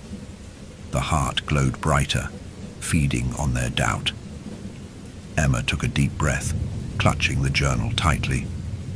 "It's not real," she said, her voice trembling. "They're trying to break us." The journal's glow intensified as Emma stepped forward, facing her own shadow. Its face was pale and angry, its eyes filled with accusation. "You think you can save them," it said, its voice a mirror of her own. "But you can't even save yourself." Tears filled Emma's eyes, but she didn't look away. "Maybe I can't," she said, "but I can try." The shadow screamed, its form dissolving as the journal's light flared. The heart pulsed violently, cracks spreading across its surface. The shadows hissed and retreated slightly, their forms growing fainter. "It's working!" Marcus shouted, swinging his weapon at the nearest shadow. The heart's voice roared through the cave, filled with rage. "You cannot destroy me!" it bellowed. "I am eternal!" Emma stepped closer to the heart, the journal glowing brighter with each step. "Eternal doesn't mean invincible," she said. The group stood before the heart, its light flickering. As it began to falter, Emma placed the journal on the pedestal, its pages glowing like a fire. "What now?" Alex asked, his voice tense. Emma's voice was steady.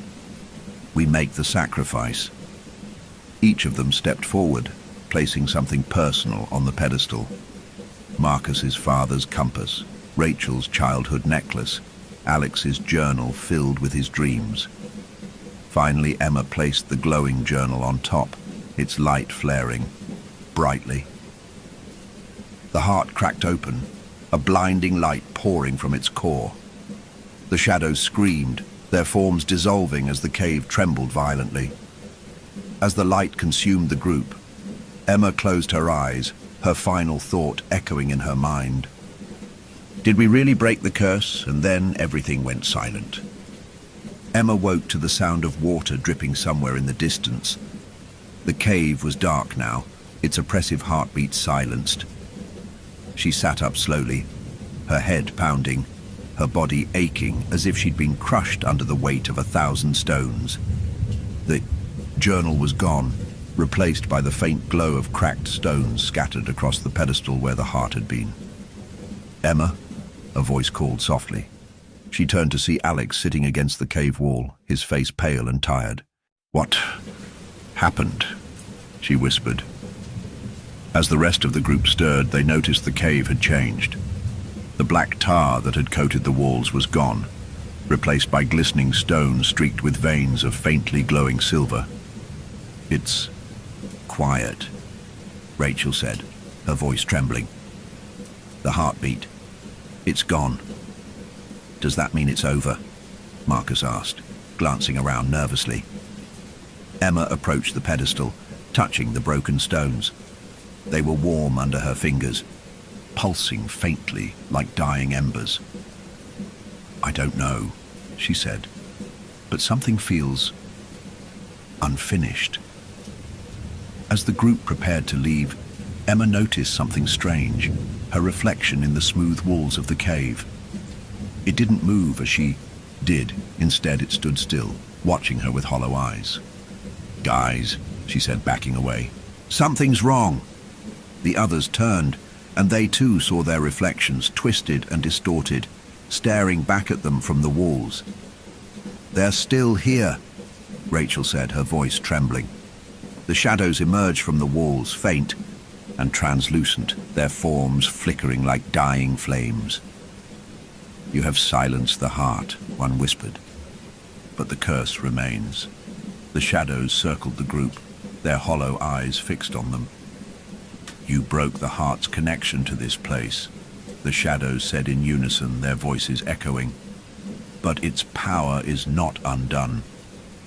Emma clenched, her fists. What does that mean? She asked. The shadows tilted their heads in unison. The curse does not end. It only changes. Its roots are deeper than you know. Marcus stepped forward. We did what the journal said, he said, his voice trembling. We sacrificed what mattered most. We broke the heart, the shadows hissed softly. The heart was a vessel, but the true curse lies within the village itself. The shadows dissipated, leaving the group alone once more. If the curse is still tied to the village, we have to go back, Emma said. Back? Rachel asked, her eyes wide. Are you serious? After everything we've been through? Emma nodded, her voice firm. If we don't, the curse will keep spreading. The heart may be gone, but the village is still alive, and it's not letting go of us. Reluctantly, the group made their way out of the cave. The forest beyond was eerily still, the path ahead clear but foreboding. As they walked, the group noticed strange signs in the forest, trees with blackened roots, the faint sound of distant whispers, and a low, constant hum beneath their feet. It feels like the village is pulling us back, Alex said, glancing over his shoulder.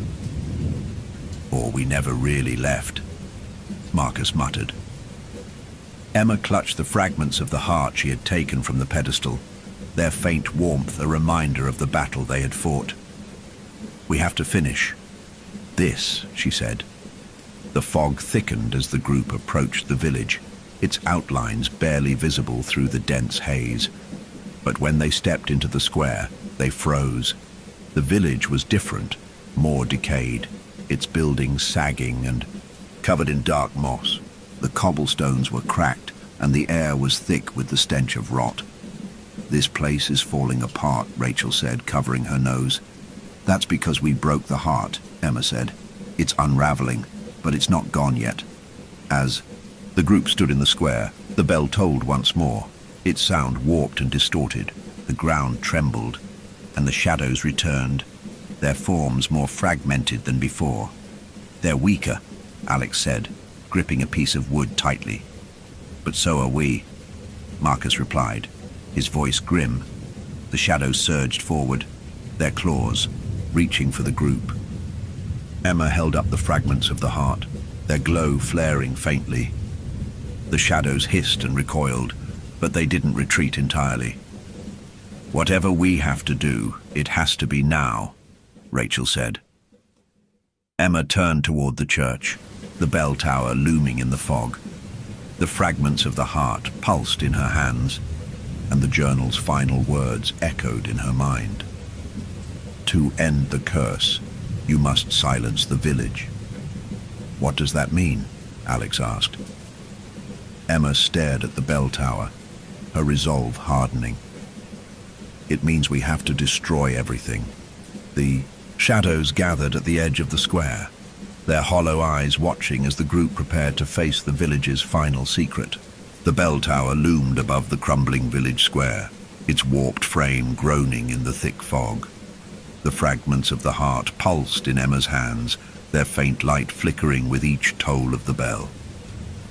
"We've been here before," Rachel whispered, her voice trembling. "This time, we finish it," Emma said firmly. The shadows lingered at the edge of the square, their forms growing fainter with each passing moment. The bell tolled again, its sound jagged and distorted, as if the village itself were crying out in pain. The group made their way into the church, its once grand interior now barely holding together. The pews were cracked, and the altar was covered in a thick layer of blackened moss. "The bell's at the top," Alex said, glancing up the spiraling staircase. "If the journal's right, it's connected to the curse somehow." Emma nodded, gripping the fragments tightly. "Then we destroy it," she said. The group ascended cautiously, the stairs creaking beneath their feet. The air grew colder with each step, and a faint rhythmic humming filled the tower, matching the pulse of the fragments in Emma's hands. As they climbed, the humming grew louder, resonating in their bones. The walls of the tower seemed to shift and breathe, the wood and stone pulsating as though alive. "I don't like this," Marcus said, gripping the railing tightly. "We're close," Emma said, her breath visible in the icy air. At the top of the stairs they found the bell, a massive rusted structure suspended by chains. Its surface was covered in the same strange symbols they had seen in the cave and on the trees. "This is it," Rachel said, her voice barely above a whisper. As Emma approached the bell, the fragments of the heart in her hands began to glow, brighter, their light illuminating the symbols on the bell. "What's happening?" Alex asked, shielding his eyes from the glare. "The bell and the heart are connected," Emma said. "When we destroyed the heart, it weakened the bell, but it's still holding the curse together." The bell tolled suddenly, the sound deafening. The group staggered, clutching their ears as the ground beneath them trembled. From the shadows at the base of the tower, a figure emerged, a tall, gaunt man with hollow eyes and a tattered robe. "The priest," Marcus said, his voice filled with dread. The priest's spirit floated upward, his form flickering like a dying flame. His eyes locked onto Emma, his voice echoing through the tower. "You cannot destroy the bell," he said. "To do so is to destroy the village. And yourselves." Emma stepped forward, her hands trembling but steady. "The village is already dying," she said. "The heart is gone. We're ending this no matter what." The priest's face twisted with sorrow. "You think you understand the curse," he said, "but you do not. The bell does not hold it together. It holds it back." The group exchanged uneasy glances. What does he mean? Hold it back, Rachel asked. The plague, the priest said, his voice heavy. The bell contains its power. If you destroy it, the plague will spread beyond this village. It will consume everything. That's why the loops kept resetting, Emma said, realization dawning. The bell was trying to stop us from breaking it. It was protecting the world from the curse. Alex shook his head. So what? We just leave it here? Stay trapped? Forever? The priest floated closer, his eyes glowing faintly. The curse must remain contained, he said, or the world will fall. Emma stared at the fragments of the heart in her hands, their pulsing light growing fainter. What if we don't destroy the bell? She said. What if we use the fragments to seal it completely? Is that even possible? Marcus asked. The journal mentioned binding the curse, Emma said. If the heart and the bell are connected, the fragments might be enough to strengthen the seal and keep the plague locked here. Rachel frowned. But what happens to us if we do that? Emma hesitated, her voice soft. I don't know. The priest floated back, his gaze unreadable. If you seal the bell, you may save the world, he said, but you will never leave this place. The group stood in silence, the weight of the decision pressing down on them. We have to do it, Emma said finally. We can't let this thing spread. One by one, the group placed their hands on the bell. Emma held the fragments against its surface, their light flaring brightly. The symbols on the bell glowed, and the tower trembled violently as the bell's light engulfed them. The priest's voice echoed faintly. You have chosen wisely, he said, but your story does not end here. The light consumed the group, and the tower fell silent. Outside, the village began to dissolve into mist, its decayed buildings crumbling into nothingness. And then everything went dark. Emma opened her eyes to darkness, endless, suffocating darkness. The ground beneath her was cold and smooth, and the air was thick with an oppressive silence that pressed against her ears. Hello? She called, her voice trembling as it echoed, into the void. A faint light flickered in the distance, revealing the silhouettes of her friends lying motionless on the black surface. Alex! Rachel! Marcus! Emma shouted, scrambling toward them. As she shook Rachel's shoulder, the light grew brighter and the ground beneath them began to ripple like water. Rachel stirred first, her eyes fluttering open. Where are we? She asked, sitting up slowly.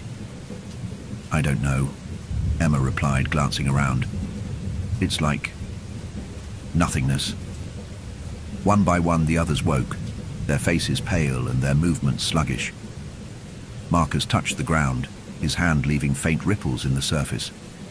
This doesn't feel real, he said. It's not, a voice echoed from the darkness. The group froze as a figure stepped into the light, a shadowy version of Emma, its hollow eyes fixed on her. The shadow Emma circled the group, its movements slow and deliberate. You thought breaking the heart would save you, it said, its voice layered with malice, but you only trapped yourselves here. What do you mean? Alex asked, his voice trembling. The bell was the key. The shadow replied. It held the curse in place. But now you are the seal. Emma's heart sank as the truth dawned on her. We didn't escape the curse, she said. We became part of it. The light grew stronger, revealing more of the void. It stretched, endlessly in every direction, a mirror-like surface reflecting the group's pale faces. Rachel hugged herself, her breath visible in the icy air. This is the curse, isn't it? She whispered. Emma nodded, her hands trembling. We're inside it now. The shadow Emma smiled faintly. You are the guardians, it said, bound here to ensure the plague never escapes. Marcus stepped forward, his voice rising. That's not fair. We didn't ask for this. Neither did the priest, the shadow replied coldly. The priest's spirit materialized in the void, his form more solid now, his eyes filled with sorrow. You have done what I could not, he said. You silenced the heart and bound the curse. But why are we here? Alex demanded. Why? Couldn't we leave after it was over? The priest lowered his gaze. The curse required guardians to maintain the seal. It chose you, as it once chose me. Rachel's voice cracked. There has to be another way. We can't stay here forever. The void began to shift, the reflective surface transforming into a scene from the village. The square appeared before them, pristine and alive, with villagers walking and laughing as though nothing had happened. You have a choice, the priest said. Remain here and guard the curse, or release it and return to the world. What happens if we release it? Emma asked, her voice steady. The priest's face darkened. The plague will consume the earth, and the shadows will claim everything. Alex clenched his fists. So, either we sacrifice ourselves, or we doom the world. The villagers in the scene turned to face the group, their features distorting into shadowy forms. They stepped closer, their hollow eyes glowing faintly. You cannot run from us, the shadows said in unison. You belong here. Emma gripped the fragments of the heart tightly, their warmth fading. She looked at her friends, their faces filled with fear and exhaustion. We have to decide, she said. Do we stay or let it go? Rachel shook her head, tears streaming down her face. I don't want to stay here, she said. I can't. Marcus looked at the shadows, his jaw tightening. But if we leave, we destroy everything. Alex placed a hand on Rachel's shoulder. This isn't just about us, he said. We have to think about what's out there, what we'd be condemning. Emma stepped forward, her resolve hardening. We stay, she said. We keep the seal. The void trembled as the group's decision took hold. The shadows paused, their forms flickering before dissolving into the ground. You have chosen wisely, the priest said, his voice soft. The seal is strengthened, and the plague will remain contained. The light around them dimmed, and the reflective surface of the void began to solidify. Rachel wiped her tears, her voice barely audible. What happens to us now? The priest's form began to fade. You will remain here, but your sacrifice will protect the world. The group stood together, their reflections staring back at them from the smooth surface of the void. As the light faded completely, Emma felt a strange sense of calm. We're part of it now, she said softly. The void fell silent, leaving only their faint reflections and the distant sound of the bell, tolling once more. The void was quiet now, an eternal stillness broken only by the faint tolling of the distant bell. Emma stood at the center of the endless reflective expanse. Her friends gathered around her. This is it, she said softly, her voice trembling. This is where we stay. The others remained silent, their reflections staring back at them with hollow, unblinking eyes. Do you feel it? Marcus asked, his voice barely above a whisper. Feel what? Rachel replied, her arms wrapped tightly around herself. The pull, Marcus said, staring into the void, like the village is alive, and it's watching us. The group began to explore their surroundings, though the void seemed endless, offering no escape or comfort. Occasionally, flickers of the village appeared, images of the square, the cottages, and the church flashing like ghostly memories. Emma studied these images carefully, trying to make sense of them. It's showing us the village, she said. But why? Rachel shivered. Maybe it wants us to remember, to keep us tied to it. The priest's voice echoed faintly from the darkness. The seal is yours now. The village will remain dormant as long as you stand watch. The bell tolled again, its sound louder and sharper than before. The group froze, their eyes darting around the void. "What was that?" Alex asked, gripping a broken piece of wood he'd brought from the cave. "It's the bell," Emma said. "It's still connected to us somehow." Marcus frowned. "But why? We destroyed the heart. Shouldn't it be silent now?"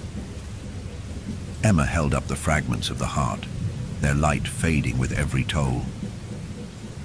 "It's not just the heart," she said. "The bell and the shadows, they're part of the seal. They're alive." The shadows returned, their forms flickering faintly around the group. This time they didn't attack.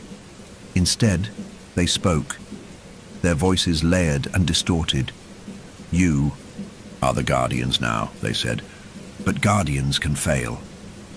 Rachel stepped back, her voice shaking. "What do you mean, fail?" The shadows shifted, their forms merging into a massive figure that loomed over them. "If you falter, the seal will break," it said, "and the plague will spread." Emma clenched her fists. "We won't falter," she said, the shadow's hollow eyes fixed on her. "We shall see." The void shifted again, showing flashes of the world beyond the village. A bustling city street, a quiet forest trail, a child playing in a park. Rachel gasped, tears welling in her eyes. "That's home," she whispered. "It's still there." The shadows surrounded the images, their forms growing darker. "For now," they said. "But even the strongest seals can crack." Emma turned to her friends, her voice steady. "We can't let that happen. We have to hold this together." The void trembled, cracks forming in the reflective surface beneath their feet. The bell tolled again, its sound warped and frantic. "What's happening?" Marcus shouted, stumbling as the ground shifted. Emma stared at the cracks, her heart racing. "It's testing us," she said. "The curse is testing our resolve." The shadows surged forward, their forms twisting into nightmarish shapes. "Prove your worth," they hissed. "Prove you are fit to guard the seal." Each member of the group was confronted by their own shadow, twisted reflections that whispered their deepest fears and doubts. Rachel's shadow sneered at her. "You'll fail," it said. "You always do. That's why you ran from everything." Alex's shadow loomed over him. "You think you're strong, but you're just pretending," it said. "You can't even protect yourself, let alone anyone else." Emma's shadow stepped closer, its hollow eyes piercing. "You were never meant to lead," it said. "You'll fall, and the world will burn because of you." Emma clenched her fists, the fragments of the heart glowing faintly in her hands. "We're not falling," she said, her voice steady despite the fear gripping her chest. The shadows paused, their forms flickering. "Resolve will only take you so far," they said. Rachel stepped forward, her hands trembling. "But it's enough for now," she said. One by one, the group faced their shadows, their determination pushing back the darkness. The void trembled, the cracks beginning to seal as the bell's toll grew fainter. The shadows retreated, their forms dissolving into the void. The reflective surface beneath the group's feet solidified, and the bell fell silent. Emma looked at the fragments of the heart, their light now steady. "We did it," she said softly. "For now," Marcus said, his voice heavy. The priest's voice echoed faintly, his tone solemn. "You are the guardians now," he said. "The seal is yours to protect, but the curse will always seek a way out." The group stood together in the quiet void, their reflections watching from the surface. "We're part of this now," Emma said, her voice steady. As the void darkened, the faint sound of the bell began to toll once more, a reminder that their task was far from over. The tolling of the bell grew louder, its sound reverberating through the void like a heartbeat. Emma stood still, her eyes fixed on the faint cracks that had begun to form again beneath their feet. "I thought we fixed this," Rachel said, her Voice trembling, Emma held up the fragments of the heart, their light flickering weakly. "The seal isn't as strong as we thought," she said. "Something's trying to break through." The reflective surface of the void rippled as new images appeared. The village square, once pristine, was now crumbling, its cottages sagging, and coated in blackened moss. The bell tower stood lopsided, its structure cracked and groaning. "This is the village," Marcus said, frowning. "It's falling apart." "It's more than that," Emma said, pointing to the cracks in the bell. "The curse is leaking through, the seal is breaking." Alex clenched his fists. "Then we fix it," he said. "Whatever it takes." The shadows emerged again, their forms flickering and unstable. They surrounded the group, their hollow eyes glowing faintly. "You cannot stop this," they said in unison. "The curse was never meant to be contained." Emma stepped forward, clutching the fragments tightly. "We're not letting it spread," she said. The shadows shifted, their forms growing darker. "The seal weakens because of you," they hissed. "Your doubts, your fears, they crack the foundation." Rachel shook her head, tears streaming down her face. "That's not true, isn't it?" One shadow whispered, its face resembling Rachel's. "You've already thought about giving up." The bell tolled again, its sound sharp and discordant. The void trembled, and the ground beneath them began to splinter. "The seal is tied to us," Emma said, realization dawning. "If we're not strong enough, the curse will break free." Marcus frowned. "So what? We have to keep fighting forever." Emma nodded. "As long as the seal holds, the world is safe. But if we falter, even for a moment..." The bell tolled, louder, and the shadows surged forward. The shadows split into distorted versions of the group again, each one whispering accusations and doubts. Rachel's shadow sneered at her. "You're the weakest link," it said. "You'll drag them all down."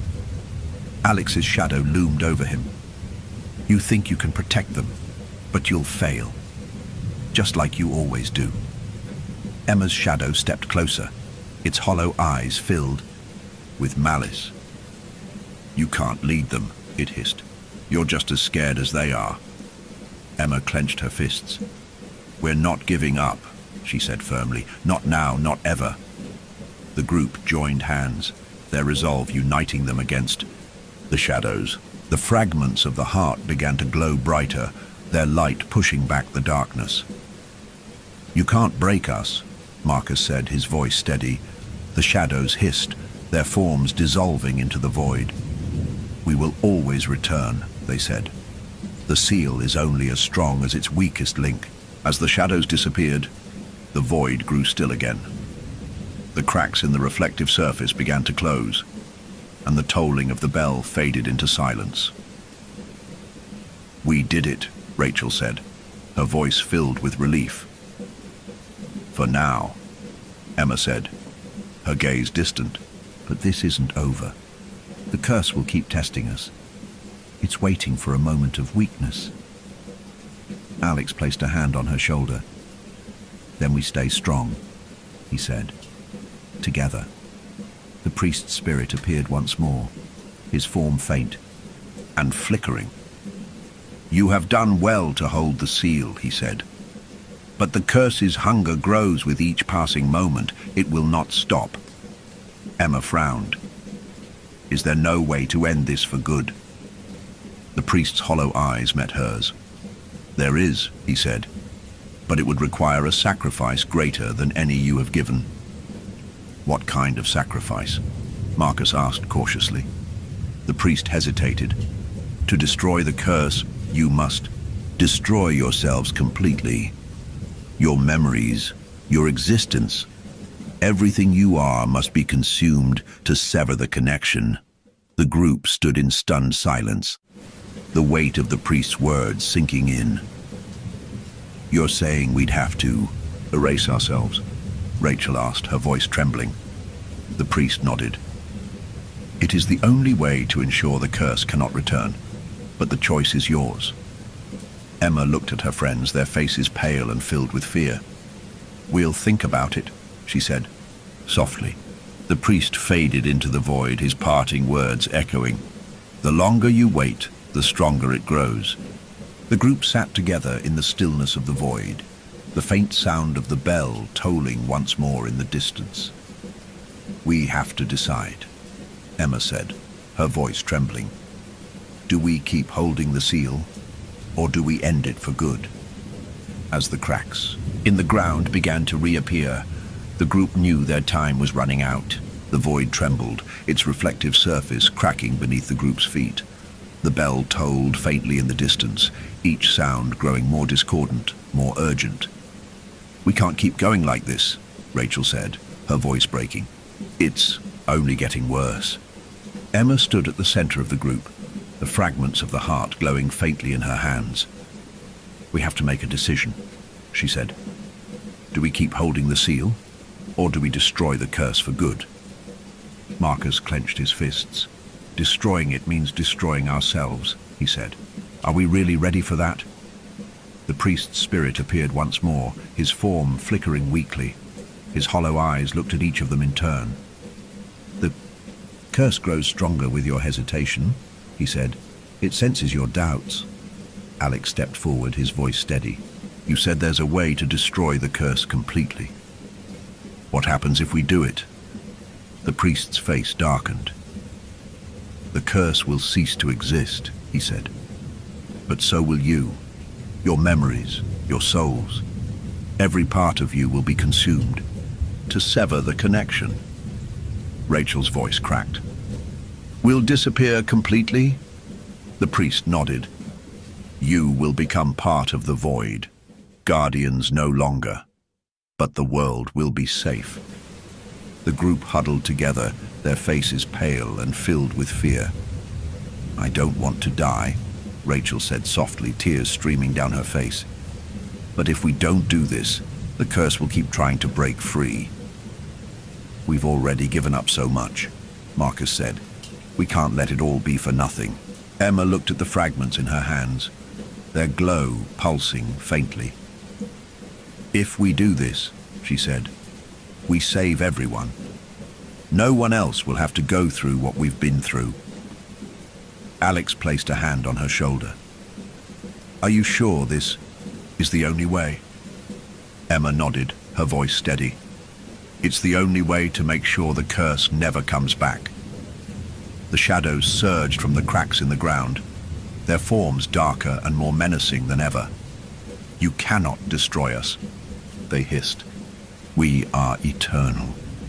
Your sacrifice will mean nothing." Emma stepped forward, holding the fragments high. "We're not afraid of you anymore," she said firmly. The shadows recoiled slightly, their forms flickering. "You will fail," they said. "Your resolve is weak." Rachel, Marcus, and Alex joined Emma, their hands clasping hers. The fragments glowed brighter, their light pushing back the darkness. "We're doing this together," Marcus said. The fragments of the heart pulsed, with energy, their light spreading across the void. The bell tolled louder, its sound warping into a piercing wail.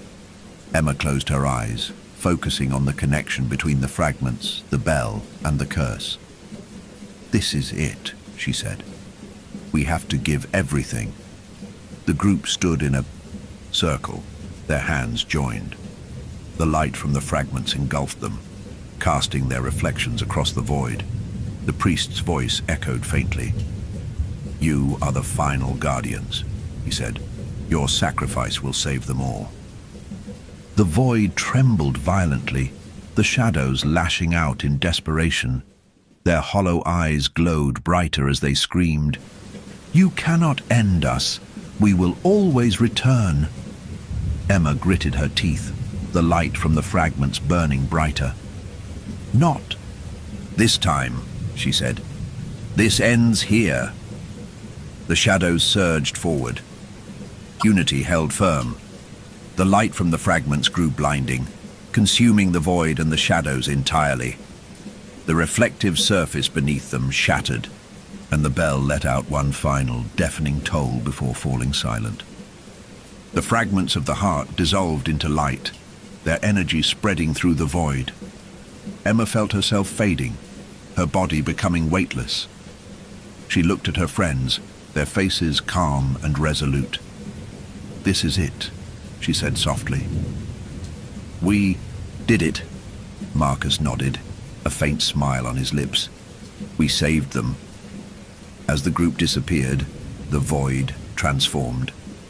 The reflective surface became clear and still, the cracks vanishing. The shadows were gone, their forms dissolved into nothingness. In the village, the cottages crumbled into dust, the bell tower collapsing in on itself. The plague, the curse, and the heart, all of it was erased.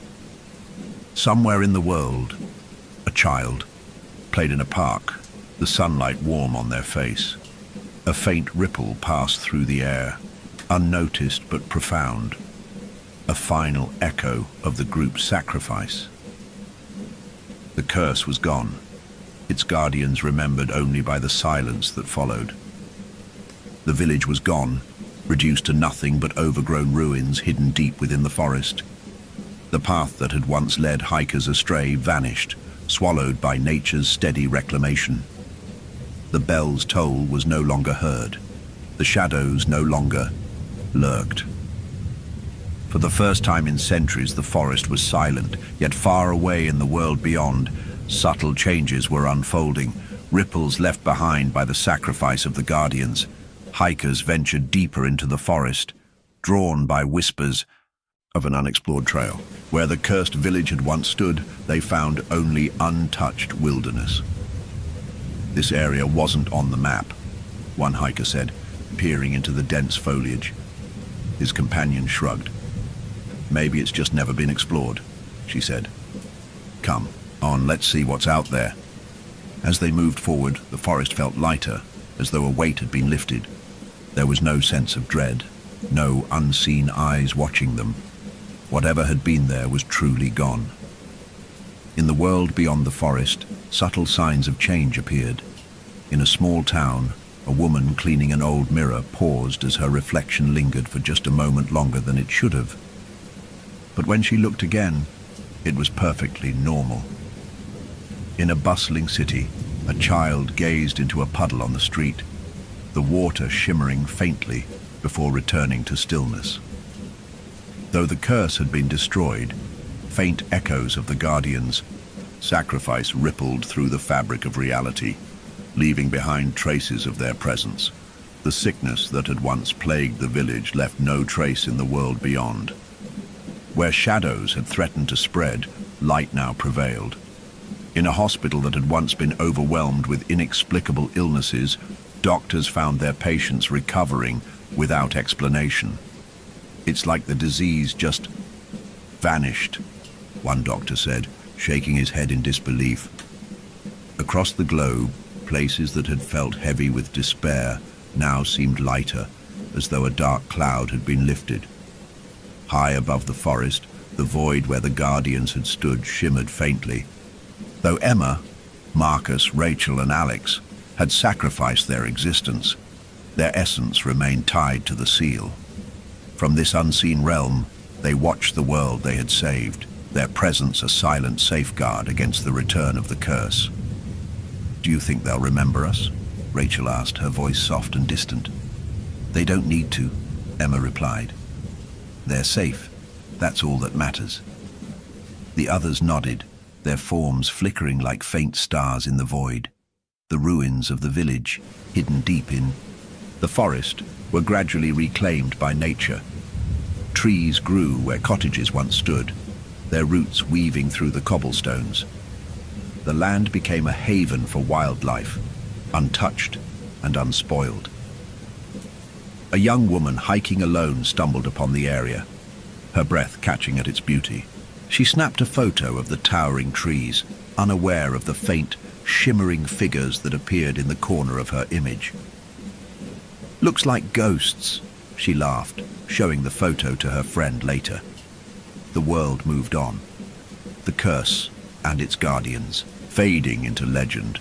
In an old library, a historian stumbled across a tattered journal filled with cryptic entries about a plague and a village trapped in time. "This is fascinating," he murmured, turning the pages, "but there's no record of a village in this area. It's like it never existed."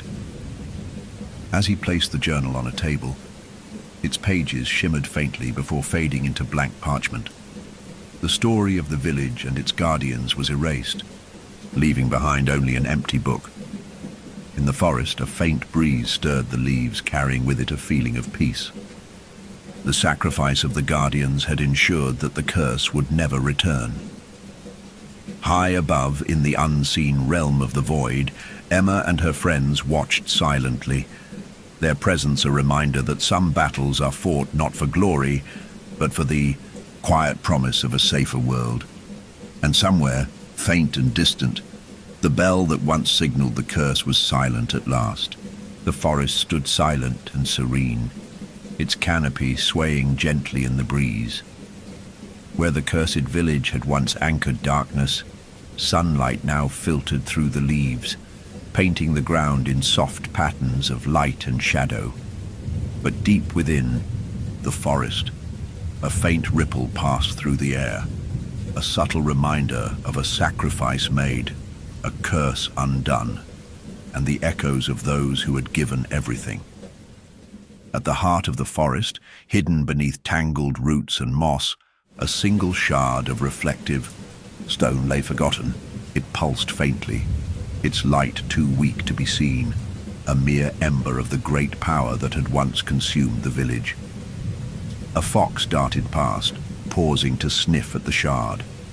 For a moment, its reflection rippled across the stone surface before fading. The fox tilted its head, sensing something beyond its understanding, before scurrying away.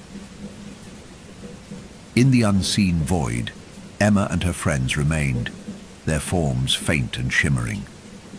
Though their physical selves were gone, their presence lingered, tethered to the seal that had been forged through their sacrifice.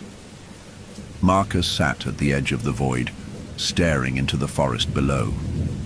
"Do you think anyone will ever find it?" he asked, his voice echoing softly. "They won't," Alex said firmly. "The shard is just a memory now.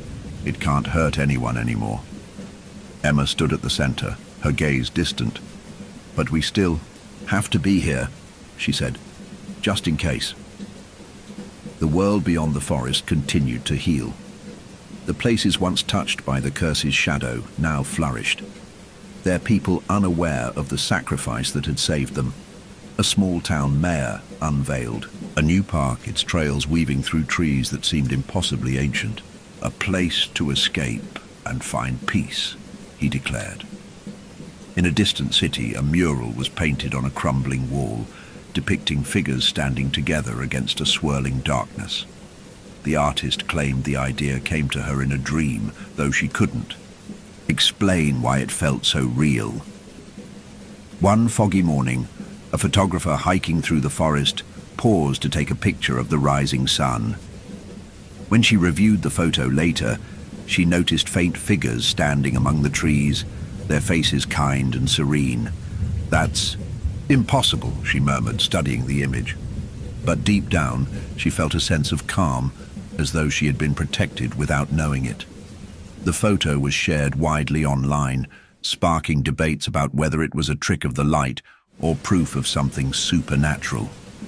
Years passed, and the shard buried in the forest grew dimmer, its faint light fading until it was nothing more than a smooth piece of blackened stone. Nature continued its quiet work, covering the shard with soil and roots. Eventually it disappeared entirely, its presence erased from the world. In the void, the bell's toll had long since faded, leaving only a profound silence. The cracks that had once threatened to break the seal were gone, the surface solid and unyielding. Rachel smiled faintly, her form shimmering as she leaned back. "Do you think we'll ever move on?"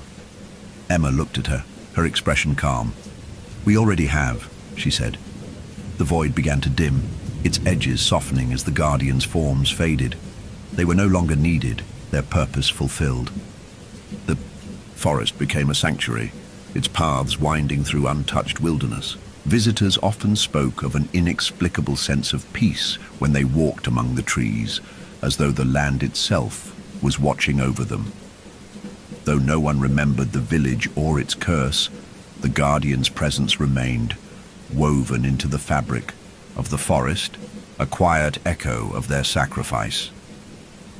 As the years turned into centuries, the memory of the curse faded entirely, leaving behind only stories whispered by the wind and the faintest trace of light in the heart of the forest.